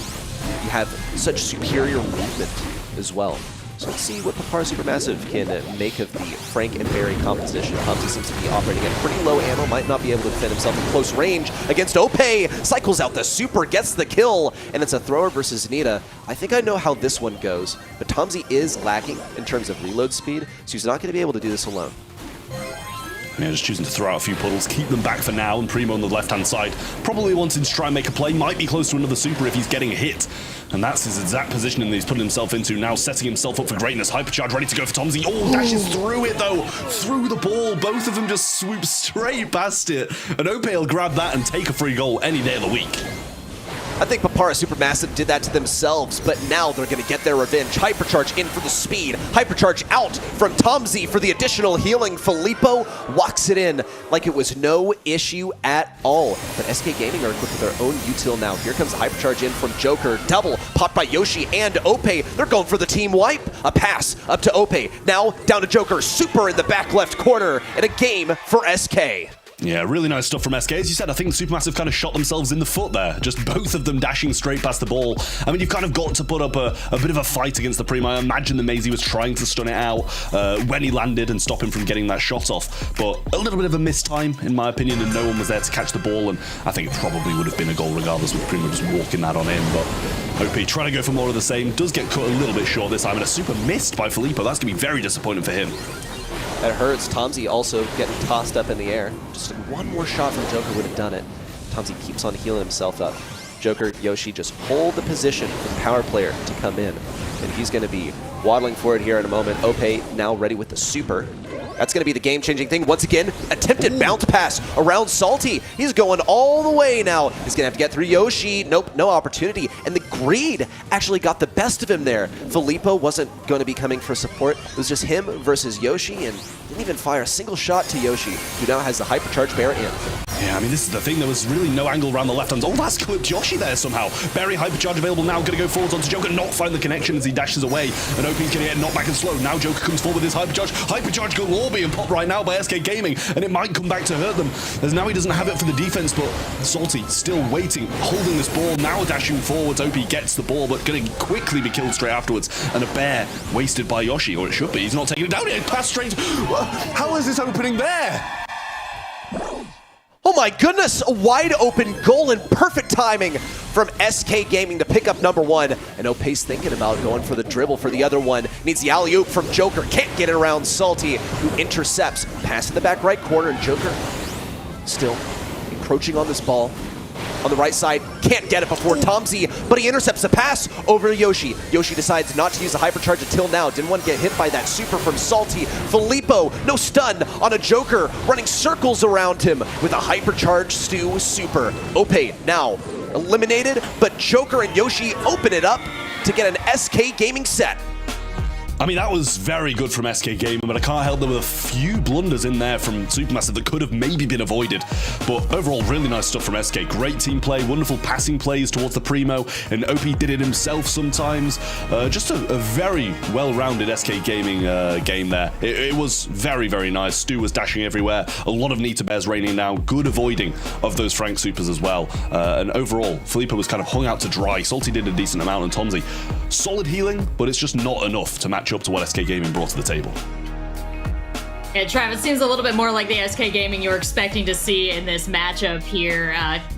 Tell me a little bit about what was familiar, what was their top quality play that you can see they're finally hitting their stride. I mean, it seemed like they were playing a bit better as a team, to be honest with you. Like, overall, the passing plays, staying out the way, playing, it just all pretty much wrapped up very nicely. We saw that goal that kind of Supermassive, it felt like they left it open. Joker definitely made some good plays to get there and be ready for the pass. So, props to SK Gaming for getting into that position, and that's what I mean. They just, when they play better as a team, that's the SK Gaming we usually know. You think they can hold on to this momentum, Ready? I think it's possible. I mean, I just like the composition they had. I think Papara Supermassive actually had some pretty good momentum coming into this, and they look so good in game number 1, even though they did fall there. The reason that I think it started to fall apart there in game number 2 for SK to come in and grab the win is, well, Papara Supermassive, they got too greedy on a few abilities. A couple hypercharges used on pretty much solo missions that amounted to nothing. One that sticks in my mind especially is going aggro into SK's Anita. It was Maisie going into SK's Anita. There was no play for the Maisie, no chance of scoring a goal. Went for it anyway, just eyes on the prize and nothing else, blinded, I think, by the possibility of scoring a goal. Let's talk about Kaboom Canyon now, Trav, a map where we have a bushy mid that is a hot point of contest. Yeah, it's very dangerous. Surprising to see that Crow left open, as this is one of the maps where it's very good, just in normal play, as well as being able to have that hypercharge towards the safe. So I'm sure that's going to be picked up someplace along it. Chuck's still available as well, which is kind of alternative to Melody. A little bit worse of an alternative, I will put in there as well. But we do see some long range down the sides quite often. Angelo going to be banned out, same with Piper. Juju, obviously. I mean, a lot of bush, a lot of water. Pretty much you can do everything on a map like that. It's going to be Penny to kick things off, though. Not the first pick that I would have expected, but it's fine. I think so. I think there are plenty of positions that you can put the turret in that'll be useful. Also, probably won't struggle too much to get that hypercharge out there. Could be a huge game changer.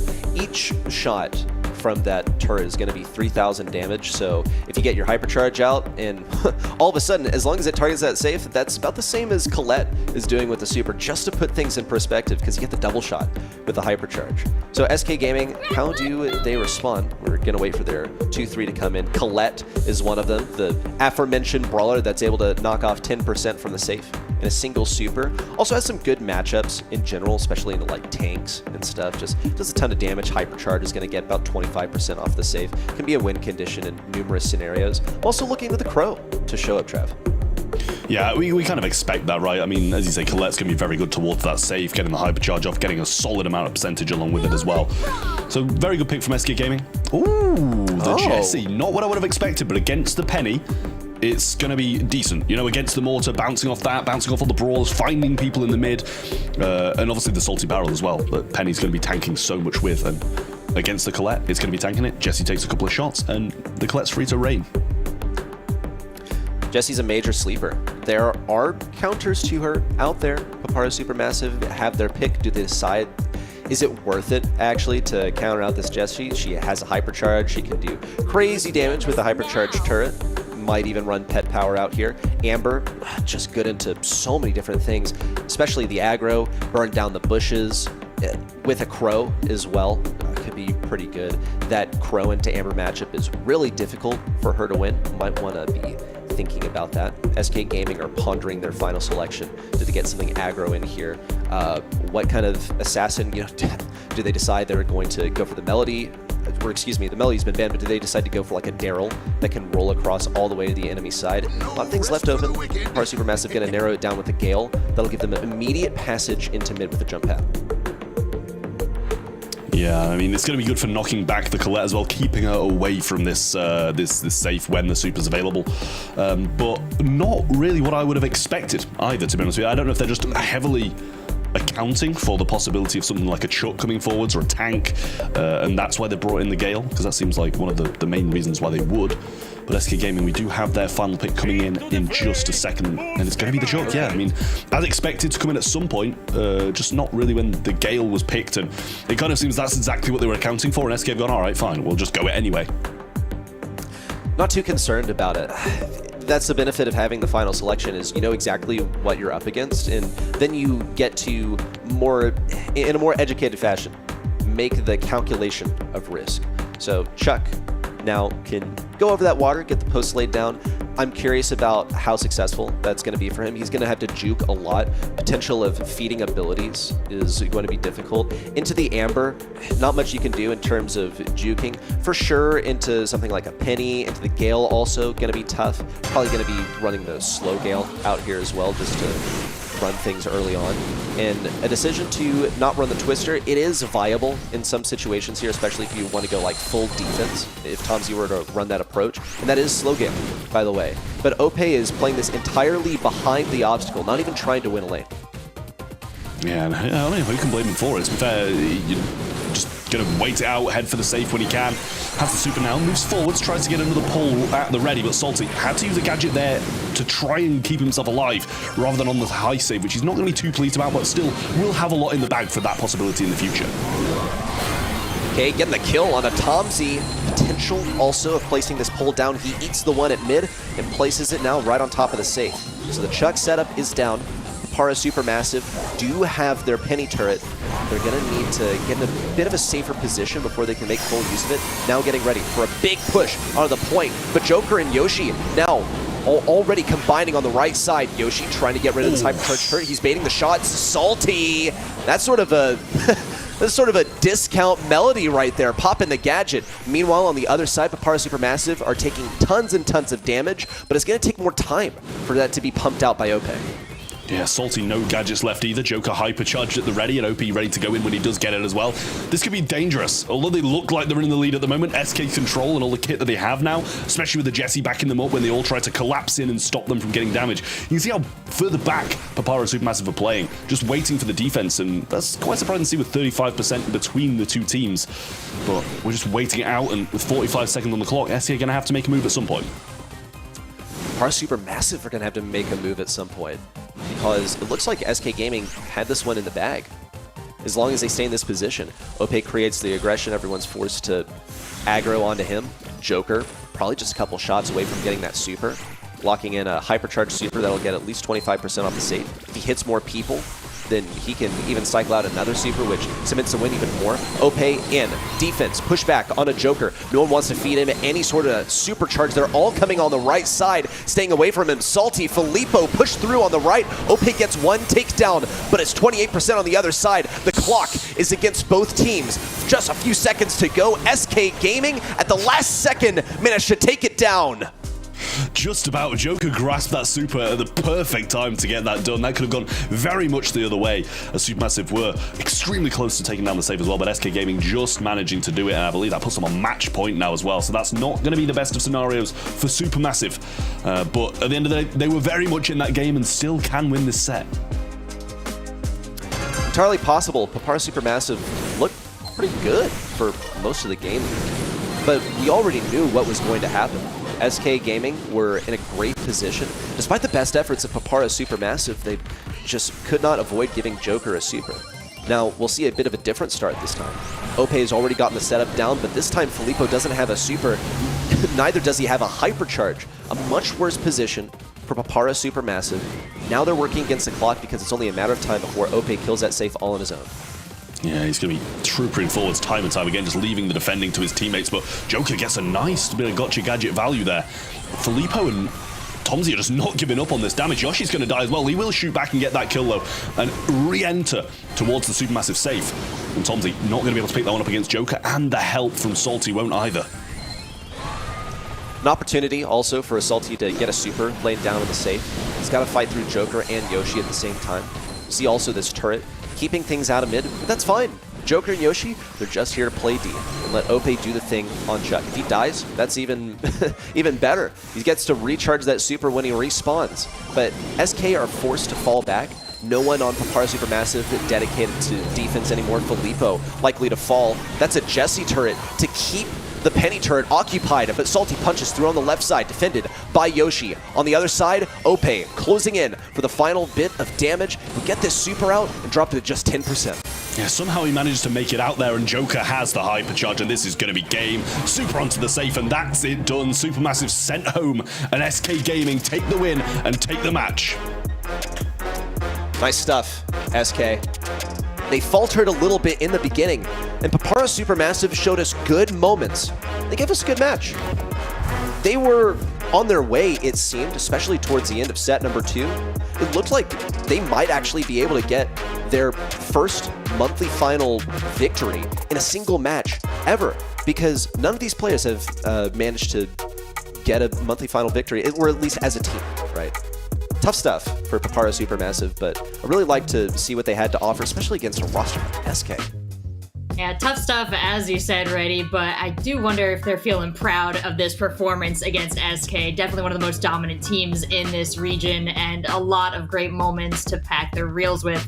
But, Trav, your confidence in SK, unshakable, and the result, as you predicted. So how did they pull together there? A lot of great moments from Ope, but a lot of great collaboration from the entire team in that last game.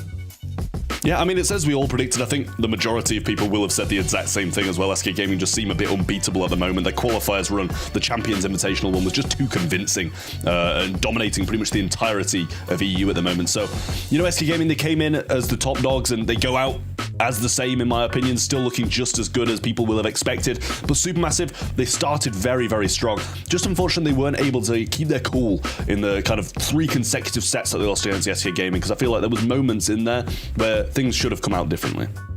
Well, I will say, it was cool to watch them play, and as we take a look at the brackets here, we can see that each of our underdog teams did shake up the established order a little bit, no one leaving unscathed from the quarterfinals, but our semifinals are looking stacked as we predicted, and our humble Team Heretics match is going to be a banger as we start that off when we get back. Gentlemen, we've had so many great matches go the distance today. We've had such an exciting head-to-head every time. I hope there's more of that to come. We're going to check out some replays from this last match. We'll be right back with our semifinals.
The surprises teams in our EMEA this region this year will be for sure Totem, Even though they had an iffy first qualifier, I truly believe in them. I believe they'll go again all the way into World Finals.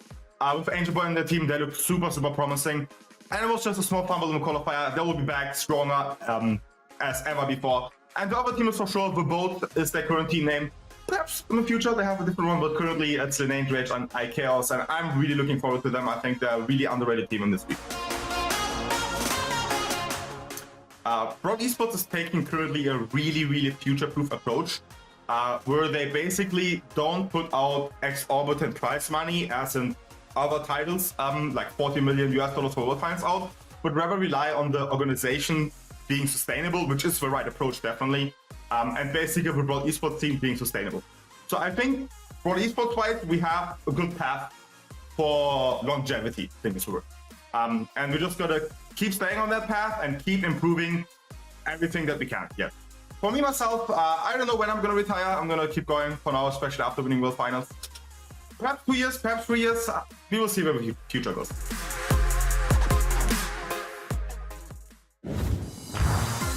Welcome back to the Brawl Stars Championship EMEA Monthly Finals, our first one of 2025. We've had 4 great matches in our quarterfinals, and now after a 3-0 victory over Eclipser, Humble is moving on to face Heretics, who came out 3-2 against Kozaki. Once again, we've scrambled our casters. We've got Arc, we've got Ready Set, and I am ready and set to jump back into Humble here. They had a great performance, the strongest of our Titan teams. Ready. What are you expecting to see here against Heretics? Heretics, I mean, earlier they looked pretty shaky in a match that they were really supposed to win with an exclamation point. Man, it is dark in the Humble compound right now. The lights are off, but I hope these guys are still switched on for an exciting match. Though I will say that my judgment has been swayed, but only more in the direction of Humble, that I expect them to take this one. Expectations from Ready are in Humble's favor. What do you say about that, Arc?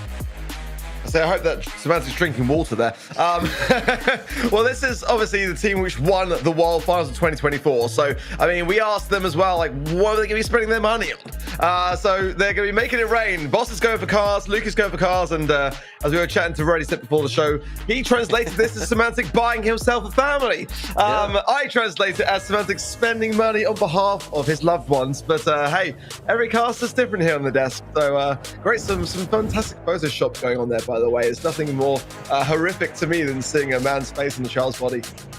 Yeah, I have some questions answered. I have some new questions to replace them with. But you know what? They can all be solved by the results of this match, because we'll find out just what everyone's intentions are. And Humble has to overcome Heretics to make any of that happen. Heretics, as you said, looking a little shaky against Kozaki, but Ready, they're not too shaky, are they? Ooh, maybe. Here's really what I think is going on, is we are looking at 2 teams that are going for World Final spot at the end of the year. Sorry, I'm going to sound like a broken record, but this is literally how it is. Heretics are definitely preparing for this semifinal match. It is the most important one for them. It is probably the more difficult match they will face in this entire bracket. So when it came to quarterfinals preparation, I think that sort of got cast by the wayside. Obviously, it's the only way that you can get to this stage, but you have to balance your prep somehow. Oh, they balance their prep by increasing their aura. Checking out the aura meter here. Ark, I'll let you break this one down. Yeah, of course. I mean, there are many players in the EMEA region, but some have aura and some don't. And for me, Leonardo is a person who has maximum aura. I mean, coming to the scene in sort of 2021, but he was lingering around prior to that, joining AC Milan Clash, and I mean, he's had an immensely successful career. But again, it's just kind of cementing himself in terms of his legacy. He's got 4 monthly final wins out of 23 appearances. That's pretty high. The amount of monthly finals that man has done, being this is 24th here today. I mean, by comparison to Semantic's got the most in the entire region. I mean, he's got 30, well, this is his 31st monthly final here today. He's 110. So it is definitely not too far behind that whatsoever. But again, when it comes down to those big landmark achievements, being at the World Finals and getting all the way through that bracket, hasn't really quite happened for him yet. But this year, in a team like this, and a roster as established as this, I mean, many have got very high expectations, that's fair to say. Yeah, taking a look at our maps and game modes here, we talked a little bit about what an opportunity this is to debut in the 2025 season, to let the other teams, regions, and everyone know what you're bringing to the table in this competitive season.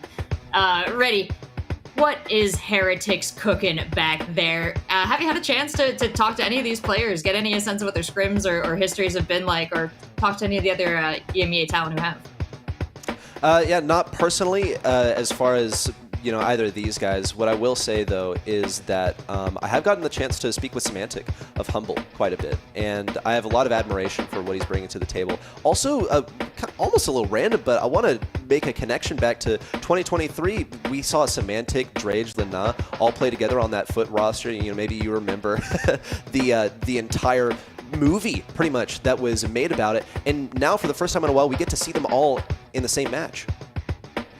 That is exciting. Yeah. Not documentary. An adaptation? Brawl Esports? Well, we've got our predictions up here, and sadly I am alone because Trav is on break for this cast, but we've got split down the middle support here for our two teams. Gotta say, I think Heretics has a lot to fight back from. That match against Kozaki, I think, left them with a lot, feeling like they had to prove, and who better to prove it against than the reigning world champs. But you guys obviously have different beliefs, so Ark, I'll hand it over to you to defend them. It's just based upon what I've seen today. That's the thing. Going into today, I was really hoping that I'd be able to be waving my Team Heretics banner to win the whole thing. But based upon that first quarterfinal stage, it just really wasn't clean today. And I think it should have been at least more so than it was versus Kozaki. 71% then in favor of Humble on the event site to the lower side on the side of Team Heretics, and for good reason. This is the world champs, the reigning champions of the world in Brawl Stars, and the first match of their day, albeit to a much lesser opponent, in my opinion, in terms of experience. That was one of the most brutal wins that we've seen for quite a while.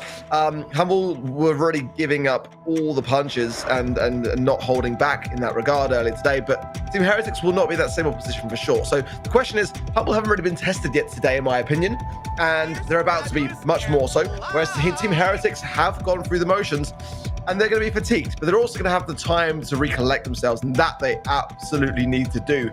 So let's see how they kind of fare and how they wipe the slate clean going into knockout for Garland Gulch, and the draft flying through. Andrew is the first pick by Humble.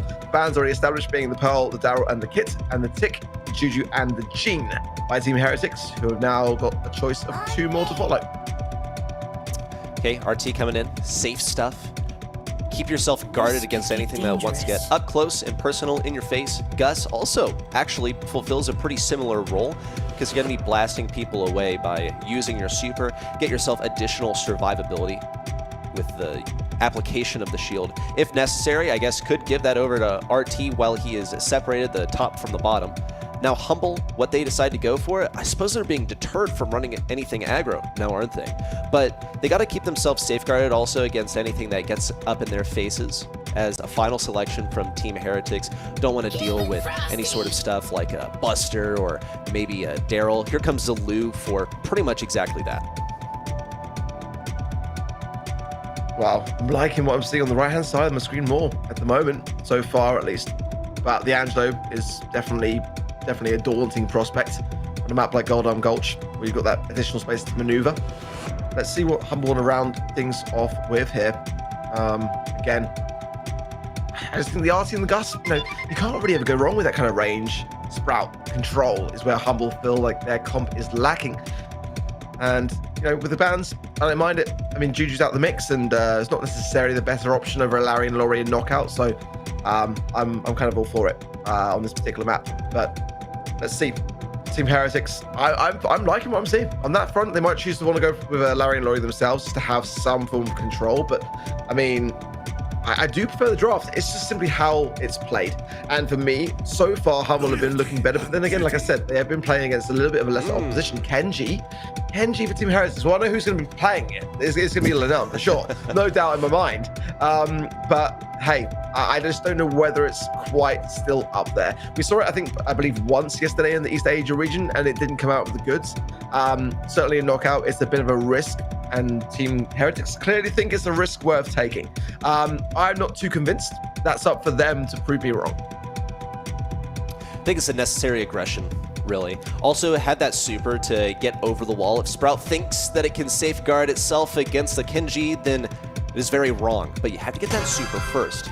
Also, just the ability to heal with your main attack is crucial for Kenji. Just a better Mortis in a lot of ways, especially when it's tough for you to get your super. So we'll see how it executes. Decided to not go for that left side, sort of scouting just in case Humble decided that they were going to go for more of a symmetrical approach to this map, which is usually played left versus right. See Boss also just doing his best to stay on top of Lena, who's now going for the lane switch to the bottom. And Boss, is he going to stay there? Is he going to rotate towards the bottom? Looks to be so. Bit of musical lanes over here to keep everyone where they are ideal. Yeah, Boss needs to stay on Lena for good reason. I mean, Lu was always historically one of the best counters to a Kenji anyway, so, I mean, that's the confidence that Team Heretics are placing within this brawler in the hands of Lena, and that is the best person to have it, no doubt about it, but he's definitely going to have his work cut out. Herding the sheep it is, though, as Lena takes the top side, and the whole of Team Heretics sort of force things around. And there's Boss popping out the shielding yet again, just surviving on, but he's solo himself. Popped now by iChaos and forcing Semantic into the gas. It's just going to be then Lukey, the last man standing, and he will quickly fall shortly after. Clean one for Heretics. Managed to bring it home in the end. Humble now approaching left side with caution, as that's where Lena set up his base last time. Decided that it's all clear. Even though they don't have a visual on the guy, they know that he's on the right side. There. Okay, here's a spray out from Lena as well. Just waiting for the perfect opportunity. The banana down from Semantic as well. Just a little bit of banter between the two. Blocked off now as Lena attempted to approach. Semantic has a chance to recover that wall if he decides it's worth it. Got to exercise caution with the gadgets because you only have a few per game. Semantic decides it's not worth it. He's going to preserve it. He's got 2 more rounds to get through if they get taken down here, so he's got to count that. Great value there from Lenan going in and finding both Semantic and Lukey. Not much too more than that. They're playing the long game for Heretics. They want the gas to close in and allow Lenan to close the gap much easier. Hypercharge available for Semantic here as well. Nice cookie popper there from Drage, forcing then everyone low. But now taking a lot of taps. The shielding is good. There's the ice block retaliation there from Boss, and Drage falls, making it a 3 versus 2 now. Humble have got the high ground. It's been very tough to penetrate here. Lenan tries to go for it. Has the super now to hand, and the side of Humble, they are low. He's still standing. Finds one, finds 2. Semantic, the last man there, and he gets him too. What a move from Lena! But he cannot relax for even a moment, because that is a realization that he's going to have to make that happen all over again in Game 2 or Game 3, but they're definitely not planning on getting taken down in the next one. Close this one out clean and simple, if possible. A very end-game brawler, but also there are moves for Kenji to be making here in the early game, especially if he can bait some of those gadgets out of Semantic. You saw how impactful that super was in the end from Semantic. Almost kept his distance from Lena, but Lena ended up having more health, as Kenji tends to do. Here comes the aggro right off the bat. Frozen up just a little bit. Not too large of concern as he's able to keep his distance. Now more of a diagonal dynamic forming here between Humble and Heretics along the mid. Pretty traditional to see on this map. Not a whole lot coming out of it, but it's just the early game. It's the time for Lukey to get his super, time for Boss to get his super, but also perfect moment for Lena to apply that pressure. iChaos catching Boss off guard, dropping this to a 3v2. I know you've been speaking already, but I'm still reeling off the back of that triple kill by Lena. I'm sorry. Yeah. It's just, I just can't get over it. Unbelievable. I mean, going into the matchup, I said that he's going to have to prove me wrong on this Kenji pick. And I mean, made me eat my words. That's why I say these things, because I love it when players do just that. As Team Heretics again take another round, making this first set look pretty straightforward. We need to see a bit more from Humble now, because Team Heretics are 1 round away from taking the set, and that would be the best way to start a start comparison to early today. As Semantic pops the hypercharge now, finding chaos now as Lenan takes the left-hand side. Lukey jumping away, trying to find some space, but Lenan's not going to take that anyway at all. Gets Boss, finds him as well, straight into super as well, so he's not going to be able to get any damage dealt along the way, but now goes down 2 versus 2. It's going to be Drage versus Lukey and Semantic, and chaos that top left-hand side there for support. This matchup. It's not looking good for Drage. No AoE from Semantic, but he bounces it off the right side to confirm the kill, and Semantic and Luki combine to get a round win.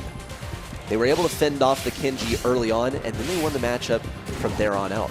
So that's got to be the priority, keep the Kenji at bay. I mean, it's exactly what Boss is here to do. But we'll see Luki and Semantic keeping their attention diversified. iKaos popped out of position. No shot, one shot from Semantic, makes a connection. That's about it. Hypercharge out from Semantic now. Being very cautious about it. Spirit Animal applied to Lana. Takedown on Luki. Heretics in a winning position. Nan finds 2 slices on Semantic, and now, oh, what a way to finale it! Beautiful stuff! Team Heretics come out on top, and they needed that win. They really did. They had to get off the mark against none other than the reigning champions of the world. Heretics smiling for the first time today, let's be honest, because until now it has been looking relatively bleak. A battle all the way to the 5th and final set earlier in the quarterfinals against Kozaki, but now against none other than Humble. 1 set on the board. Wow. Heretics absolutely rising to the occasion against the current world champions here. And like you said, the first time they've been smiling today. I do have to wonder if there was a huge regroup after that quarterfinal match. They got their heads on straight now, and we saw some greatness from them. Ready, set, I'm handing it over to you in the replays here. Yeah, I'm curious about how Humble, did they expect the Kenji? How are they preparing for it?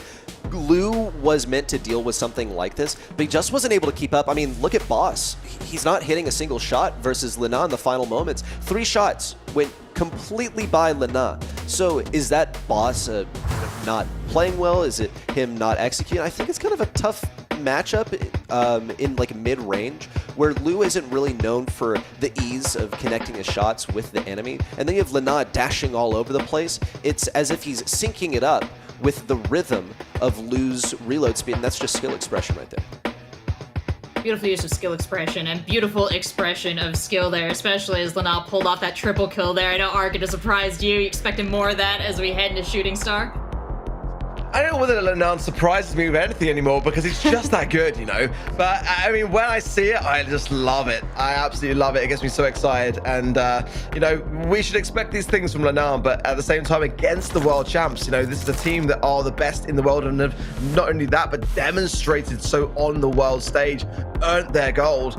You know, it's really, you know, especially when you consider the contrast from what we saw early today so far, a much better reformed Team Heretics, and they're giving themselves the best possible chance so far starting things off. But again, you know, that was a very, very bold pick that did pay off for Heretics, but the drafts were in question earlier, so they've got to keep this up and continue to convince me here going into our next map and mode, which is going to be Shooting Star. Bound to the first pick of an Artie. It worked out well in the previous set as well. So the Juju, the Angelo, and the Tick banned out by Humble, the Grey, the Carl, and the Max also banned out on the side of Team Heretics. And the long-range affair is where I always do like things to be, for me, on this particular map. The Angelo ban's quite key for the mid, and the Juju. I really quite like the Humble bans. They are much considerative of having that coin toss on the side of Team Heretics. So RT never really banned out. It's not really that kind of brawler that's flashy enough to be so. Hyper picked up by Humble. I did like seeing the Max combo, which is banned out now by Heretics on that side of the field. So that's always a great counter into the Piper. So it being banned on the side of Heretics kind of opens up this brawler pick for Humble to consider here. And, you know, they are so good with it. Gene as well would have absolutely been on the minds of Team Heretics. We've seen Drage mantling that particular brawler all day long. So a great starting hand. I like it. Okay, I think that Team Heretics will find their options limited a little bit here, but might find an opportunity to go aggressive. It could be a bait. It's going to be tough because they don't have the Max anymore. Also, the fact that Carl has been banned, I think, gives the Gene pick a little bit less value. Potential for them to be baited into something like a Penny by the pick of the Gene, because you got to be able to block that pull. Sprout is actually quite vulnerable to something like Gene. Now, Shooting Star, you might see that Sprout sneak up mid, and you're able to throw over the wall, apply the pressure to the Gene, blah, blah, blah, blah, blah. But that is when we're going to see, like, Semantic come up the lane and then start trying to close in from the side. So I see a Blue Star more likely for Team Heretics just based on what I'm seeing right here in the draft. they're going to have to find a way to keep the Sprout safe. There are options that Humble can go with here that apply the pressure to the Sprout. We saw it in Knockout, okay, the Kenji. Not that it's a primo pick here, but is a way of applying pressure to the Sprout, and there are many such ways to do it. Again, it's a much better draft for me by Heretics so far. I'm convinced by the Gus, the Sprout is a bit of a reservation, but ultimately the walls can be a great deterrent of Piper. So under pressure, having those down, but also it's in the hands of Chaos.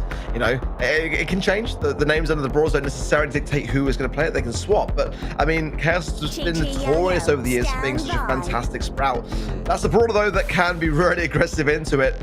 Certainly going to be quite a scary one on the side of Team Heretics to consider. That Gus shield needs to be handed over in those times of peril. Those RT legs need to be available for it. And it's down to Humble to time those advances correctly and accordingly to ensure that they get the maximum value out of that Brawler pick, because it can kind of fall flat on its face. So everyone needs to be really there for the supporting push to ensure that it comes out, surviving from it, because yeah, if you're a Melody player and you're going directly into the eye of the storm, you need to make sure that you're coming out smelling of roses. So some interesting ideas on both sides. I like the fact that Humble have got that kind of longer ranged approach combined with that more close up personal aggressive approach. And the Gene as well, it's a great supporting Brawler to have. You can bring someone back in, gain some stars in those final seconds of the game and turn the tide. So some good ideas on both sides. Great starting hand from Lukey there with a good homemade recipe gadget, forcing Drake back very quickly, and a break to the side. About the perfect setup for Lukey to have on that side, right-hand side to keep things up. Might be a bit tougher for Boss to apply the pressure that way, but he has occupied the mid-roll. See Drake taking a lot of damage. Semantic trying to apply the pressure from the left side. Can't really, did get a bit of the smoke on Drake to keep him low, but Boss is feeling the hurt from RT. That's fine though, because Humble are in control. Position, maybe not so much. Semantic taken down. Heretics now in the lead. Boss is looking for a chance to get in here. Not honestly the worst for him to have a super near Lina over here on the RT, because when you super in as Melody, it's a pretty non-committal brawler. You have 3 supers to get around. Wow, what a curve from Lukey. Keeping Lina back, now focusing on Drage, and maybe a bit of wall break towards the back right. Oh, Lukey with a big tap there, a very important one as well to keep Humble in the lead now. Following up again, just shy there of Drage, but so incredibly close to being connecting shot again. He's just so dangerous. As soon as I see the Piper pick, I smile because it's my favorite Brawler. I know what Lukey can do with it. Time is against Heretics now. Hypercharge pop there from IKS, forcing to the right hand side. His attention to Lukey. He's now got jump. Does use it at just the right time. Breaks the wall as well to help the Hypercharge too. So that's going to be helpful in these moments of defensiveness where he can still get the angles, get the shots on that he needs to keep the Heretics off. 15 seconds left. It's time for Heretics to move in. Here comes the initial wall around the right side. There's also the super on the Drage. Boss trying to apply the pressure. Drage in a bad position. Taken down by Lukey. Another onto Lina. And the final nail in the coffin. It's not going to come through on the top side, but it's still a Humble win. Better. Much better. But as always, Humble were that squad last year that always remained reserved until the end. And that was one of the things that, for someone like Semantic, who's always so outgoing with his celebratory acts and stuff like that, that was the biggest shift that we saw. And it led Humble to victory. And you can see there, just everyone eyes on the prize, boss focused, everyone looking much more like they are in the zone, more locked in this time around in this set so far. Already another good aggressive start. Actually, possibly to the left-hand side, allowing Lukey more of a mid-firming roll. Good aggression, good damage as well from Semantic there with the Vengeful Spirits gadget there, just keeping everyone low. Team Heretics now pushing back, trying to advance up upon things. No kills, no deaths. The blue star is with Boss in favor of Humble. They get backed up, but I don't think they really mind. IKS doesn't have a wall to keep them back anymore. They're in control. Boss has the ability to apply pressure. What a pull from Semantic! And he almost got taken down. Oh, what a dodge against Lina. That's 1, that's 2. Body block from Boss with a super in. Lina can't be pushed that much by Boss. What? He went for it anyway. Surrenders so many stars to Team Heretics in the process. Heretics still behind. That's the problem. And the pressure mounting. Again, time not on their side. Chaos moving forwards, placing the wall. And what a great wall that is as well to push up. But with no super, Boss can't really go on the aggressive here. They've got to be careful not to feed Boss. That's the thing, because Chaos is going to fall. His walls are so good, so quick, but nonetheless, it's dangerous on their right-hand side. No question about it. Lukey low, but healing up now accordingly. Has the hypercharge as well. Can jump away as well as you can now. Dre's definitely cautious around it, moving away from it on the left-hand side. Does not want to feed over unnecessary stars here. Taking damage. Hypercharge for Chaos. Now push coming in. Inbound here for Team Heretics. It's now go time. Hypercharge available for Lukey, same for Boss. He would love to have a super here. It would help him stay alive. It would give him some shield. Lukey keeps it up onto Lana. He's just one tap on the left side. iChaos vulnerable. Boss with the shield out. Takedown on iChaos. Humble close out the set. Great control. Much better composed there from Humble. And you can see it in there. The composure from Boss. And the outspokenness of Semantic, getting everyone communicating, you know, letting everyone know that, like, you know, we're back on track now. We've got the sets equalized out, and the stats say that exact same story.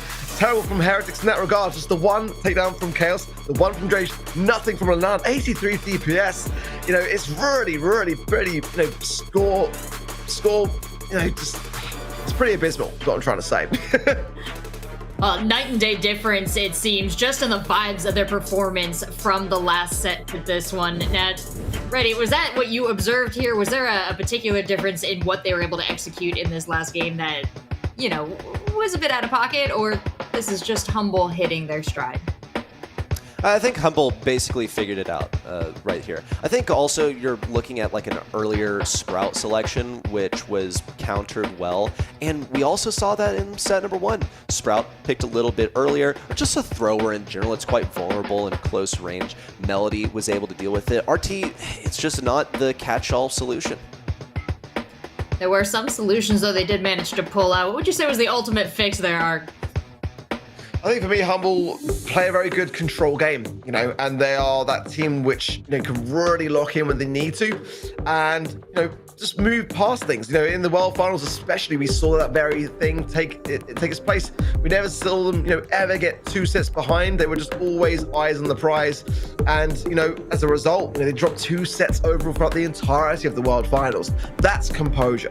You know, that's really learning from your errors and your mistakes and coming back full circle to really focus on what you've got to get done. So this is what I kind of feel is always and has been always their best attribute.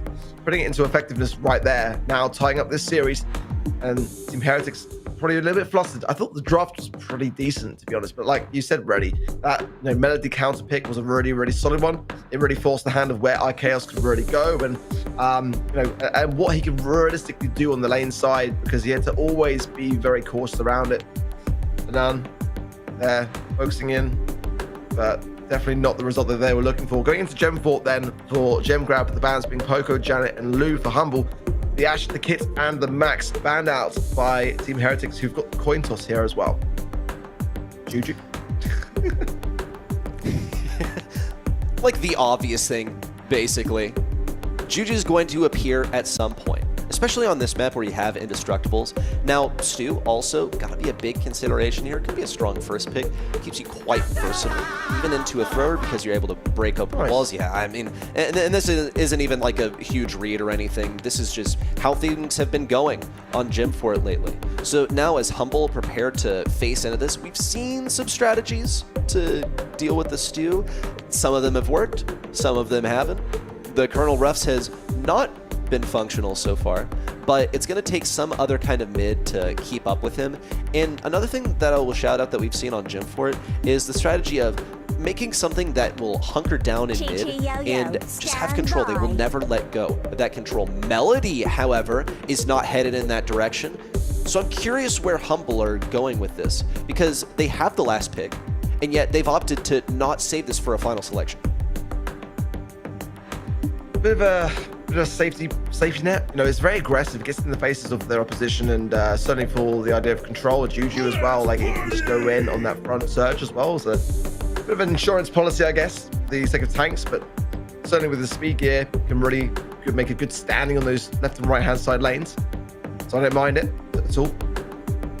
Certainly the hypercharge as well. It's really in a good spot for surge, but if left in that early stage, you know, you are still going to be not doing too much for your team. So you do need to get off to a flying start, really utilize those power surge gadgets, get quickly off the mark, be able to do anything much for your team. No side really looking to really lock down the mid too much now. Sandy's a great idea for that very thing. I mean, it doesn't lock things down, but it certainly provides that ability to, you know, flush out the opposition. You know, almost to stick around in the mid and be vulnerable to an attack when a sandstorm goes down. So, liking that from Heretics. Definitely my kind of flavor, but a lot of lack of range as well. So, not really the most aggressive of brawlers. Certainly there's that, but it's going to be tickling more than taking down. So I would like to see something along those lines, either some range or some aggression or some taking is exactly that. Frank going to come in, Team Heretics. We're lacking some heals on that front realistically there, but they're willing to take the risk, so I don't mind it. So what do you do into this Frank? What kind of stun are you bringing to deal with him? What sort of damage are you going to chew through all that health with? I think this is a sort of Colette with a question mark. A lot of times this is how it's dealt with. Into the Sandy, into the Stu can keep at range.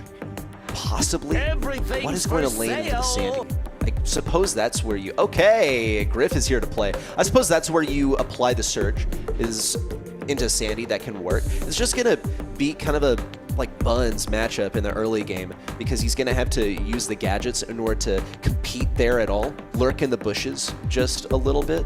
Or excuse me, or rather not use the gadget to level up, but use the gadget to reload ammo in the bushes. And that's only if Sandy actually decides to play that lane, because, folks, the game is at mid. That's where the gems spawn. You can effectively play left and right lanes to protect the middle. You have terrain helping you out there too. Wow. I'll be honest, I was not expecting Heretics to get that first set. So to be one apiece now, it excites me. We've got a match on our hands realistically here. For Humble as well, we don't know how they're going to fare going into this one, because at the beginning of the day, they weren't really tested too much. Bit of a missed shot there from Boss. IKEA survives on as a result, but Luki should be able to clear things up there quite nicely. He does so effectively, keeping that mid-control of himself and Semantic, forcing back Lunan, who's running the Clash Royale skin. Love to see that as well. Make sure that you are gaining your Supercell ID points as well over on the Supercell store for that side of things, because that's how you get that skin. It's not cheap either. I love you, you know. It is not cheap. There's so much I had to sacrifice in order to get it.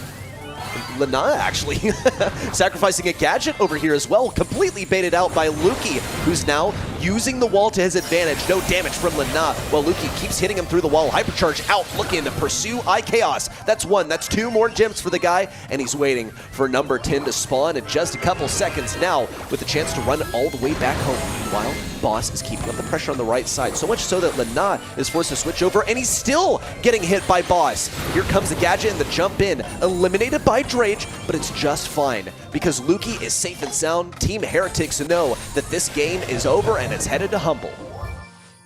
That was quick. That was quick, convincing. Didn't really give much to say for the side of Team Heretics there. It was control-based aggression. Ruthless on the side of Humble, leaving no stone unturned there. Just thorough, you know, thorough control. Gems consistently going into their pocket. Not too much back and forth. Team Heretics need to do more of that on their side and bring a bit more fight to battle on. I know to swap lanes, but found Boss immediately. That's just, that's unfortunate. I mean, he tried his best to try to take Humble by surprise, but Boss run him like a Birkin already straight off that first stack. That's exactly what you want, despite that stun as well there on the side of iChaos. Boss coming straight in, swapping to the other side as well, ready for Lenan yet again. And, you know, he's just all over the map. You love to see it on the side of Humble. Okay, Luki staying out of range on the right side. A few shots on iChaos, but he's pinched. Got to be a takedown for iChaos. Lana also wins his matchup, but Semantic's been busy. The demolition crew is coming in to get rid of some of these walls and the bushes. Now, though, massive area control. Boss, Luki gradually taking damage. Lana not going to get any value from that super. Luki trying to close in for the kill, but the support from iChaos is too much for Luki to fend off alone. Thankfully for him, though, Semantic and Boss have started to gain some momentum here around the left side. It's a kill on Lana, and they're going to equalize the gem count by the looks of things. Trying to deny Drage the super for a little bit longer, with Lana about to crash through the window once again with a hypercharge and a super ready to move. Luki continues to drop the 2024 champions pin, just to remind Team Heretics that they are the underdog of this tale. Pushing that right-hand side, trying to close the gap on Luki then is Lenan. Gems still spawning in the mid. Drage trying to dash his way around, a bit of 7 apiece at the moment. Boss is low here as well, very low, 708 HP to his name. Drage falls back, can't close the gap, no speed, agility, super to be able to do so. So Chaos trying to hang on, and Boss finds a tap, Gems a drop there, and now it's all falling apart. It's just Lenar now holding on, and a countdown for Humble. No one from Team Heretics able to say much about it, but the Gems now back in their pocket. No time for the respawn though, I don't think. One from the mid. Yeah, it's not going to happen. They've got to go on the aggressive. It's going to be Semantic or Boss, and it's going to be now. Gems straight to the hands of Luki. It's just like Chaos. It's not going to happen. Humble secure it yet again. Another set going their way. Smarts for Semantic. They are feeling much more comfortable about this now. The once early lead from Team Heretics dwindling now as the confidence of Humble continues to rise. Amazing performance here from Humble. Even though they stumbled for a moment there, they brought it back. Let's talk about Semantic over here. All of that damage and all the wall break that he provided for the team was super valuable. But when we look across the way at Team Heretics, what was seemingly supposed to be the power player in Lena on this Frank just wasn't really able to get up there. That's because he had such a huge undefended path up to mid. He wasn't able to really use any walls. He wasn't playing that left lane. He's playing the open one, trying to utilize his health as best as possible, but getting out DPS'd every single time.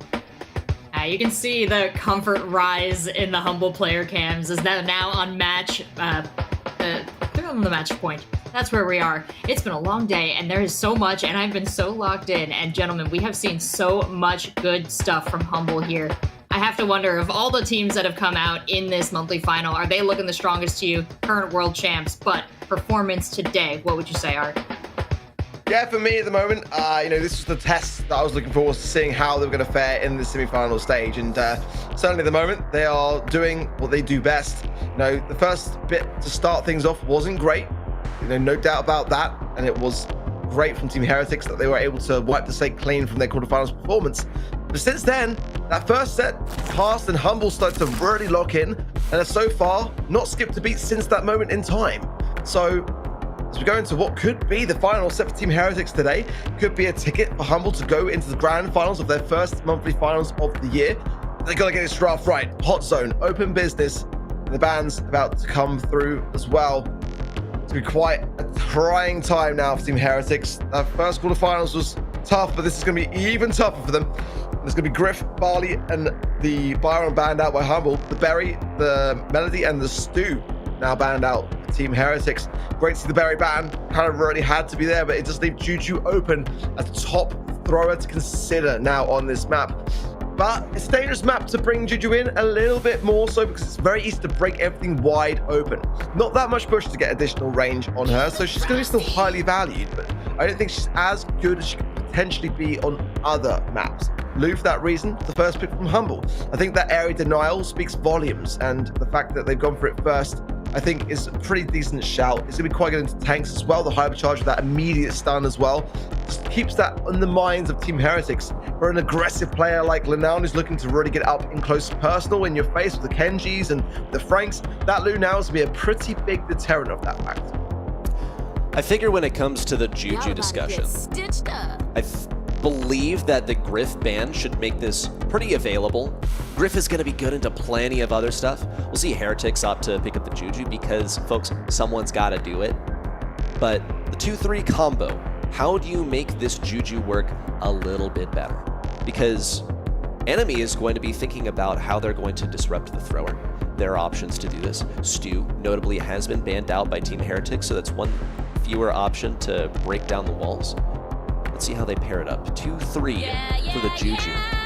Janet is a selection. A control brawler that I think can suffer into a lot of aggression.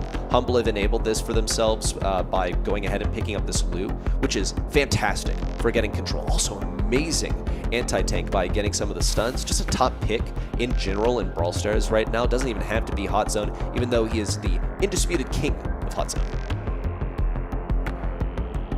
ask yourself the question: are Team Heretics just like, you know, organizing their brawlers by A to Z and just going through the J's? Nah, for me, Janet, Juju, can't go wrong there. But the Frank is daunting. You know, it really is a daunting thing, and I really feel like the two brawlers on the side of Team Heretics do the best of jobs. Juju for sure with Grigi will be a good way to deter Frank, but doesn't really have the strongest of DPSs. So I feel like Humble is a pretty safe pick at this stage of the draft, and one that makes a good pairing as well with that loot.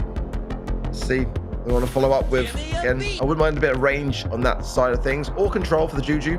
Going for heals instead though. Poco, again, I'm not overly convinced by it at the moment, to be honest. We've seen it a couple of times, and I haven't been a big fan of it. Here, I can more understand it. To support the Frank, to keep the heals flying in. Byron banned, you know, they put themselves in a position where there's not many other choices of healers to really help on that front. So, as now Team Heretics try to ask themselves the question, what are we going to be going in to address this fact? They're thinking Ashe. It's okay. I'm not sure necessarily if it's going to be the biggest of threats against the Frank and who comes out on top in that kind of back and forth. It's a pretty level matchup for me for the most part, with the heals behind the Frank. I'd put my money on Humble staying on their feet more than the Ashe pick. I think they kind of need to have a bit more of a harder counter for that Frank, if you ask me, but I don't know. Is this a winning draft for you, Ready? Because it has to be one for Team Heretics if they're going to see a grand finals here today. I'm tempted to say it's a winning draft for Humble just because it's what I'm more familiar with. It's what I've seen win more. Now, Ashe, great brawler. Don't get me wrong. Just haven't seen it as frequently. Into the Frank as well, he doesn't have like a way of stunning Frank, isn't going to outlive a Frank in many situations. And he does have this gadget, but he's going to have to sacrifice a lot of his rage in order to get there. The rats aren't going to do anything to Frank anyway. But it looks like the idea is that they're going to farm super off of the Frank. Semantic closes around from the left side on the flank to get the kill, but the pressure is quite severe from Heretics so far. Chaos is honestly, I say this every single week, he's such the glue. He is just the glue of the squad, regardless of the roster. Getting that Grigri so quickly early on to establish so much damage. We're seeing a lot of trades, Semantic, the last man standing, but if Team Heretics keep this up, they've got this on lockdown, in my opinion. You know, Chaos on another super yet again, and now just rotating to the left-hand side, keeping things under control. Green coming back in again, and Drage on the zone now, jumping away. Nice bait. Love that from Drage with the back stage pass gadget there to jump away from peril. And now Humble's super low. They've got to be forced away from the zone yet again, as now Team Heretics approach over 50%. Just no contest when it comes to the Rats versus Semantic on this Frank. What are you going to do? Lenad, though, seems to be confident in his ability to farm the super and cycle it, because Boss and Lukey are going to have a much tougher time. Not so much Lukey. He's able to hit all of them in one blow. Ooh, Drage stunned, but there's no one for support. Tries to get the kill on Boss. Hits him just at the end of the ice block expiring, and Team Heretics are climbing up to 80%. That's looking like the point of no return. Semantic even popping that hypercharge with no super combined. He knew it was the end times. This is going to be Team Heretics running away with the game win. Yeah, really dominant, comfortable. Team Heretics feeling much more in their own skin for me. I didn't think the draft was that flashy. I didn't see any huge mistakes, but I wasn't convinced by it enough to think that Humble couldn't have overthrown it. I still don't necessarily feel that way either. I think that Humble just really got outplayed in every sense. I think the starting hand was so strong by Heretics. And again, looking at what IKS was bringing there, bringing that Grigri in so quickly is what he's got to do now. Look at Samantha. He knows that that was the mistake, going in super aggressive, very overzealous, a little bit so there, but I think 2 shots away now, Chaos from a Grigri. There it is, and that's where things start to cycle things through. Drake already has super as well. He finds Boss in the skies too. Going to open up a lot of space now for Team Heretics to take more of a mid-control position.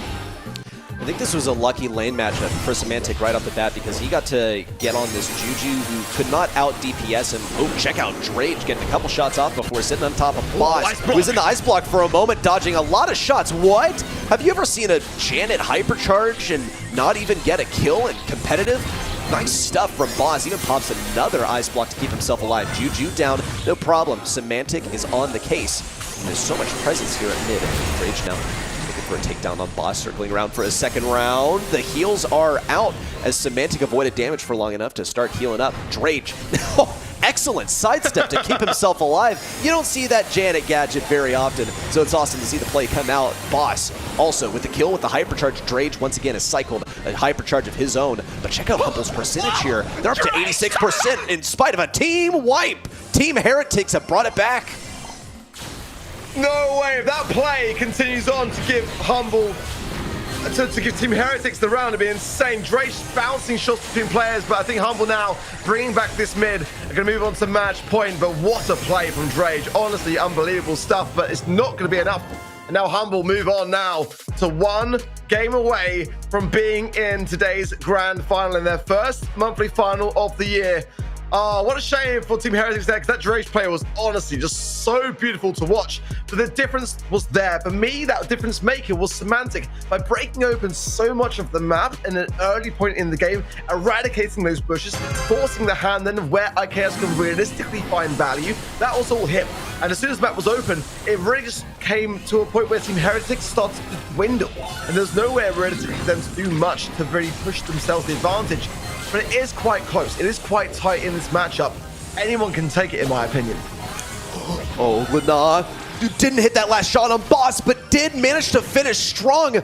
What a scuffle on the right side. It didn't look possible for Boss to get the kill. It just needed one more shot, but Lana popped out of the stun and healed just in time. Got the win on the lane. Team Heretics took the control of mid, but in the meantime, Lana, he was busy feeding that super to Boss, which gives Humble the control of mid. Semantic also now looking for a chance to break open some of the walls. A kill on IKS. No, not going to happen with the stun, but it will happen with the gadget. Hypercharge out. Drage hypercharges, but can't get to the sky. He didn't even use a gadget to get out of the way. So much lost utility, and it's like you're saying, Art, all the walls broken down and nowhere for Juju to stand. I agree, and Drake has been hitting those gadgets consistently well, and that was the one time that you really had to land it, and had a lot of time, in my opinion, to do so and didn't. No value from Boss there, but it's not going to make much difference. Like Chaos survives on 300 HP and now taken care of. It's Semantic, Semantic, Semantic, followed by Smash, Smash, Smash for me. That's just getting it done for Humble. 85% on the zone, and Team Heretics got so much time to make up for. I don't see it being enough. Humble are surely going to take this round. The hypercharge from Semantic to secure things if needed. It's not even going to be there. So Humble are in the grand finals, and now they can celebrate. They brought it back. They kept their composure, and the reigning world champions continue to dominate this region. Turn on the lights, Semantic. Okay, there we go. Yeah, they had to turn off the lights so they could lock in real quick. No distractions, no nothing. Only Brawl Stars. They still got one more tough matchup ahead of them. But for now, they've cleared out one of the more difficult teams in the competition. Heretics now out of the way, and Humble full steam ahead to the grand finals. Humble looking so sharp in these matches. So many times we've had to discuss, well, was this the other team kind of tripping up? Was this just them taking advantage? But I really think, and the stats will show here, Heretics brought the fire, especially in that second game of that last set. They look like they had cleared out the center. They look like they could even turn it over. But moments of brilliance throughout from Heretics. Anything you want to shout out that we might have missed before we move forward with Humble into the grand finals? Art. I think for me, it was kind of what I expected. Heretics didn't have the best start to the day, but they came into this series refreshed, refined. Like getting that first set, I thought, oh, hang about. This could be an upset that I wasn't expecting to see happen, and I'm kind of getting worried for our predictions in every match today because it has been one of those days, but so far so good, right? But that was one that could have made me think twice, but then Humble just started to really lock in. Absolutely so, and with each passing set, their confidence obviously gained more and more to it, and I think that the best team won at the end of the day. We've got the team on that side of the bracket which deserves to be in the grand finals. Absolutely, and ready as to take a look at the bracket here. Happy to see Humble moving on. Love consistency in a narrative, but looking at FUT versus SK, I think it's a bit of a toss-up. Who are you going with? I'm going to go with SK. Even though they did drop a set to Papara Supermassive, Papara Supermassive had pulled off some pretty serious stuff in the qualifier bracket. They actually managed to take down FUT Esports. Now FUT Esports kind of stumbled through Team Elektros, which was, I think, purported by many to be one of the weaker teams in the competition today. So I'm going to go with SK to take that one over FUT. All right, well, we've got greatness ahead in the form of our next semifinal and then grand final match. But we've got some greatness to look back on, too, with these replays. We'll be right back with more Brawl Stars.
It was last year's World's Grand Finals, and Symantec clutched the game with high pressure super.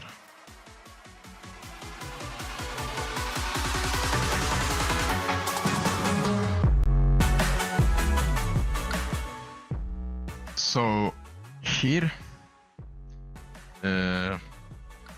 Gale used a wrong gadget, Tornado, instead of Jump.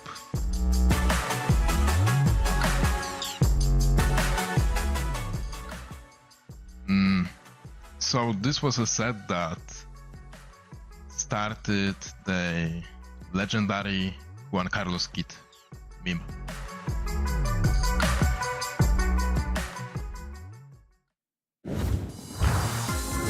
Welcome back to the Brawl Stars Championship EMEA Monthly Final, the first of 2025. We've seen an incredible performance from so many teams. Lots to write home about in individual games and sets, but the matches are what matters here, and that last match sent our team Humble, the current world champs, onto the grand final.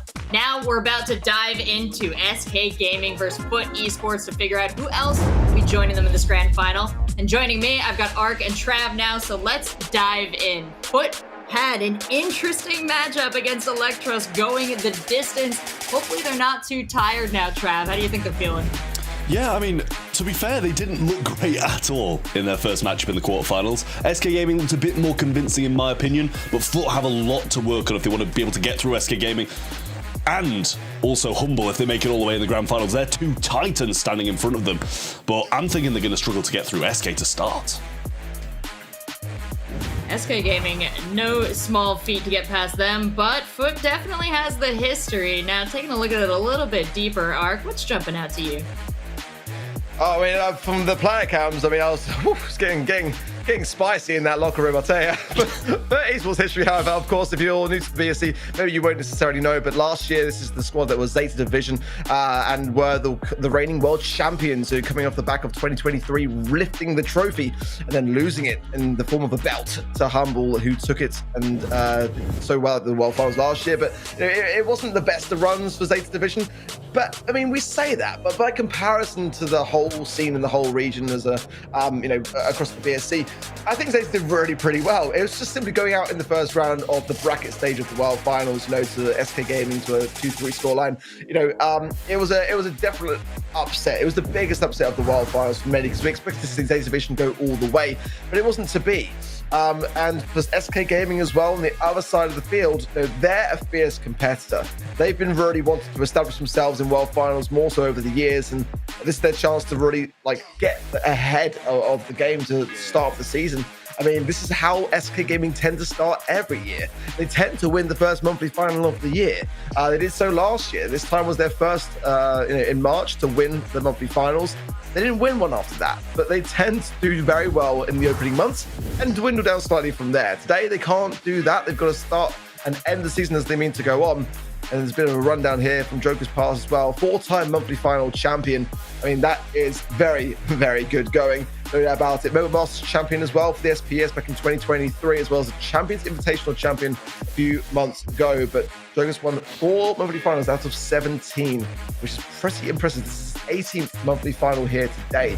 It's Yoshi's 24th monthly final. There's a great amount of prestige with this roster. Yeah, taking that closer look at Joker, Trav, I gotta wonder, it's not just the accolades that this player is bringing to the team. It's a lot of history, a lot of experience. What in particular do you think makes him a strong player?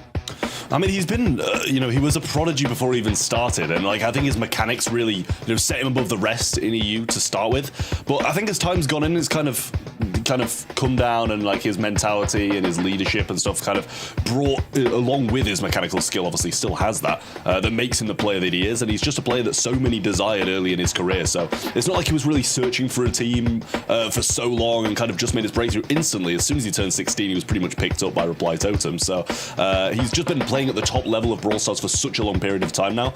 He's got about as much experience as anybody can ask for. We've got our maps, we've got our game modes here. Now we just have to let our players get set. And all that tournament experience they're bringing to bear. Have you seen any difference really in their online, offline performance from either of these teams, Ark? For me, a little bit of a sketchy start early today from SK Gaming. Maybe not the strongest of drafts. And I mean, again, bringing OP back into SK Gaming, I don't think is a bad roster move at all. But it's going to take a little bit of time to find each other's selves again. It was great to see OP playing them all. There were some mistakes along the way. I felt like his game wasn't necessarily up to the same standard today so far as Yoshi and Joker. That's just my opinion. But again, as time passes, that synergy gets to be a bit more resolved and the confidence will grow with it.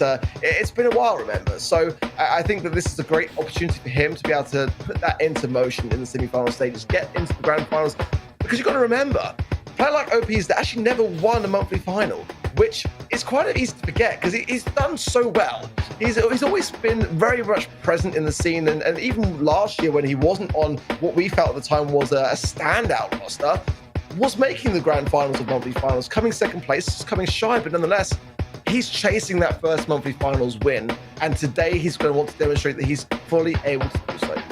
And so many feathers in his cap, the average person wouldn't notice that he's missing one, but totally get the drive to get that score, and he's certainly got the support of the talent team behind him. All of us choosing SK to win, but that is entirely up to FUT and SK as we head on to our first map. Boys, take it away. Well, 84% arc. I think that's the right place to start, isn't it? Very, very surprising to me. 2023 World Champions versus 3 players who have no World Championships. And they've got, what, 16%? Can you imagine that being the poll this time last year? You know, that's the way that I see it. You know, when do you ever come into a monthly final expecting to see a poll that dominant against former world champions? I think that might be partially to do with as well. Like I said earlier today on the event site, now it's showing the win rates as well. So that will go back to the qualifiers and such and take everything into account on some level. But I mean, at the same time, you know, I think that it's fair to say that for me, FUT Esports had by far the biggest struggles in the qualifying stages. You know, having to go through the lower bracket stage there and have 3 of their scorelines be 2-3s on day 2. You don't want that. SK Gaming, on the other hand, really just breezed through it, beating Eclipser Esports to a 3-0 scoreline, a sweep in the upper bracket. It's a bit of a night and day for me. So going into Bounty and Shooting Star, especially after what we witnessed earlier today from FUT Esports, they've got to really prove me wrong today here if they're expecting to make the grand finals. Banning out the Max, the Gene, and the Carl, to the Angelo, the Juju, and the Tick of SK Gaming. I think the exact same bans we saw from earlier today. Many teams valuing the Tick ban on Shooting Star, which is quite interesting to see. First pick a Sprout is a dangerous thing to do when you've already seen today SK Gaming and OP picking Mortis, showing that they're not afraid to really take a chance and a daring one at that. But against the Sprout, it's not even that. It's just logical to go against it in something aggressive. But a first pick, regardless as to what way you want to look at it, is a very risky place to pick a Sprout. I mean, Melody still on the table, right? Like, not still banned out, so yeah. It's literally like the exact same as Mortis, but a bit more reliable when you can actually still fight at range. They're going to take the RT. That's pretty normal. You know, if you're getting pushed back late game or need to push late game, dropping your legs and going forwards is always a very good thing to have. It's just so versatile. Short range, long range, whatever you need to do, RT can do it. So SK Gaming still have the second pick now. Should be coming in very, very shortly. And a Piper not actually going to choose that aggression at the moment. More of a long range, which surprises me when Sprouts already been picked up first, but they might be waiting until last.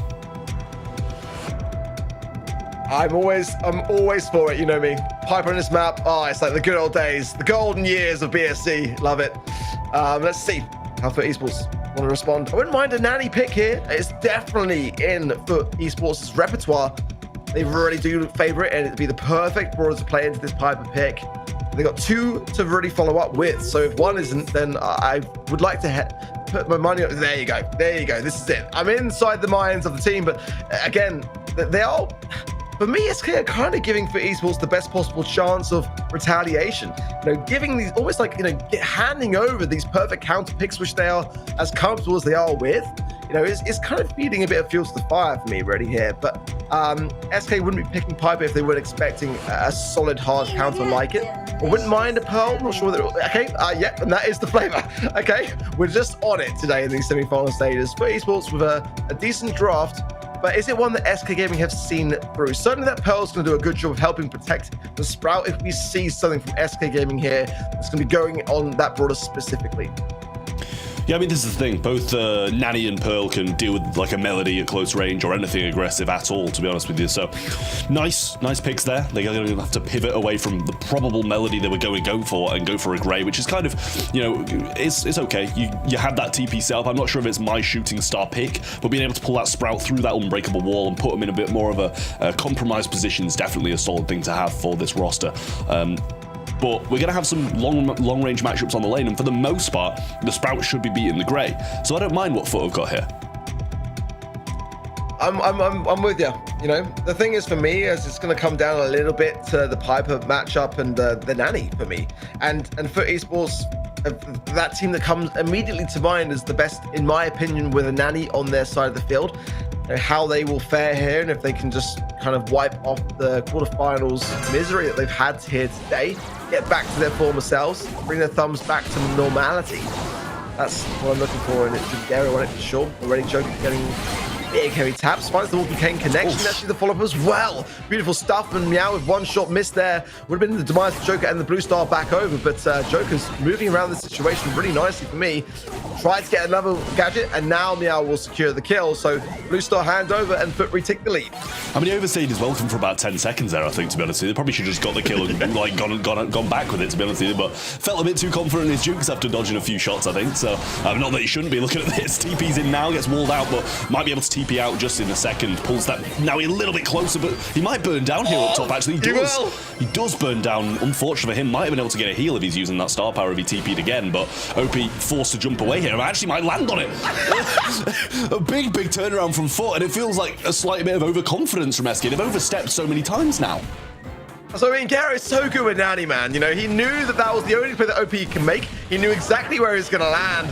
Beautiful stuff. And now Joker making an aggressive advance to this right-hand side, but big taps from Naui onto the middle there, making OP have to rethink things through very much so. Gary down to 100 HP. Good aggression from SK, but is it overzealous here? Good taps as well from Meow to Joker, who's still surviving, but now eventually goes down. The hacks from Yoshi secures the kill. But FUT Esports still have the lead. 9 stars and the blue. Just that 1-star lead. But now with Peep coming in, it's going to find someone here. Who's it going for? It's going to find Joker, but no follow-up there. It means that Yoshi can just push forwards onto Garu. Yeah, that's fine. He's pretty much fully healed up now, but Yoshi's in a bad spot. Joker goes forward, uses the Hypercharge TV, but this is what we talked about. So much aggression, and you can instantly get rid of it with the Pearl. Jumping in, OP, feeling himself, going alone. I mean, he has to, but nothing's going to come out of that, and FUT Esports are going to be taking game 1. I just don't know whether that is the play that... I mean, maybe you should wait for your teammates. I mean, it's a bit of a desperation attempt. I think that OP knew that nothing was going to come from it as well. But, I mean, just it just looks like you're just handing over stars, doesn't it? But I think prior to that, the game was already done. I think that's FUT Esports back in. And like you mentioned, rightly pointing out, I think SK Gaming just had overconfidence. They just went in really early, overly aggressive, outstaying the welcome, being out of position.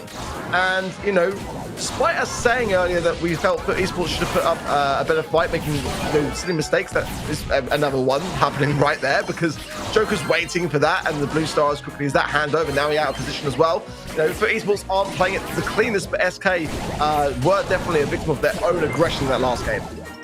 Yeah, I mean, I was very worried that they weren't going to get that kill as well, to be honest with you, SK, but did manage to secure it in the end. Yoshi, it loops back around and hits him. I didn't know if he was going to be able to make that pivot with the peep, but did perfectly and got that back. So it's only 1 star different now. Joker with 4, and with how aggressive he has to be and how aggressive he has been in that last game, I'm sure he's probably not going to last a minute and 15, so SK might need to add a few more stars. Heroes bringing in so much value for his team, making so much space, and now we're seeing SK on the back lines for the first time, really, in this series thus far. Yoshi healing up, return instead from Gary, but actually not activated on the side of SK Gaming, so good awareness from them, and keeping Gary low HP. But now, back to mid, Gary looking to try and find another peeps with a hypercharge now as well, so if you can just get that before the end of the match and connect it. Here it goes. Going around now, and SK will be so cautious, trying to bait out from OP the jump potentially here. The longer it goes around, the more damage it's going to dealt. TP away from Yoshi. This has got to land. It finds Yoshi, but again, where's the follow-up? One little bead around the corner is there, but in the meanwhile, there's a trade bringing more stars over to SK. 3 stars in it now, and Joker will be the man they're going for. He has his TP to be able to get away, though. Yoshi getting tapped up on this right-hand side, and Blue Star will stay their side if they get OPE only.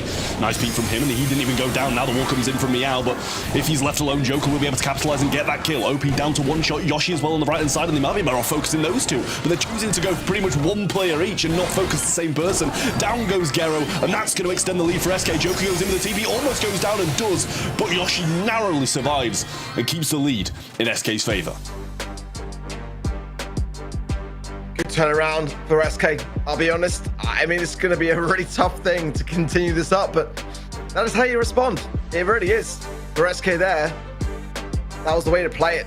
Take back control and just start to rethink the aggressiveness of everything. It's a great way to start things off. Confidence is key, no doubt about it. But again, it's a fine balance in Brawl to get that right. And that was the way to go about it. I want to see Meow be much more cautious in this Blue Star this time around, trying to get the kill on Joker. He fell for it again, pulled in, luckily able to avoid the shots from both Yoshi and OPE, but that could have gone south. Again, if esports are making sort of the same mistakes or taking the same chances, I should say, and it's not always going to go their way.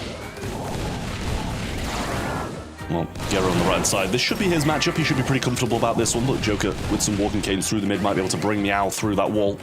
But at the moment, he's at a risk of going down himself. Also, OP on the left-hand side. Both of them one-shot. And FUT should start to move up the map here, take advantage of the fact that they're going to be healing. But they do have the lead, so don't want to overextend too much. And choose to wait it out. And Meow already hypercharged in the back. Yeah, hypercharge for him. I want to consider on the left-hand side here, just blocking the OPE. Not the greatest of walls, but he provides somewhat of a saving grace. But can replace it, I assume, if he wants. Gadget, Walking Cane finds then Meow from Joker. Oh, that follow-up was almost there as well from OPE. I think tanked just in the nick of time there, but now he keep going around yet again. But no, Gary's gone from a place of securing kills to just kind of connecting and getting damage. Not bad for cycling it through, but you do want to kind of bring stars back around with that peep and try to time it with your teammates to get those takedowns, most importantly. But now in the back lines, there's only 1 singular kill for SK to have to make. OP with a nice connection there onto Naui, but shield is there and it's not going to do too much. Yeah, Sprout Wall was a bit useless as well, but Meow recycles it in time using that gadget. Now he losing that shield, does get it back up and running pretty much instantly. The wall is placed down, but there's so much pressure on them. TP availed from Joker as well, and Hypercharge used just for a bit of extra movement. Gero now in this position to use this peak. TP forwards from Joker, pulls him through the wall, but the return to sender's there. Joker solo and goes down, extends it to 5, and Yoshi has a lot of work to do if SK want to bring this back, and that's just not going to happen as FUT Esports takes set number 1. Claw it back! I wasn't too sure myself. The last game was pretty convincing for me on the side of SK. I thought they may have been enough to secure the set, but that was very much better than what we've seen all day, in fact, by FUT Esports. And a very important set to claim. But we saw in the last semi-finals match, the exact same thing happened with Humble losing that first set, but they came back strong consecutively so.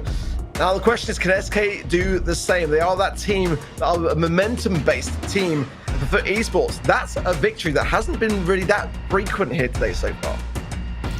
Yeah, momentum has not really been in anyone's favor. We've seen so much swinging back and forth that I still have strong hope for SK Gaming here, but I have to wonder, what is that hope based on? Seeing a little bit of their scramble, a little bit of that eager aggression, especially in that first game. What was your read on what SK was bringing? Do you think they're going to be able to kind of reel it back in? I mean, to be fair, only 1 star really one kill, should I say, really separated them across all the games. It was very close, pretty much every single one. So I don't think there's that much that they really have to do too different. You know, it's between these two teams like FUT and SK, it's going to go back and forward so much. I don't know how much necessarily they need to change to be able to make a win. I'm sure eventually it'll just swing their way if it's meant to be. And I know that's bad advice, but I think that's just how it is between these two teams. So just hold on, stay strong. What do you say, Ark? For me, it came down to that very thing that I said going into the match. It was always going to be, for me, a question of whether the Piper pick was worth going with, because it was going to get countered by Nani, and SK know that, like, FUT Esports are going to want to play Nani. Like, and they're just giving them more reason to. And Gary was cycling peeps all over that game. I mean, time and time again, he was piloting. And all the time that he's doing that, SK can't really push, and they've got to be there to protect each other and ensure that there's no follow-up to those damages that he's able to consistently bring into the table. So, I mean, and this is another map where it's a very Nani-based map. I think that FUT Esports are getting quite blessed, actually, with this kind of map rotation at the moment. I think that Pedro's going to be cautious on this draft. Don't give FUT Esports what they want. Try to bring them out of their comfort zone, as we've already seen today. as soon as teams do that, FUT Esports have crumbled.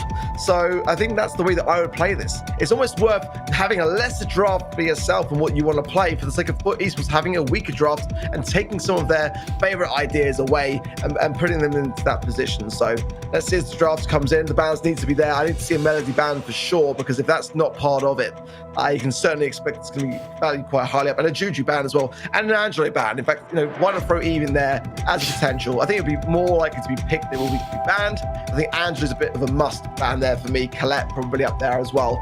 But certainly many options on this map. It's kind of why I like it in the rotation. It's one of my favorite heist maps actually we have going in the BSC. So. Yeah, nice and slow. That's the thing. That's what we like about it. It's not as rushed as the rest of it. It does still kind of like, you gotta stay calm and composed, pick your moments, get damage where you can, and it's kind of rarely just done in a one push, unlike some of the other maps, like Hot Potato, which is just go for it, go for the safe a lot of the time, and safe zone definitely makes you think about it a bit more, and I think that's heightened if Melody and Chuck are both banned out the way. It gets that base race ability even less. But as you say, bans should start coming in soon, and we expect to see the Melodies, the Chucks, Angelo because of his water walking ability. So it's kind of a bit of a sharpshooter match, but recently we've been seeing a lot more mid-range come in down these kind of lanes, and Colette, always a good pick here. Carl as well making a bit of a comeback here as well, which is quite nice to see. That flying hook over to really get onto the safe, and definitely causes a concern. And it's not banned out here. The Colt actually is there, but I think it makes a lot of sense. OP is definitely the player that would be looking to bring that kind of thing into the equation, albeit a high-risk brawler pick.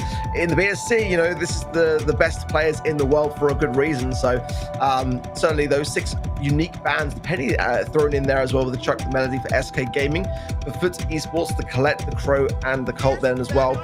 Leaves 8-bit as a potential Anglo first pick. Had to be. I mean, it's one of the best maps in Heist. Can struggle a little bit though, especially now opening up the doors to a potential Eve pick for me, because if that now was to be used, it's really tough for Angelo to play into. At this stage in the draft, it allows FUT Esports to have other brawlers to really kind of compensate for it, but certainly it's just something to consider there as well. But Hybert is an option, wouldn't play well into an Eve either, so let's see what they're thinking. I think there's plenty of options here, but it's a very good starting hand for FUT Esports, albeit a bit of a risk. Yeah, I mean, Angelo, I think you've kind of got to, regardless. I mean, Juju somehow managed to slip through as well. Angelo and Juju both getting through this banning process. Extremely surprising to me, considering a lot of the pathway throughs on this map are water, and these are the 2 best water walking brawlers at the moment. So definitely surprising to see, but they clearly value that Penny above the Juju, which is extremely surprising to me. And the same with the Colt above the Juju. Does, make me question it a little bit, but at the same time, like, they're going to be completely fine. Bell coming in through the mid. Some of these bounces that can happen are very, very good, but when you've got brawlers like Angelo and things are a bit more spread out, when people can be on the water, people could be in the mid, people on the lane, Bell becomes a bit less useful unless they're pushed all the way back and it's bouncing between the safe and the players. Yeah, Bell's definitely not the flashiest. I quite like it. I've never had a problem with Bell at all, but it's not the flashiest for me. Certainly might deter FUT Esports if they are thinking 8-bit in any way.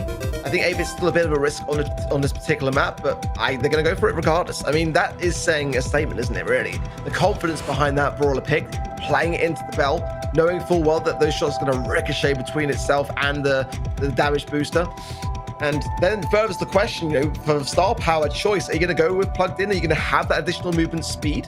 Or, because a lot of players will, opt against it in this mode and just have that boosted boost, have a wider radius of effect to allow your teammates to gain more off the back of it. But now that Lily's shown its space, then it's pretty less likely. Not really going to get much value off the back of having that additional range to that damage booster, but it's going to keep SK Gaming on the back lines for sure. Being able to hop straight into the realm and then just maneuver your way towards the safe, and you kind of guaranteed damage that way. With the truck banned, it makes a sort of worthy addition to consideration there. So third and final pick for SK coming through now is going to be the Daryl. We were saying about the Carl coming in. Daryl is very much a similar idea. Having that role just be placed to perfection. If you time it perfectly to the river, the little lake that goes through the center of the map, you gain additional range by doing so as well. So you can go from one side to the other relatively quickly with not too much on the defensive. SK are looking to bring that 8-bit away from the offensive, and that's going to be quite problematic on the side of FUT Esports, actually.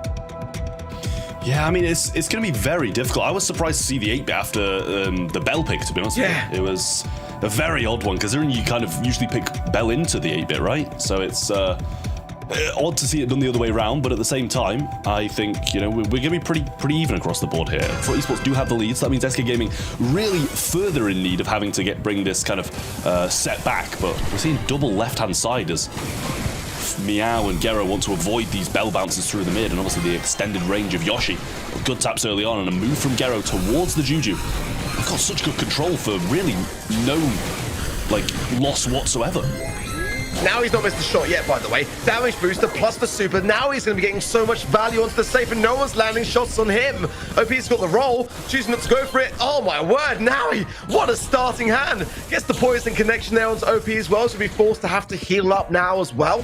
I mean, that's about as good as it gets. It's 2% damage left on the safe in favor of FUT Esports, and SK Gaming haven't made a scratch.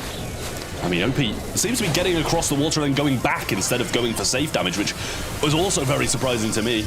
But now he moving up again, and he's been hitting so many shots, as you mentioned, super available as well. He's going to drop her a bit further back, but Gero just going again, wants to try and make this push up the map. OP eventually going towards the safe, but he's not going to make it very far and not get a lot of damage either.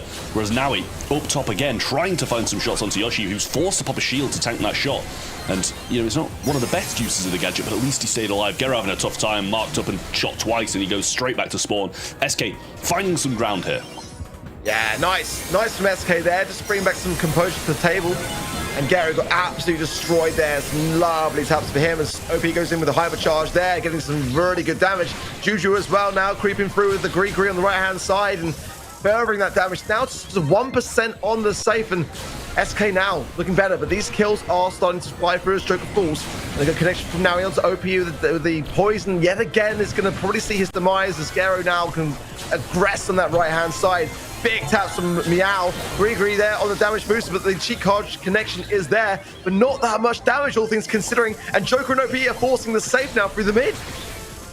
Well, they're getting the lead, and we do see Gero up top. We might see a defense, though, coming in from FUT. Daryl's going to go down. Joker with the hypercharge. There's so much movement speed going on, and it's just not being matched at all. Yoshi with one more shot over the top, and SK Gaming will take the game. Really nice stuff from them to come back from that, because the start was not going their way at all.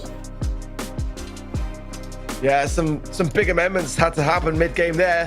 It came down to about 14% towards the end. Very chaotic, very crazy, and I mean, the start couldn't have been better there for FUT Esports. I mean, I thought it was going to be a blink and you miss it, and just chalk up a game immediately there, but credit to SK for keeping things under control towards the end, because that was not easy to do at all. Can they do it again? Can they claim back a set? Can they equalize this one up? OP now pushing himself right in the middle of the lion's den, realistically here, just pinched between everyone. Still staying firm, rolling in now, but going to get caught off guard. Just gets a little 3%, but that's it. Now, FUT Esports can try to recollect themselves here in the mid, heal up the back of that super there from Naui and get back into the thick of it. Yeah, I mean, 3% is pretty minute in the whole big scheme of things. Yoshi having to throw down Gree to tank here and doesn't find that killing blow onto Meow, so that's going to be a little bit unfortunate for him, but we do see a bit of percent on top and the lead swaying now to FUT Esports, but still early game, and OP has the super available as well, so he's just going to go straight forwards towards that safe and bounce off the wall a little bit to the right-hand side, which I don't know if he'll be too pleased about, but in the end he should be going down, but he's done a lot in there, kept Meow low in that portion of the map as well. Gero moving forwards with the gadget in the rel, has the super available now, does trip up on one of those mines, but he actually doesn't even get the kill. Now the hypercharge from OP is coming forwards, and this should be massive damage. Yeah, huge damage there. Gero tries to do his best to come in with a super, close the gap and get the kill. Secured, but the damage already dealt into the realm goes Gero. Joker's going to know that he's going to be going to the right-hand side now, but he actually stays into the mid. Kind of threw them off just a little bit there, but keeps them questioning his whereabouts. Now trying to get through and break the... Oh, SK just going to lay him through like that onto the safe. They're just going to go all in aggressive. They're just all going to commit. This is crazy. Is it going to pay off, though? Because it's going to have to be a good, solid defense here from FUT Esports. The damage raining in. Now he goes down. It's still OPN. Yoshi now joined by Joker. All three members on the safe. And where are FUT Esports? They've got to secure this. 3% is going down. It's whistling as SK Gaming coming out on top, but they are demised. And now FUT Esports on the safe again in retaliation. Gero's still there as well. It's trickling down. The final shot reaches as now he lands it. Evening the score. Brilliance there from FUT Esports. SK Gaming just almost got it on, 3% left, but it just wasn't quite enough as the 8-bit came out of spawn with so much DPS and just cleaned everyone up, and then didn't stop, straight line towards the SK safe and managed to get the damage done themselves. I mean, you know, it's not hard for Gero to just stand on the safe, but a props to him for staying alive as he did, as long as he did when everybody was respawning. So it is 1-1 in this, and now FUT Esports have the chance of extending this lead to 2 sets when it looked so bleak for them. It could now go completely the opposite way. How do you stay calm in that regard when you've got 3 members of SK rushing your safe and you're there to defend? Unreal stuff. I mean, this is so much better from FUT Esports. They're taking risks, but they are more than not working out in their favor. But definitely scary stuff on both sides here. Tied up in this set. OP rolling in, finds the safe as well. 86% remaining on the FUT Esports side. They're approaching now as Gero goes back into the realm again. Now landing himself some solid damage onto the safe. Continuing so, 77% left. Now SK go on the advance. Yeah, Gero will die and OP will come forwards. Now he in the super, so we'll have some heals as well. Moving forward this tiniest bit, and Joker unable to find the shot onto him to reset that healing, but he's doing it himself by just holding this shot down. They do have a very narrow lead in Meow with this turret here as well. Now the hyper charge comes in from Joker. Nice connection with that onto Meow. Gero takes a few shots, but not without going into the realm. Will go towards Joker, should get the kill and does. OP now has to go back and defend, but he's choosing to go on the aggressive and just go for the base race again. If he gets the recording rotator gadget on the safe, it's going to get so much damage. They're taking the risk. And the SK Gaming safe is the one that's going down far, far faster. Now he's still there, but the Gregory's actually tanking the shots. Gary then clears up OPE. And now it's back to the mid. But a lot of damage dealt, more so by FUT Esports in my opinion. Gero goes back into the realm. That's his last gadget. He's going to make it count. He's going to find a connection. Just 3%. It's going to leave an open door for SK to retaliate. Yeah, this could be huge for OP in this role now, but we're seeing the hypercharged turret being placed down all the way at the back. OP's just going to go straight to now. He doesn't actually finish the kill. Gero can super into this mid and get some shots in, maybe free up some space, but the shield being used by Yoshi there and the Grigori placed to tank as well does just that. OP now rolls on in, should be able to get good damage down, but not quite enough just yet, and he does fall, opening up some room for a good push for FUT once again. Meow's hypercharged turret there really cutting the value, bringing in a good defense for OPE, but now the time is ticking 10%. There's so little in this, just 6% for Esports have the lead, but one roll here from OPE, and it will turn as quickly as that. He's got a bit of an open door, but he missed the wall. Back on the same, finds the damage, 1% is still there, and FUT Esports hold firm. They get it, they get the set, and they can barely believe it themselves.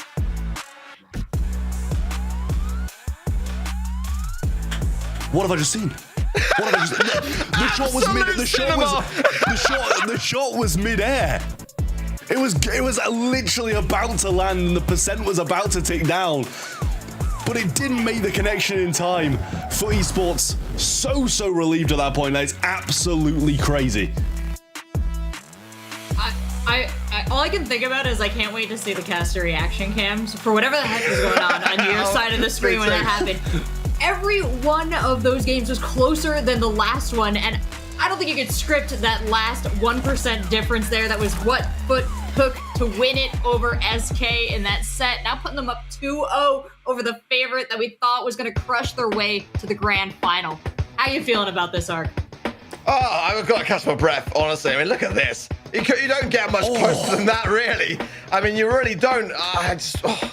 Unreal. I mean, the lead up to that as well, I think. There it is. I mean, it's what we live for. Moments like that are what we live for in Brawl Esports. But I think the way that when you package the whole thing back around together, you know, the fact that for esports just going for the quarterfinals, we had huge reservations on them even making this stage of the competition. And now to go up against a team like SK Gaming, who at the beginning of the day had down to go the distance to win the whole day. And they're actually bringing things back to order. I think that's what's most surprising and commendable for me. Yeah, Trav, you're the SK fan too. You thought they're going all the way to the grand finals and taking it. How are you feeling now? Can they bring it back? I mean, they can. They definitely can. Like, that is like a 1% between them getting the set and FUT Esports now only being one set away from victory. It's like the most minute of differences, and everything can change. As we've literally just seen how fast a game can change, but it's possible, but it's very unlikely. 3 in a row required from them now. I'm getting hot. I'm getting sticky. I'm getting hot, and I absolutely love it. I wouldn't have it any other way. This is the match for FUT Esports or for SK Gaming to make it to join Humble in today's grand final, the first monthly final of the season in the EMEA region. And just you can just see everything on the line here. It really is. Both sides taking risks, giving it everything they've got. And even FUT Esports showing some signs of emotion traffic. We know how much of a rarity that really is. Doing Beatles, the map Hot Zone up next. And a 2-set lead for FUT Esports. The pressure really now mounting onto SK Gaming, who have been pretty consistent over the years at claiming the first monthly final win of the season. Now their question mark around this grand final really is now pivoting on this set. Bans are in, the Lou, the Juju, and the Stu for FUT Esports, the Melody, the Maisie, and the Jesse then for SK Gaming. Valuing that Jesse ban, I kind of rate that. It's one of my favorite brawlers to play on this map, so I don't mind it at all. But certainly, yeah, that's the scary one. He left out the bans by doing so in the berry. I mean, is that already a GG trap? That's a scary pick. I mean, you see, the thing is, I said this in the last one with, I think it was Supermassive versus SK, when Berry was left. Oh, maybe it was the last semi-final, I don't know. I said this to somebody, I think it was Supermassive versus SK, where the Berry Frank picks came down, and you kind of look at it like, okay, maybe the game is done. But apparently it doesn't always mean that, and things can change. So you never know, it might be. I'm thinking it's probably going to help SK Gaming a lot all the way through, but FUT Esports have got a good kind of first counter pick against it. It takes a lot. It's like 3 counter brawlers to get rid of the Berry and a Berry and a tank, sorry. And Griff is a solid place to start, especially on Julian Beals. So much pressure, tension. I love it. Griff, though, for me, is a very good pick. I mean, you want to expose the Berry as much as you can. You really want to have as much of an angle towards being able to take it out. And the walls are going to be the friends of Berry. And the longer it can stay behind them and heal, the better. And that's the brawler to take away from that combo as well. So I quite like where FUT Esports are thinking here. Bringing something in, maybe even combining a B to this wouldn't be the worst of shouts, but they're going to have it left open on the side of SK. And I think that's where my mind would be set a little bit here, just to try to whittle down the Frank. Or certainly, as we saw already earlier today, some other counter ideas to go into the Frank. We've seen even Mortis being that very thing, played to perfection. For me, one that SK Gaming wouldn't be opposed to here either. But it is such a daring one, you know, in that regard. And at this stage, I don't think you can take that many risks. You need to bring back a set, not risk one. And Drake are going to come in. The Berry Hills behind it. I mean, that's pretty decent. But I'll be honest, the Draco win rate today's not been the finest. So now's time more than ever for SK Gaming this month to be able to bring as much for it. There it is. Yeah, I quite like it, but I still feel worried for them, less so about the draft and more so about the momentum behind FUT Esports at this stage of the competition. Yeah, I mean, this is the thing, they're 2-0 down, and they had the Frank against the Draco, which is a great shout. So, you know, SK, their use of this Berry Frank strategy that I'm sure they probably have liked to go for was kind of taken away from them. And yeah, the Draco still works, it still does very well, but it's not as good, to put it simply. And FUT are going to go for the Barley as their last pick, which does surprise me. I thought they'd go something with a bit more DPS, try to get rid of the Berry and Draco a bit more, especially if, you know, it's going to be literally just held down on this zone with infinite Berry supers. But I suppose then Barley can just throw all of the shots into a certain spot and they'll do some damage, but Berry can pretty much out-heal all that. We can see it there on the face of Joker and the entirety of SK Gaming. Got a little bit on your lip there, Gary, mate. Get a napkin. Getting some much-needed fuel, as I'm sure energy levels must be low on the side of FUT Esports. They've been through it today, no doubt about it. But now it's SK Gaming that are going through it, and you can see it on their faces as we go in to what could be their final set today. They start to get their act together and claim back a set. Already OP going straight on the aggressive, finds Meow there, straight into the corner as well. And look at that, clearing up house. SK Gaming coming back so strong, and already 25% on the zone. Big hills there coming in as well. What a start. I mean, you know, this is what I said, you got the Barley super on it, but you've also got a Berry super to pretty much counteract exactly what that's doing.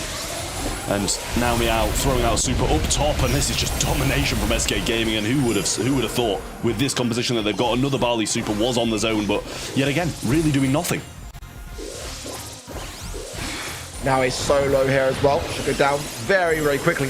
And now OP back into Dragon form yet again. Straight onto Meow. There's not even going to worry him. The super's going to go to nowhere. Finds Meow as well into the corner there. Much better. I mean, look at this. This one's almost over. This game is almost done. Hypercharge there for now. Gadget, but not really much more than that. SK Gaming absolutely played this one like a fiddle.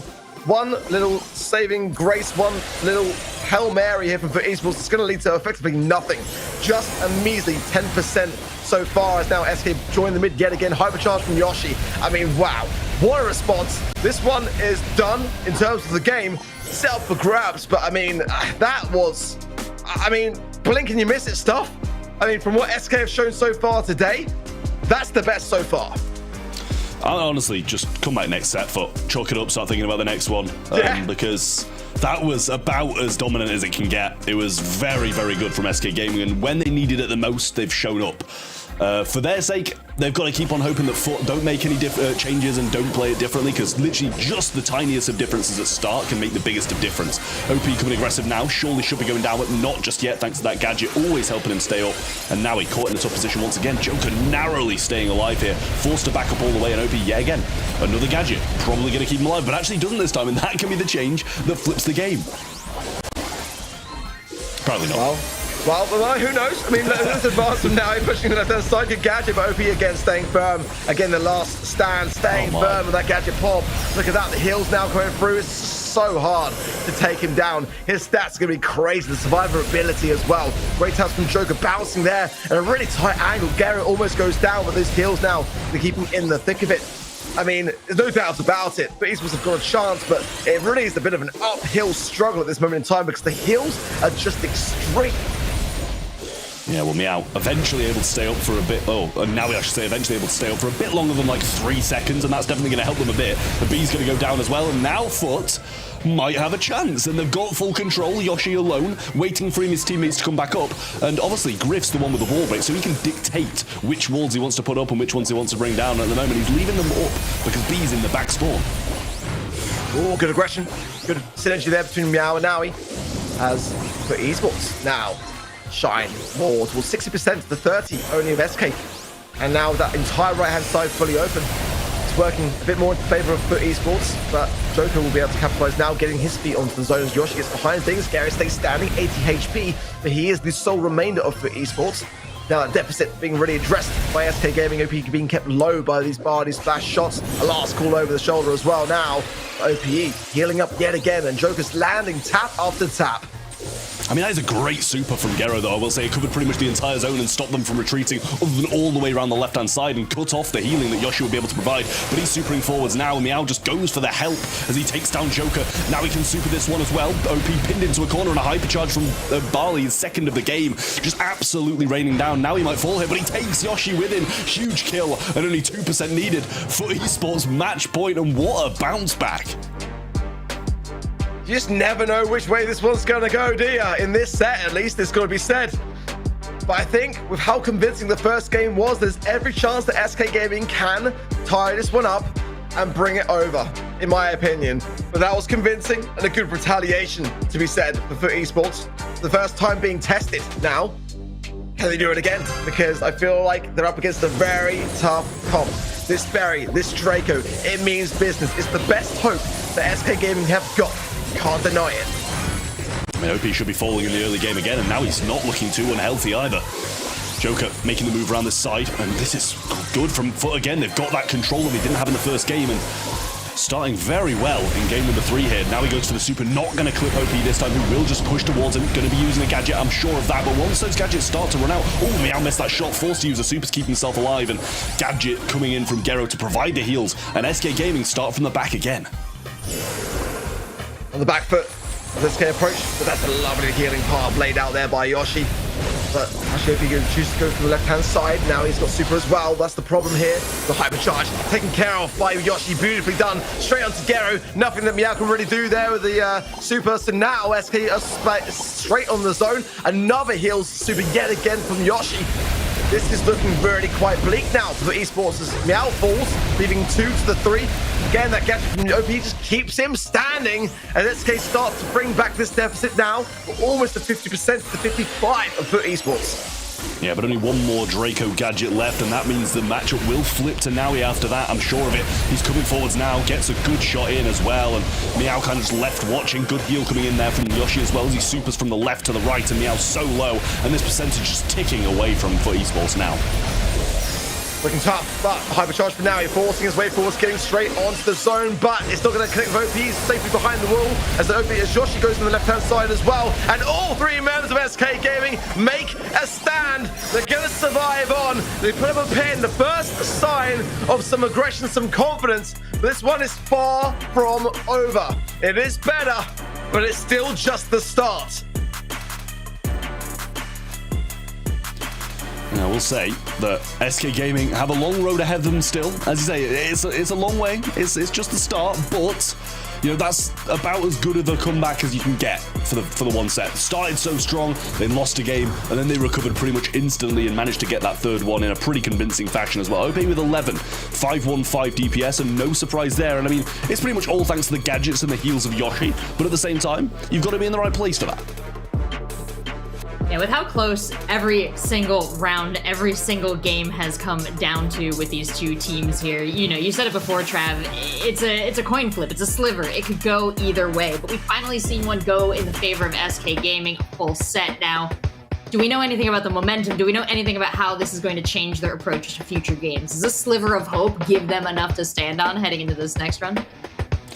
I think so. I think they've definitely got a chance now. I mean, that game where they pretty much won 100-0 with all control will have put some pretty good thoughts in their mind, I'm sure, and that's what gave them the confidence to be able to go and win this set. But we need another 2, and FUT Esports didn't look out of that one at all. They still got the game in it. They had a good showing in the third one as well. So it's not like they're completely out. They're definitely still in it. Their mentality's not going to have wavered that much because they know that they weren't in a terrible spot to be losing that hot zone. And also, SK just had a very, very good draft. And we've also seen SK lose on this map against Supermassive. We're going on to Hard Rock Mine in Gem Grab, and I'm sure after watching what SK did on this map against Supermassive, they're going to be feeling pretty good about their chances. It wasn't great, was it?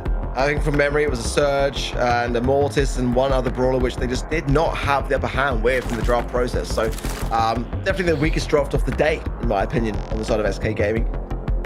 One that FUT Esports capitalize on here. Try to get this to a grand finals appearance for them. They have had the wind taken out of their sails here somewhat by SK Gaming that last set. It could have been a sweep. It was looking like it could be one for me until I saw that berry pick. And then I thought, hang about. That was probably a brawler that should have been in the banning stage as we approach our banning stage for Hard Rock Mine. For me, we saw Rico left out of the bans a lot in the East Asia yesterday, and we haven't really seen that same thing be said for EMEA just yet. But it has now, so maybe we'll see that change. Henny being bagged on both sides of the coin. Ruffs Esports making another appearance here, Trav. Lou, Henny, Sani, Janet for SK Gaming as well. So fans liking the look of it, leaves the door open to a lot of aggressiveness, a lot of tankiness though as well, which on this map can be fantastic to see. Certainly a place for Ash here and others like that to really utilize those lane sides. Buster, we haven't seen any of today. I still think it's very viable in places like this. For sure, good start for Esports. And Stu is always going to be that aggressive side lane or mid even. It's one of these brawlers that's quite versatile when it comes to the gems too. So the hypercharge now, of course, really giving a nice escape route as it heads over to SK Gaming. The first pick. Let's see what they go for on that side of things. Gene definitely going to be playing a lane side, a mid side for me here. No question about that one. Let's see what they follow up with. Yeah, I mean, the Gene pick's pretty much, good for the most part until FUT Esports come in with an 8-bit and manage to dodge it.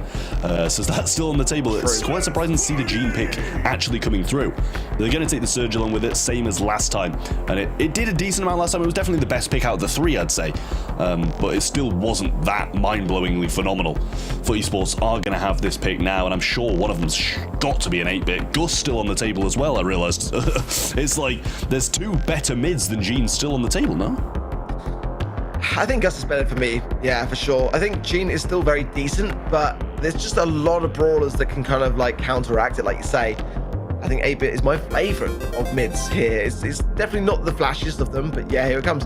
You know, it's definitely one that's susceptible in a lot of scenarios, but again, the kit is going to be very predictable in that regard to try to give yourself the best place for survivability. Cheat cartridge, a simple tap of that green button, you're teleported immediately back to your damage booster. So if you place that in a good spot, and you know you're timing that correctly to the point where no one is waiting for you, that's the thing.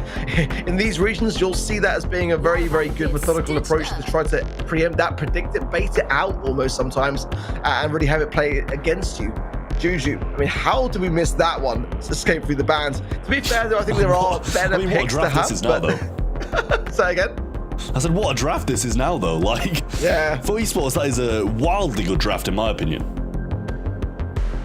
Can SK Gaming have anything to say about it? No, that's the thing. But I mean, all you can say is that, you know, if the SK bring this back to a 5th and final set, it's not as if FUT Esports did a bad draft is the reason, and that's going to be a scary prospect. Mortis coming in for SK Gaming is a spicy one. Is it the best one? That's the question. I mean, certainly there's a lot of ability to evade its attack. No, the Stu can dash away, the 8-Bit can TP if needed, the Juju's got the Gree as well. It's a bit like susceptible to Mortis without super for sure. That's where I guess it's really going to be aiming, and it's going to be OPE on it, in my opinion. I'm just not too convinced there's enough of a reason to warrant it. No.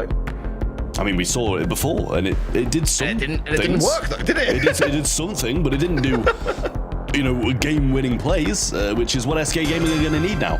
And also, they're going to need to bump up this surge from how it was played in the last game as well. So, very intrigued to see how this is going to go. But now at the moment, not dropping a speed zone for Gero, which is quite surprising off the start, but just waiting. The exact same as we saw it versus Supermassive. Just waiting it out and trying to figure out where people are. Yeah, Meow's going to be protecting Gero for all it's worth. That additional range from that bush. And now he as well, sitting back. I mean, SK can't do this forever. That's the thing. And you know, Yoshi's being deprived of gaining any kind of ability to get off the mark on a surge pick. You're going to be going into the late game with absolutely nothing to say about it other than a speed gadget, speed gear rather. You need to get off the mark, get those stacks in, have the additional range, have the additional speed. But SK are playing that approach, and there's the Port and Joker. Couldn't hide. Meow caught out, and now OP goes for the aggressiveness, leaving Gero in a position where that damage booster is not in a good spot to TP back to, and he knows it, but everyone falls. Meow comes back in to go on the 1v1 with Yoshi. Green coming in for a helping hand, going to force him down, though, and now he knows exactly where he is, but didn't go for the gems in that time. Yeah, I mean, that is quite surprising, was it? The, like, 2 or 3 sat in the back spawn that Joker managed to take and bring back to them, and OP goes for a super straight through, I think 2 of them maybe there, so it shouldn't be too far off a cycle. Gets it, and that only misses all 3 of them that time, though. Really disappointing there for OP, but SK still in a great spot going forwards. 4 gems on Naoi's hands, but he wants to be aggressive, and he's not even going to get the chance to be aggressive because 4 gems drop to the floor, the countdown starts, and Joker can even wait for another. OP's playing fantastic. He really is. It's the timing of everything that he does, which is so great. And there is the classic, the Gene Magic Hand hypercharge to nowhere that we've seen for the past year in the BSC. But it doesn't matter regardless. SK Gaming stays standing firm, and despite what was a really slow, sluggish start, a stalemate and a half, they timed the explosiveness to perfection and left FUT Esports really in the dust. 1 game away from being all tied up. Did we see this coming? Because I was certain this was going to be a FUT Esports sweep, but SK's resolve is fighting through here. I mean, the thing is, we saw this exact thing last time, but then it was Supermassive who just actually played Brawl Stars instead of waiting for like 10 years at the start, which doesn't seem what FUT actually seemed to be doing. Like, at this point, you know, you start to go forwards, you start to change things up because it just didn't work, did it? Like, you lost quite convincingly as well by doing this same thing and waiting at the start. I don't know if they're just going to play it differently and kind of hopefully not have Joker pull me out when he goes for the gems, but like, you'd have thought something had changed, and eventually, yeah, now he's really starting to push down this right-hand side, but really isn't doing too much either. Yeah, it's just the patience. Oh, that was almost a shot from Gary that could have sent him to his demise. Hope he goes in now, but is supported. So now Meow and Naoi coming together there for the takedown. Those gems now go straight into the hands of Gary. But again, this damage booster placement is not the finest of me, for that cheat cartridge gadget. You know, you're not really going out of the mid, and OP is going to have a prime ability to come through and get some value. If everyone's stacked here as well, OP is going to get the value, but oh, look at that swift takedown. You need that. How long can FUT keep doing that? Because if you get super, then the survivability of the Mortis is going to be very much more there. Time is ticking. 7 gems though into the pocket of FUT Esports, and that is to the advantage of SK Gaming. But as OP does get value, I just worry that he's going to be able to start the cycle and maybe even get a team wipe. He's that kind of player. Wants to get yet again going in. Fires the super. There it is. He gets 2. It's just now all alone. And as I'm speaking, SK are playing it, running away with the gems. 13 in the pocket. And what can Naui do here? He's all alone, taken care of. 5 seconds remaining. It's Meow and Gary that have got to come through here with the goods. And I just don't see them getting through the bodies that they're going to have to do. It's going to be SK Gaming going all the way to a 5th and final set. Just about.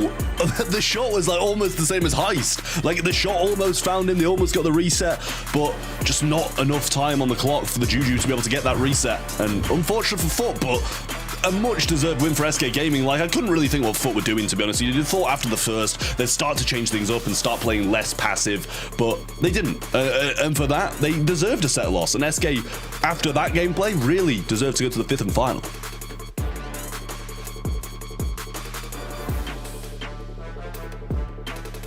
IP for me, man of the match. It's got to be, right? I mean, that is just such a competitive performance. The patience, the resolve of SK Gaming. They just didn't seem deterred by the strategy of FUT Esports, just sitting back. And that's what you're going to do with a Juju. But, I mean, when the aggressiveness needed to come through, it is really did. Yeah, we've seen so much from OP in this back and forth with FUT, but now it really seems like Joker has stepped up in this last match here, in this last set here. And I'd like to know exactly kind of what you saw from him to pull the team together. I mean, to be honest, the player that I thought would be the one to really kind of bring things back around for SK was not going to be OPE.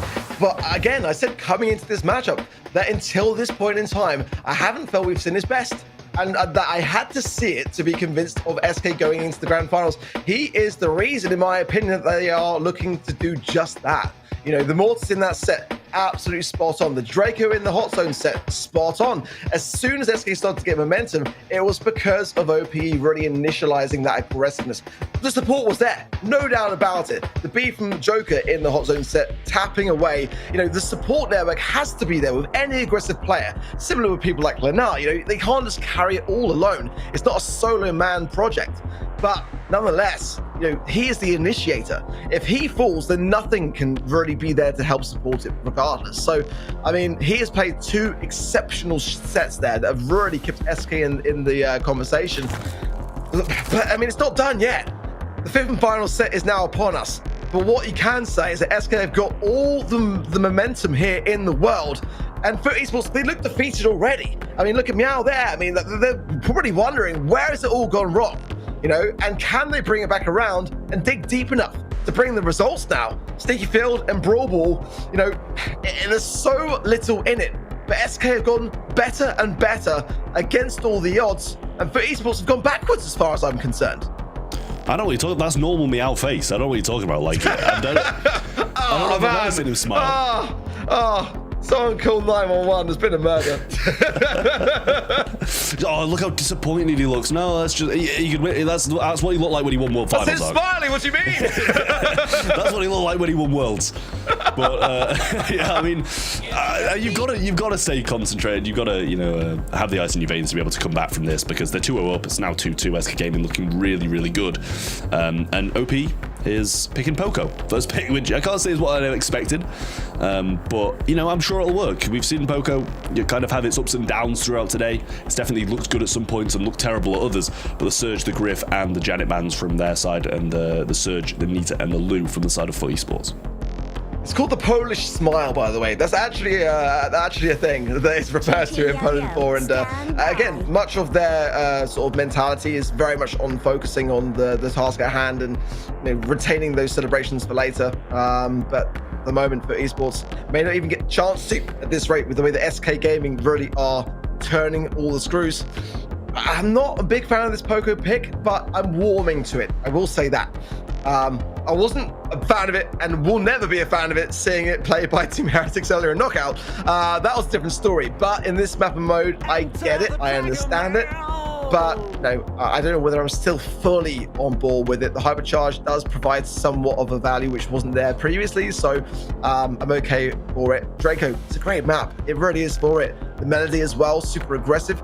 They're lacking the heals, which are very much now on the side of SK Gaming, but Barry's still available. Has everyone forgotten about that particular brawler being pretty decent in sticky fields? I mean, if they leave that open for FUT Esports to then trample over in that third and final pick, I mean, as far as I'm concerned, SK Gaming may be burying themselves here and putting the final nail in their own coffin. Let's see what they choose to back it up with, because the Barry and the Poco would be insane with a Frank, let's be honest, but will they do it? That's the question. I mean, even if it's just a Frank and a Poco, that's still a daunting prospect. I hope they do. I really do. Like, it'd be funny to just see a Frank not being able to take any damage and just being healed all the way. And also, like, if they leave it, FUT Esports have got one hell of a comp here. Melody, Draco, and Berry. That seems like the dream comp anybody would have won, looking at our games today and yesterday in the Brawl Stars Championship, because they're probably three of the most picked brawlers that SK Gaming still have the job. I like it. It's OPE. Every time we sing this, OP will mantle it, and honestly, it brings home the goods. Dismantles the bushes, gets them all out of the way. Nothing that Draco can really do about that. Melody's exposed. I mean, it carries a lot of weight. You know, it's very underrated, but no one plays it better than OPE. It's wild, is what it is, in reality. It's very wild, but it can work. It can, don't get me wrong. Like, I think Shelly is one of those brawlers that is going to be absolutely dreadful and do nothing, or do so much, and Cornelius, I think, is a wonderful pick as well. FUT Esports comp is really, really good. SK's is wild, and I honestly hope it works, but it's going to be tough. Trust me, Cornelius ain't the math, but it is when you're looking at Shelly. You know, that is actually a really smart draft by FUT Esports under the circumstances. You wouldn't normally see it. It's a direct response to that Shelly. By putting it into the realm, it's the one ability to take away Shelly's super, which is so good on defense, a guaranteed goal on offense. It really is quite smart, but FUT Esports have got to implement it. That's the thing. Keep it around and ready to be able to really deflate what Shelly brings to the equation here. Already, SK Gaming storming their way through. A missed gadget there from OPE, but might have the ability to be able to force it through off the line from Gary. Forced away straight to Yoshi, who's be able to walk this one in immediately after 15 seconds of play. I mean, this is either you either see this draft in Bronze 1 or in the highest level of the pro scene, because this is like crazy. Joker's surely going to be able to just super and score this. I mean, they don't need to, he's just going to walk it in. FUT Esports just watching, incapable of doing anything, and this is the most top tier thing I've ever seen from SK Gaming, absolutely out of nowhere, and it's working. They can't do this, surely, right? They can't just reverse sweep into semi-finals like this against what was looking such a convincing series from FUT Esports. And now, after 30 seconds, they're on match point. I mean, FUT Esports needs to bring this together so quickly. And I think this comp is outdrafted. A lovely gadget again from OPE, pulling in then. FUT Esports could have maybe gone for the ball. Chose better of it, but it doesn't matter because all three members of SK stay there. And there's the goal after 17 seconds. FUT Esports, please wake up. I mean, I think they're awake. I think they're just incapable of doing anything. They've managed to rail one of them, but I mean, it's going in, surely. Joker's just going to super through everyone. And in a minute of Brawl Ball, the match has been decided. SK Gaming going to the grand finals to face off against Humble in the most odd way I've ever seen, but it was brilliant. Pure explosivity, some might argue slightly anticlimactic, because that set was done in under a minute. Like, what are we saying? What are we even talking about here? FUT Esports didn't have a terrible draft, but they just were not able to do anything against the tankiness of the Frank. 409 DPS is a stat that you should never really see on the Poco, but because it went over so quick, it's there. Now we have 566 and 0 kills because the match was so short, but who cares about him being highlighted because they failed. They didn't win. SK Gaming stomped back and are in the grand finals. FUT Esports with egg on their face right now. SK Gaming, they spent more time in the draft by like a factor of 3 than they did in the actual game here. But that's also, according to you guys, where they won it. That Shelly pick early on, the full composition. Break down for me why this is so powerful in SK's hand strap. I mean, as Ark said, if you put OP on a Shelly, it just seems to work, and I don't know if I can explain it any more than that. Like, genuinely. Or the choker. Yeah, sorry. It's like absolutely crazy. Like, the composition is just... It's just wild, and FUT didn't have a bad comp, but they just had no damage to deal with it. It's just beautiful drafting. They didn't even need a Shelly in the end. They just walked it through. Like, no one did anything about it. It was just like, oh, you want the goal? Just help yourselves. It's right there. Oh, an incredible performance for SK to finish on, especially after such a shaky start. They've got to feel really good, and they've got to hold on to that good feeling, because now they have to take it against Humble here in the grand finals. We saw Humble looking strong, hardly losing even a set. Only 1 to Heretics over the course of today. Meanwhile, SK Gaming has gone the distance against Elektros and now, against Papara Supermassive, and now FUT Esports. They've got to be tired. They've got to be flagging. But after that last match, they've got to have reignited that fire again as well. We're going to send you guys to some replays to re-enjoy that match. And when we come back, we've got a grand final that is absolutely worthy of your viewership. We'll be right back.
Welcome back to the Brawl Stars Championship EMEA monthly final. And this has been like LAN grand final quality all day long, but now we have got the best of the best, the only 2 teams remaining.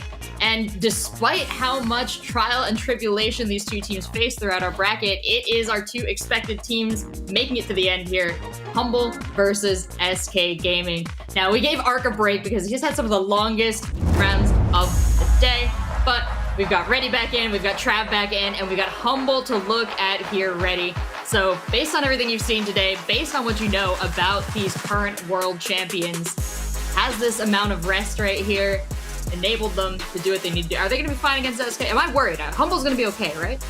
Well, it's certainly going to be their toughest match of the day. And SK have proven to us that they really, really deserve to be here. Didn't even really falter, though they did have to power through a reverse sweep in order to make it through that last matchup. Humble, though, I haven't really seen them put to the test that much just yet today, especially in that first quarterfinal. Breezed right through it like it was no issue at all. So I put my faith in Humble to take this one over SK Gaming, but to reiterate, it's going to be their toughest matchup of the day. Yeah, the only time we really saw them slipping was against Heretics in that first match. Was there anything in that match, Trev, that, you know, we saw as a moment of weakness, or is that just Heretics playing their butts off? I mean, I think Heretics are just a very good team. Like, I'd argue that, you know, Heretics and FUT probably on a similar standing, to be honest with you, from what we've just seen in the semi-finals. So both of them had about as equally a difficult game for them to get to this point. But I think if you look at SK Gaming, they have just gone 3 sets straight into the grand finals, and that is either going to be the biggest momentum boost for them ever, or they're going to be really, really tired after this whole best of 5. Joker voted MVP by the community in that last match against FUT Esports, now coming in against Humble. We saw them pull some stuff out that I wonder if they were trying to keep in their back pockets, that Shelly, Frank, Poco lineup for that last game. Anything that you think that they've revealed maybe that they were possibly saving for Humble here? Ready? don't think so. I think we're looking at a different set of maps over here. SK Gaming, I think I'd play their cards pretty close to the chest. Haven't given anything away. This is what they had their sights set on. This is where the majority of their prep would have gone in the lead up to this monthly final. So I anticipate that we're going to get to see the crazy stuff, if anything, come out now. Ooh, the crazy stuff. We've seen things that have made Ark, made Trav stand up and scream so far today. So I'm excited to see what you consider crazy stuff now that has been saved and unlocked. But Trav, if you had to make a prediction, what might it be? Oh, I said at the start of the day that I was going to stick with SK all the way through, and this is what really pains me, is I'm going to go humble. Like, I should just stick with it. Like, on the event.brawlstars.com, I predicted all the way through. I had these as the finals, but I predicted Heretics against Humble, and I'm like, why have I done this? Why have I changed my mind? I would have got it right, but it seems all 4 of us are going for Humble, which is crazy to me, considering how well we've just seen SK reverse sweep and how well they've been playing. I thought at least one of us would have gone for something different. Well, SK was looking good, but Humble seems unchallenged here. Ready? You smiled when they came up there. You feeling confident in your pick? I always have to question it, right? Because we have like increasing degrees of difficulty, I think, here, if we're to drive a humble focused narrative. Heading to Heist, Kaboom Canyon. I'll pass it on over to you guys as we get our grand final started here between Humble and SK Gaming. Well, Kaboom Canyon's one way to start it. We'll see what the audience think as well, because it's been a crazy few games for these guys, I should say. Because every series that they've been part of, you know, Humble have had a bit more of a clean run through, I will say, than what we've seen SK, because they just had to literally reverse sweep 2023 World Champions. Difficult semi-finals, if you ask me, but SK Gaming, by the end of it, looked in a good position to head on to this grand finals in a pretty dominant position. I hope SK Gaming don't get any deja vu when it comes to the draft or maybe the final moments of a heist game, because we just witnessed how devastating that can be. That's how they got in that position to begin with. Even FUT were shocked that it happened. But SK Gaming had the momentum coming into this matchup. Humble have had a moment to rest up, download what SK Gaming are going to go for here. So each team does have an advantage because SK Gaming are coming off a win. Humble have gotten to analyze. I expect this is when Humble are going to try and put the brakes on SK Gaming right off the bat. You cannot let SK Gaming keep on going with this forward momentum. We'll be getting the bans in here momentarily. Some of the stuff I'm looking at especially is like the Crow, the Colette. We do see those banned, except opposite across the way. Other things that have been really running the narrative today, Trav, have been banned out here. Stuff like the Melody and Lily, which made a surprise appearance on Hot Potato. Yeah, well, there's still the Chuck that's managed to make its way through. Seems to just be fine for people to leave now. They're better at dealing with it than they used to be, and also it's a little less good in a lot of these maps, I will say. But the bans for the most part are very, very solid. You could see just by looking at the bans who has the first pick, and Amber is actually going to be SK's first pick, which does surprise me a little. I feel like that usually comes a bit later on down the line. I think when it comes to Amber, you're looking at a brawler that is quite difficult to counter, especially in the absence of Crow. Secures a pretty safe first selection for SK Gaming. You can get some offense out here, burn the bushes if necessary. Difficult also to run in to Amber since she can practically hold down auto aim and deal a ton of damage to you. So a safe selection from SK Gaming that should serve as a launchpad. Chuck all ready for the 2-3 for Humble. Once more, they have that final selection available. I suppose they didn't want SK Gaming to have that as a possibility for themselves. It's the only real reason that you would select it so early in the draft. Yeah, I mean, it's, as I said, it's become a lot easier to deal with, and then it gets picked as one of the first. You know, we've seen the Cordelius, the likes of that, dealing with it in the back lines, but Cordelius going forward isn't great, so kind of just has to sit back and play along with the Chuck on the defensive side of things. But we're going to see the 8-bit go along with it, adding damage from afar and having that booster available as well is always a big thing to have, and it can change the game in a matter of seconds with those extra credits. Raining down on the safe, as it just does so much damage. SK got to be cautious about what they use to counter the 8-bit. Belle, always an option. She gets some decent damage on the safe. Keeps people also from sticking too close to the safe because the damage will reflect back onto it.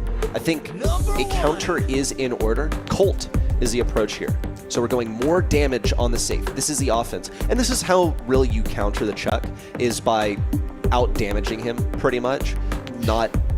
You can take a defense approach, you know, like you mentioned with the Cordelius, but then you have a dedicated defense, no real mobility to the front lines.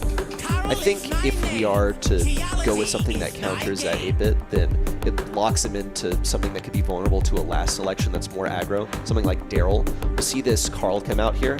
I wonder if Humble decide to take a Buzz into this, maybe? It's a lot of mobility for them. It's a good counter into Carl. Could get up close in front of Colt, maybe.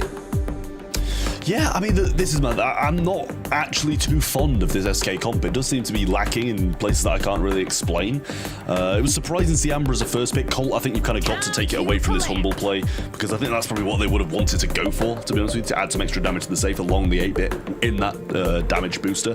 But they're going with the Bell, which is solid. It's going to be good against the Amber at range, good against the Colt at range, same with the Carl.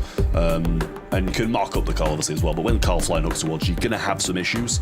But I think Humble are kind of just hoping that Semantic's going to be enough damage and Boss can just play a bit more of a defensive game. I think also if you're playing Bell here, then you're going to be running the grounded star power in case Carl decides to get aggro on you. That way he can't reload for a few seconds. He only has 1 ammo, so you're going to get a lot of value out of that star power. On a Colt as well, at long range, not that grounded's going to make an impact, but you will be able to get some damage against him at range. I think win lane against him most likely. We'll see how they aim to support Semantic over here, placing that post down on the left side. Joker going really aggressive right off the bat. Going into this corner, Semantic on this Chuck, a brawler that doesn't usually get kills on lane, is going to help out there on the left side, but Ope is already in and getting some damage on the safe.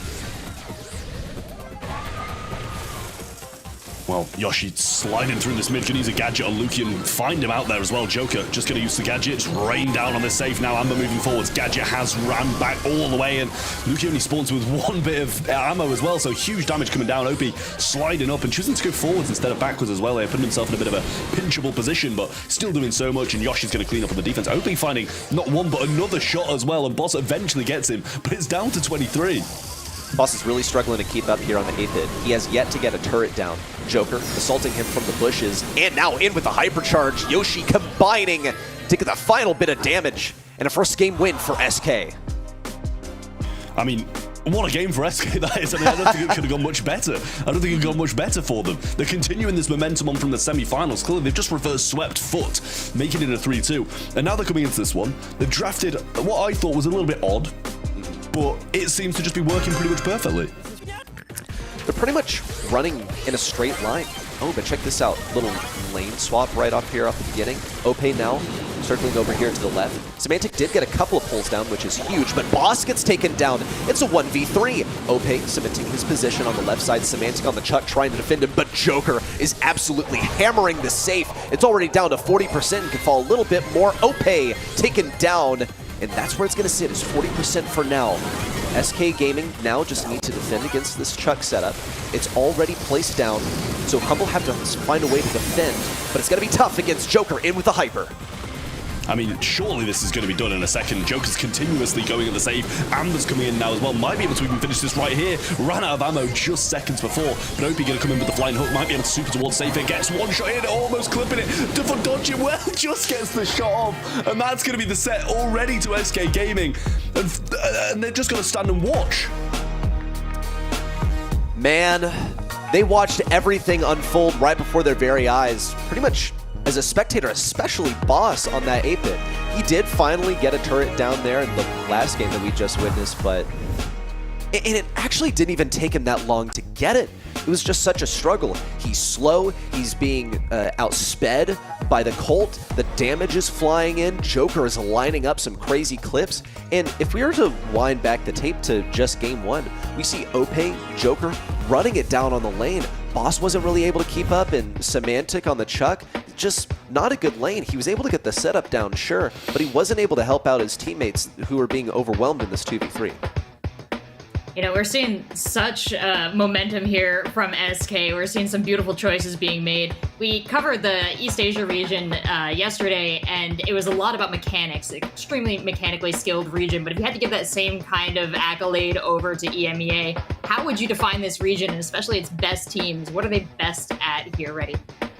I think really when we look at some of the players, especially if we were just to look back at this last set from SK Gaming, Ope, Joker, the aggression that these guys are able to channel. And that's a tough one as well, because you got to have good synergy with your teammates in order to make full use of that. You all need to be on the same page. You all need to be able to move in as a unit, and that needs to be a sort of unspoken agreement that you're going to move in together, or can be simplified down to a single word, which is push in. Yeah, the thing is, I will say, in my opinion, the accolade of EU would probably be draft. Like that's at least what I think. True. But mechanically, I kind of do agree with you. Semantic didn't look too happy there. His usual happy face is not appearing at the moment, as he's just been absolutely wiped by SK Gaming and Heist. But moving on to a new set, they've got to think of a new draft, come in fresh, come in with a bit of a better draft, because it was a fine draft. They just didn't execute it that well, and SK Gaming kind of just absolutely wiped the floor with them. But it's Brawl Ball. It's a humble game mode. They are pretty aggressive, as we saw with what they've been picking in the past. So it's a question of whether or not they're going to be able to bounce back, or if SK Gaming will extend this lead even further.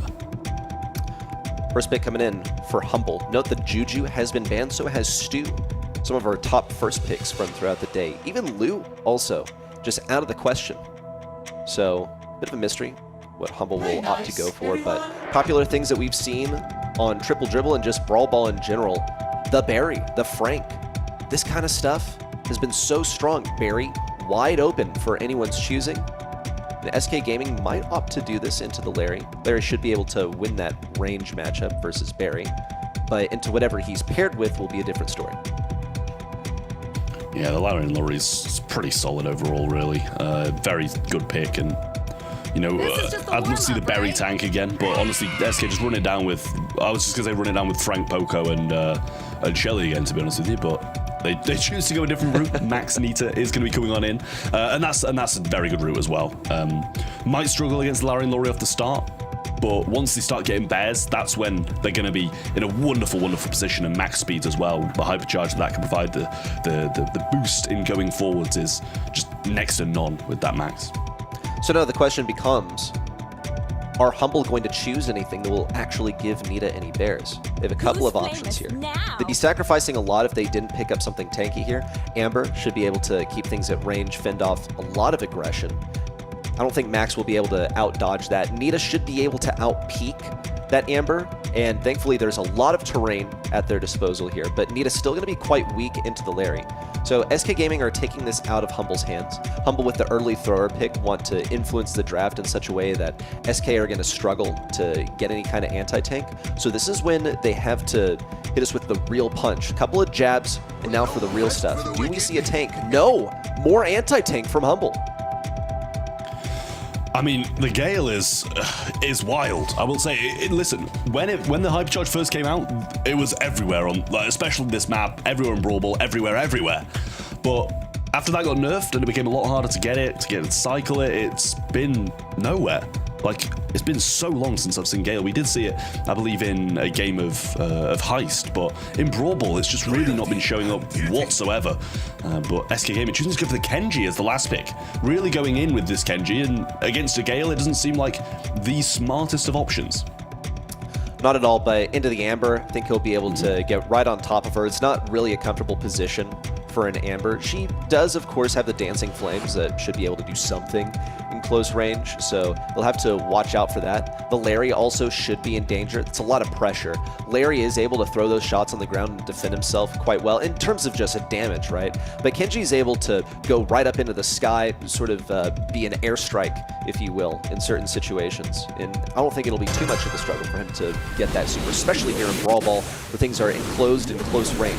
I'm also looking to see what Ope is capable of on this max. Joker already getting position, healing up.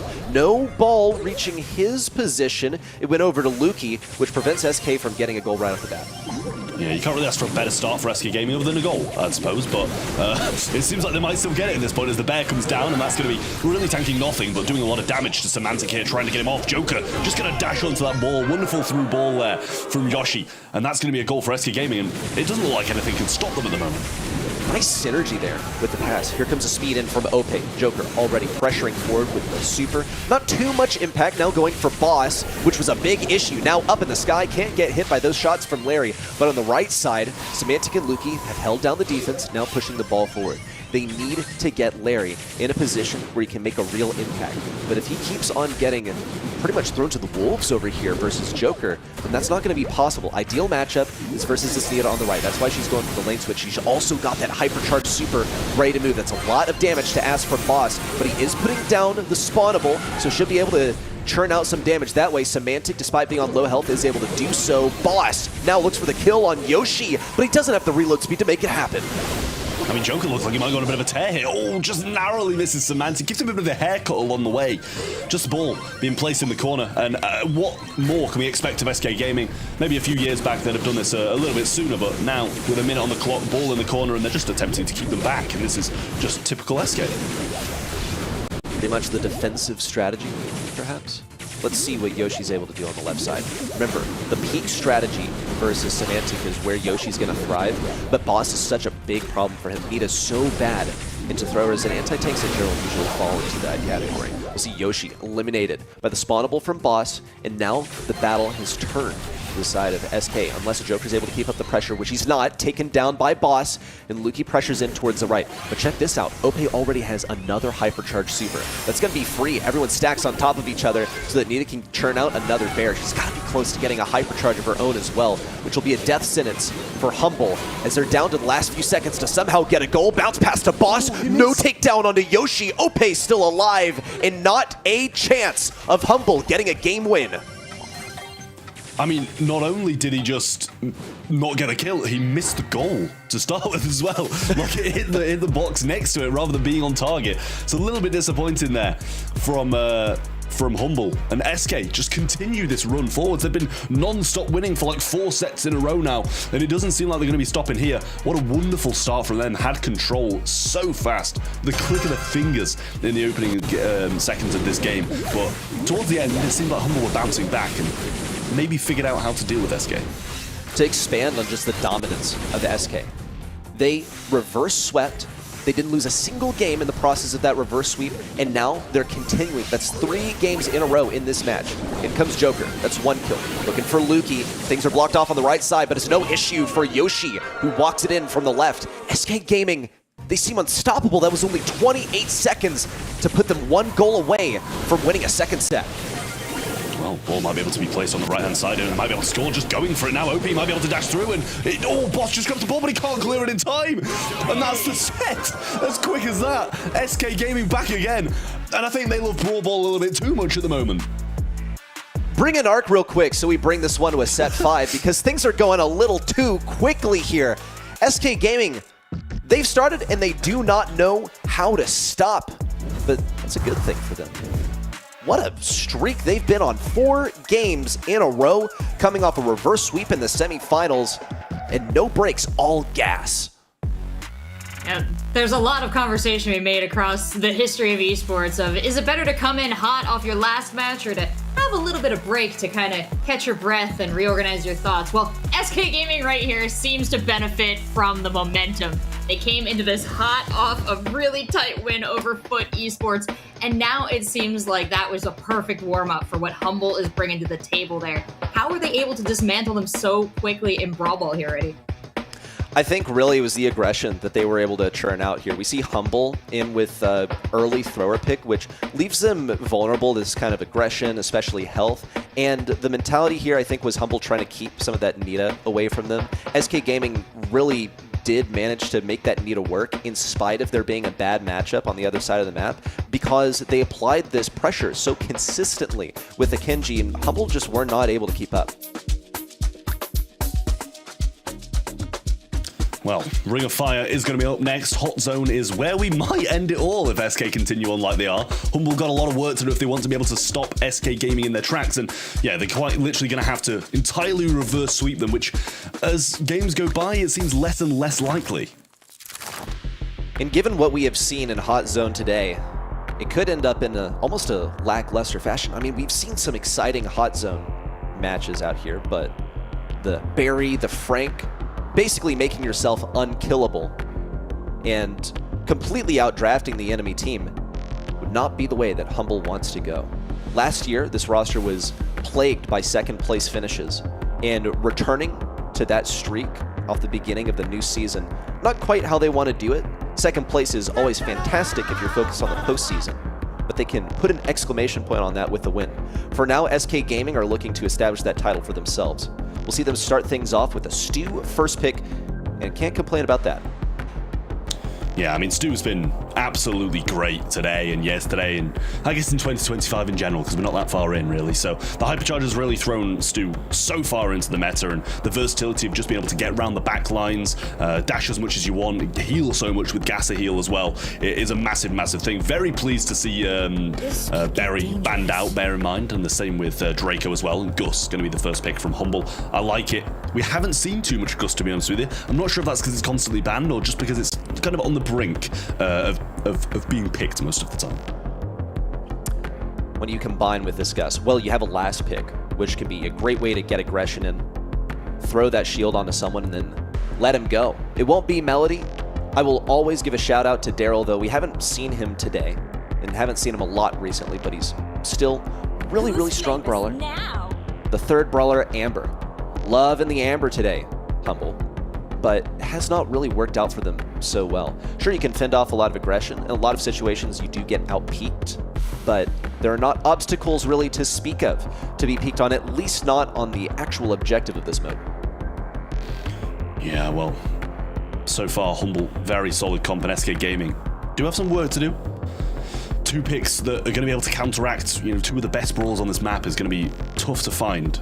And SK Gaming, as the timer hits 0, should have the pick coming in just a moment.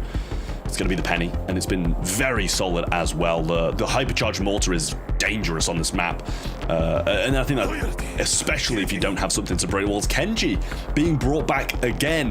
They obviously like the way it worked last time against the Amber, so why not give it another try?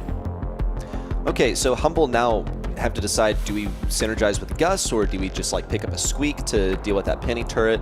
Also can get some good zoning versus Stu. For example, it's a little bit more difficult for him to dash in and dash out when he has to worry about the AoE that Squeak is able to deal with. There are plenty of good options for them to go with for the last selection. See what they decide to pair with. Buster is their strategy here. So come in with the shield, stay together as a team, and synergize. He'll also be able to stun that Kenji in close range. If he has a super, then that gets a little bit more complicated because then you have to time it really, really well. My question, though, is how on earth do Humble plan on taking down a Penny turret? Yeah, this is the question. I mean, I guess technically Buster should be in the back lines, right? Flanking left, flanking right, so maybe you'll be able to pick it up along the way. But yeah, no, I'm definitely in agreement with you there. It doesn't seem like they've got anything that they can just quickly throw over a wall, deal with it. Right. So it's going to be quite difficult for them. I guess maybe, as I say, the Buster will just pick it up along the way, or they'll just have to focus it down and at least get one of the sides. There's no easy route to it, but SK definitely in with a great chance to finish this out in 3. Joker already creating the aggression towards the backside. Ope taking a lot of damage. Takedown for Boss. And really the whole team, as Humble are marching forward, arms linked together. They refuse to leave each other on their own. Humble establish their dominance on this point. See Ope taking an opportunity to heal up here with Joker trying to apply the pressure on the backlines. In comes a super. Just one slice on Aluki, but it's enough to get him off the point and distract them so that Yoshi can close in on the right. Yeah, Yoshi still looking for this turret, and so far not so good in that part, but not too far behind considering how well Humble have been playing and how much control they've had of the hot zone. Boss looking to try and move forwards now, get some damage done. Joker moving in, doesn't get the super off in time, so that means no heals along with it as well, and the bounce back from Boss. Good splash through, and there's the turret eventually, and now we'll see if this will change the tide of the game. Surely it will. It means Humble can't really rotate around the same position. And Semantic is somehow going to have to get a super and then get it onto that turret and then do a little bit more. But Joker's on a tear! That's 2 in a row, terrorizing the bushes. Lukey respawning excellently, lines up that shot to take him down. Has a super for a bit of survival. Look at Semantic over here. Dodged a lot of shots from Ope, but now Ope's got the hypercharge, and he's dashing all over the place, all the way to the front lines too. Dashed around a little bit on the back line so that he can heal up before putting himself in Humble's own back lines. A hypercharge super out from Yoshi just to really make it clear that SK Gaming are going to be running away with this one at just 4%. Ope occupying the point, and just like that, SK Gaming 5 game wins in a row, all the way to a match point. I mean, Humble, really not in this. They were very good the first half. I said, how is this turret going to change the game? We'll see if it changes the tides. And you're like, it will. And then they just go and get like 60% straight. The turret literally changed everything in that game. And as you said, they just can't step over the same points. And that, along with Joker in the backlines, eventually really strengthened it. Looks like they're going for the same strat once again. Bit more resistance from Humble this time. We saw Humble drew their strength from staying close together. Of course, you're going to have to beat up with Boss, but oh, look at that. Semantic taken down early in the team fight.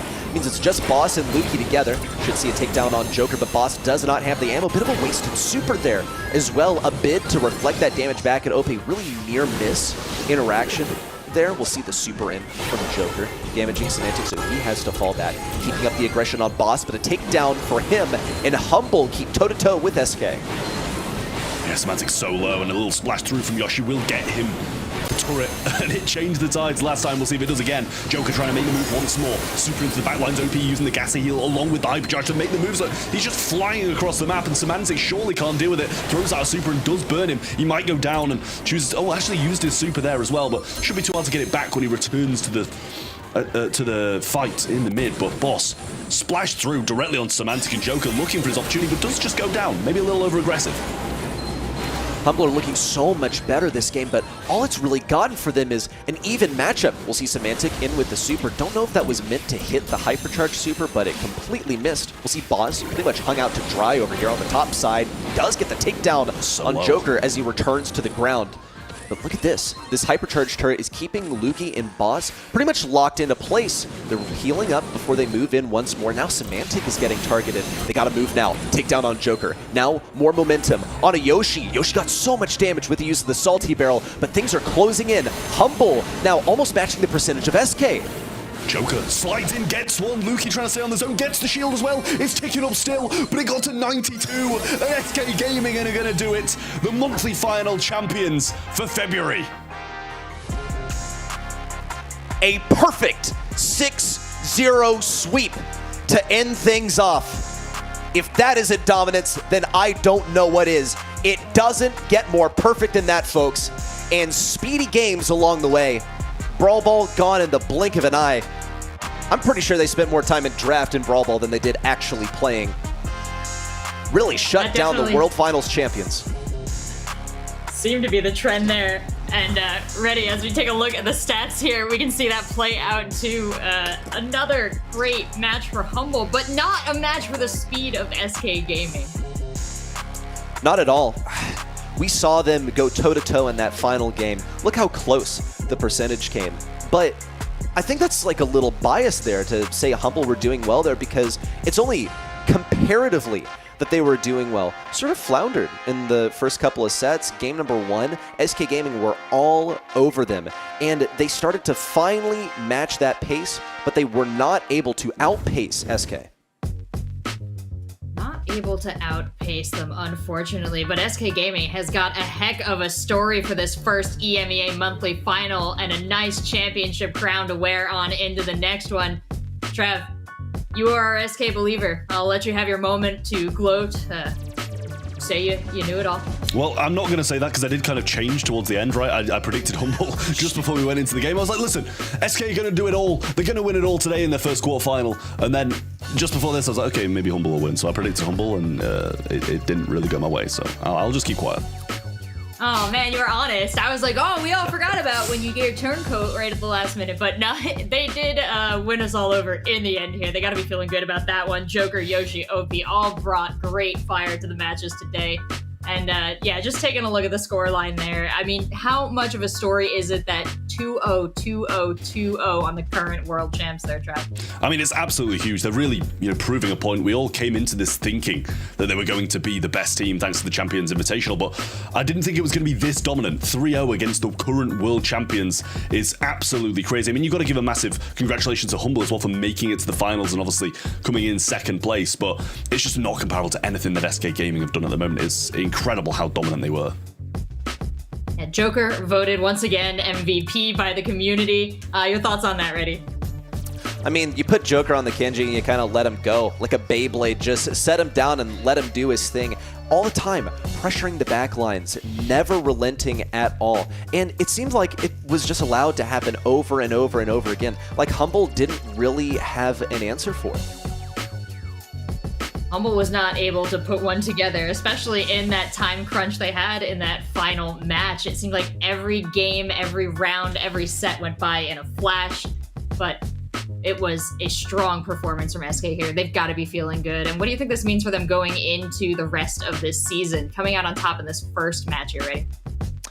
I think that this has really set the tone for SK Gaming going forward. You're taking down the World Finals champions. Only a few months ago, Humble pretty much breezed through all the competition that was available. The best brawlers in the world tried to give it their best, but even in the grand finals, Humble managed to take down Crazy Raccoon 3-0. So now to come back to their home region and be not just like silenced, but completely shut out by SK Gaming, it almost feels like the match didn't even really get started. There wasn't any conflict. I mean, what kind of story is this where SK Gaming are running the show the entire time? And the community at large, how much of this is a shakeup for EMEA just starting things out for the year, Trav? I mean, I think it's pretty much exactly what happened last time, right? We saw SK Gaming versus Humble in 2024 in the grand finals. And SK came out, I think, in a 3-0 sweep then as well. So it's pretty much how we started the year last year as well. And SK did pretty well throughout the year then as well. So I'm expecting another really solid year from both of these teams. Both SK Gaming and Humble should have a very bright 2025 ad. A little bit of a tradition then. Well, we've got Joker here for an interview representing his team, SK Gaming. Joker twice voted MVP throughout the course of the day. Congratulations. What does it feel like to come out as our champions here at the end of the month after especially that really close match against FUT and then that dominating victory over Humble? Yeah, I think we're all over the moon, like winning the way we did, especially after what happened in the second set against FUT. I think it was a really great performance by the team, so we're really happy. Congratulations once again. Trav, I'll turn it over to you. Yeah, I just wanted to ask, because obviously, playing with OP is something that the organization's tried before, and it didn't really... Well, I mean, it worked at World Finals, but what do you think makes it click this time? Is it kind of you and him together that's, the real power piece, or do you think it's just kind of like, he's better now that it's a new year? Yeah, actually, I think me and OP have a really good synergy. We used to play together in Baguette in 2022 before I left to Totem, and we did really well there as well. So yeah, I think that synergy between us is really something special. Very nice. Joker, I want to know about y'all's preparation coming into today, because this was such a dominant performance in the grand finals. Are y'all the type of team that take things one match at a time, or are you really fixated on the grand finals and the semifinals in your preparation? Actually, we scrimmed a lot of the maps from the quarterfinals because we really respected Papara. I think they're a really underrated team. So most of the time we scrimmed that, but we also tried to scrim some semifinal maps. And luckily, the first 3 maps from the grand final, we already played them before. So yeah, that's why we needed to win 3-0, because the other maps, we didn't prepare them. That's great insight. Thanks, man. Sounds like a great read on Papara too. Just your final thought, anything you want to say to all the people watching, the fans at home, everyone cheering you on? Yeah, I would like to thank all the fans. Also, we have downstairs, we have the watch party, so we're gonna go down and sign some signatures. And yeah, I would like to shout out my family and my girlfriend as well. Well, fantastic. We don't want to keep you from all your fans, so we'll let you head on down there. You and the rest of your team, congratulations for picking up the first EMEA monthly final here at the Brawl Stars Championship. And gentlemen, it has been a treat watching these games. Thank you so much for calling us through the action. I think we can also bring, if we still got him, Ark, are you around? You want to come back in? we still have a bracket to talk about. We've got some matches to reflect on. And Ark, your thoughts on that last match here and the victory by SK Gaming? Yeah, I mean, after yesterday in the East Asia region, I was the only person that went the other way, and it went against me. So I thought today I'm going to play it safe, and then it went against me again. But, as I always double dip on the event site, I did put down SK Gaming at the start of the day. Kind of wish that I brought that into the production, because they just had that momentum behind them off the back of the semi-finals to really make it worth it while. And, again, SK Gaming, every start of every season, tend to win the monthly finals. Humble last year, they were in 4 grand finals and only managed to tie up 1. So they're going to have to try to come back again and shake off that curse, which does seem to be a little bit of an issue with them. So consistent at making grand finals, but also consistently not winning them. And that's the issue that seems to have trickled down into 2025. But nonetheless, what a day it's been. I mean, just so much action. It really has been an absolute blast. And hey, compared to East Asia, I think we did pretty well in our predictions. We did all right. And, I applaud the honesty of you and Trav. You picked early on, you wavered a little bit, but ultimately your choices were correct. Reddy, any final thoughts from today? Love coming to this region. It is always a pleasure. It is a privilege that I'm not often offered. So thank you for having me, EMEA. I hope to see you again soon.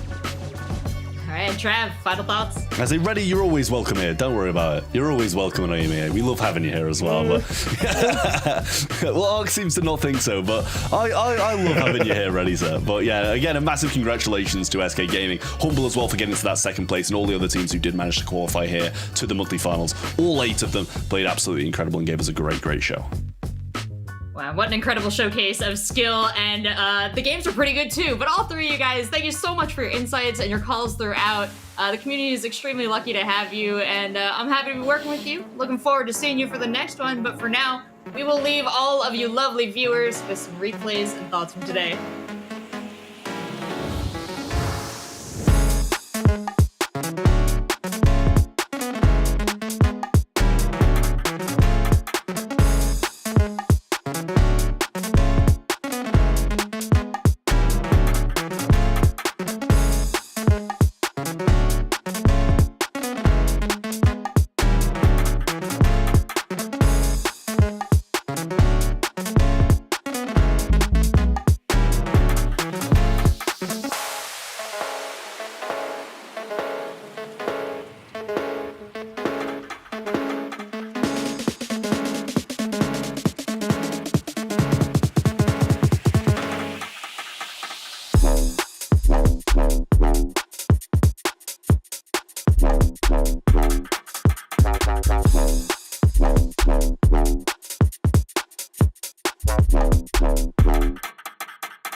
1, 2, 3, make this look easy. On the highway and I'm feeling breezy. Going beast mode, yeah, another species. I'm the top one cause they cannot beat me. Foot on the gas in another gear. Can't slow me down, this is our year. I'ma say it loud, I'ma say it clear. We run the world, get a whole sphere. Now wait. Let's turn this up. Okay, let's work it out. Okay, let's shake and move. Okay, do what it do.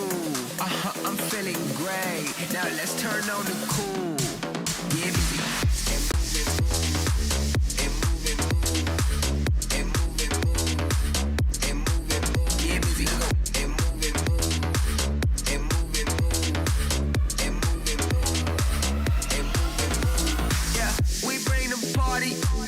We making noise, balling's our hobby, don't disappoint, making the party jump, time to make your body bump, let's light the dance floor up.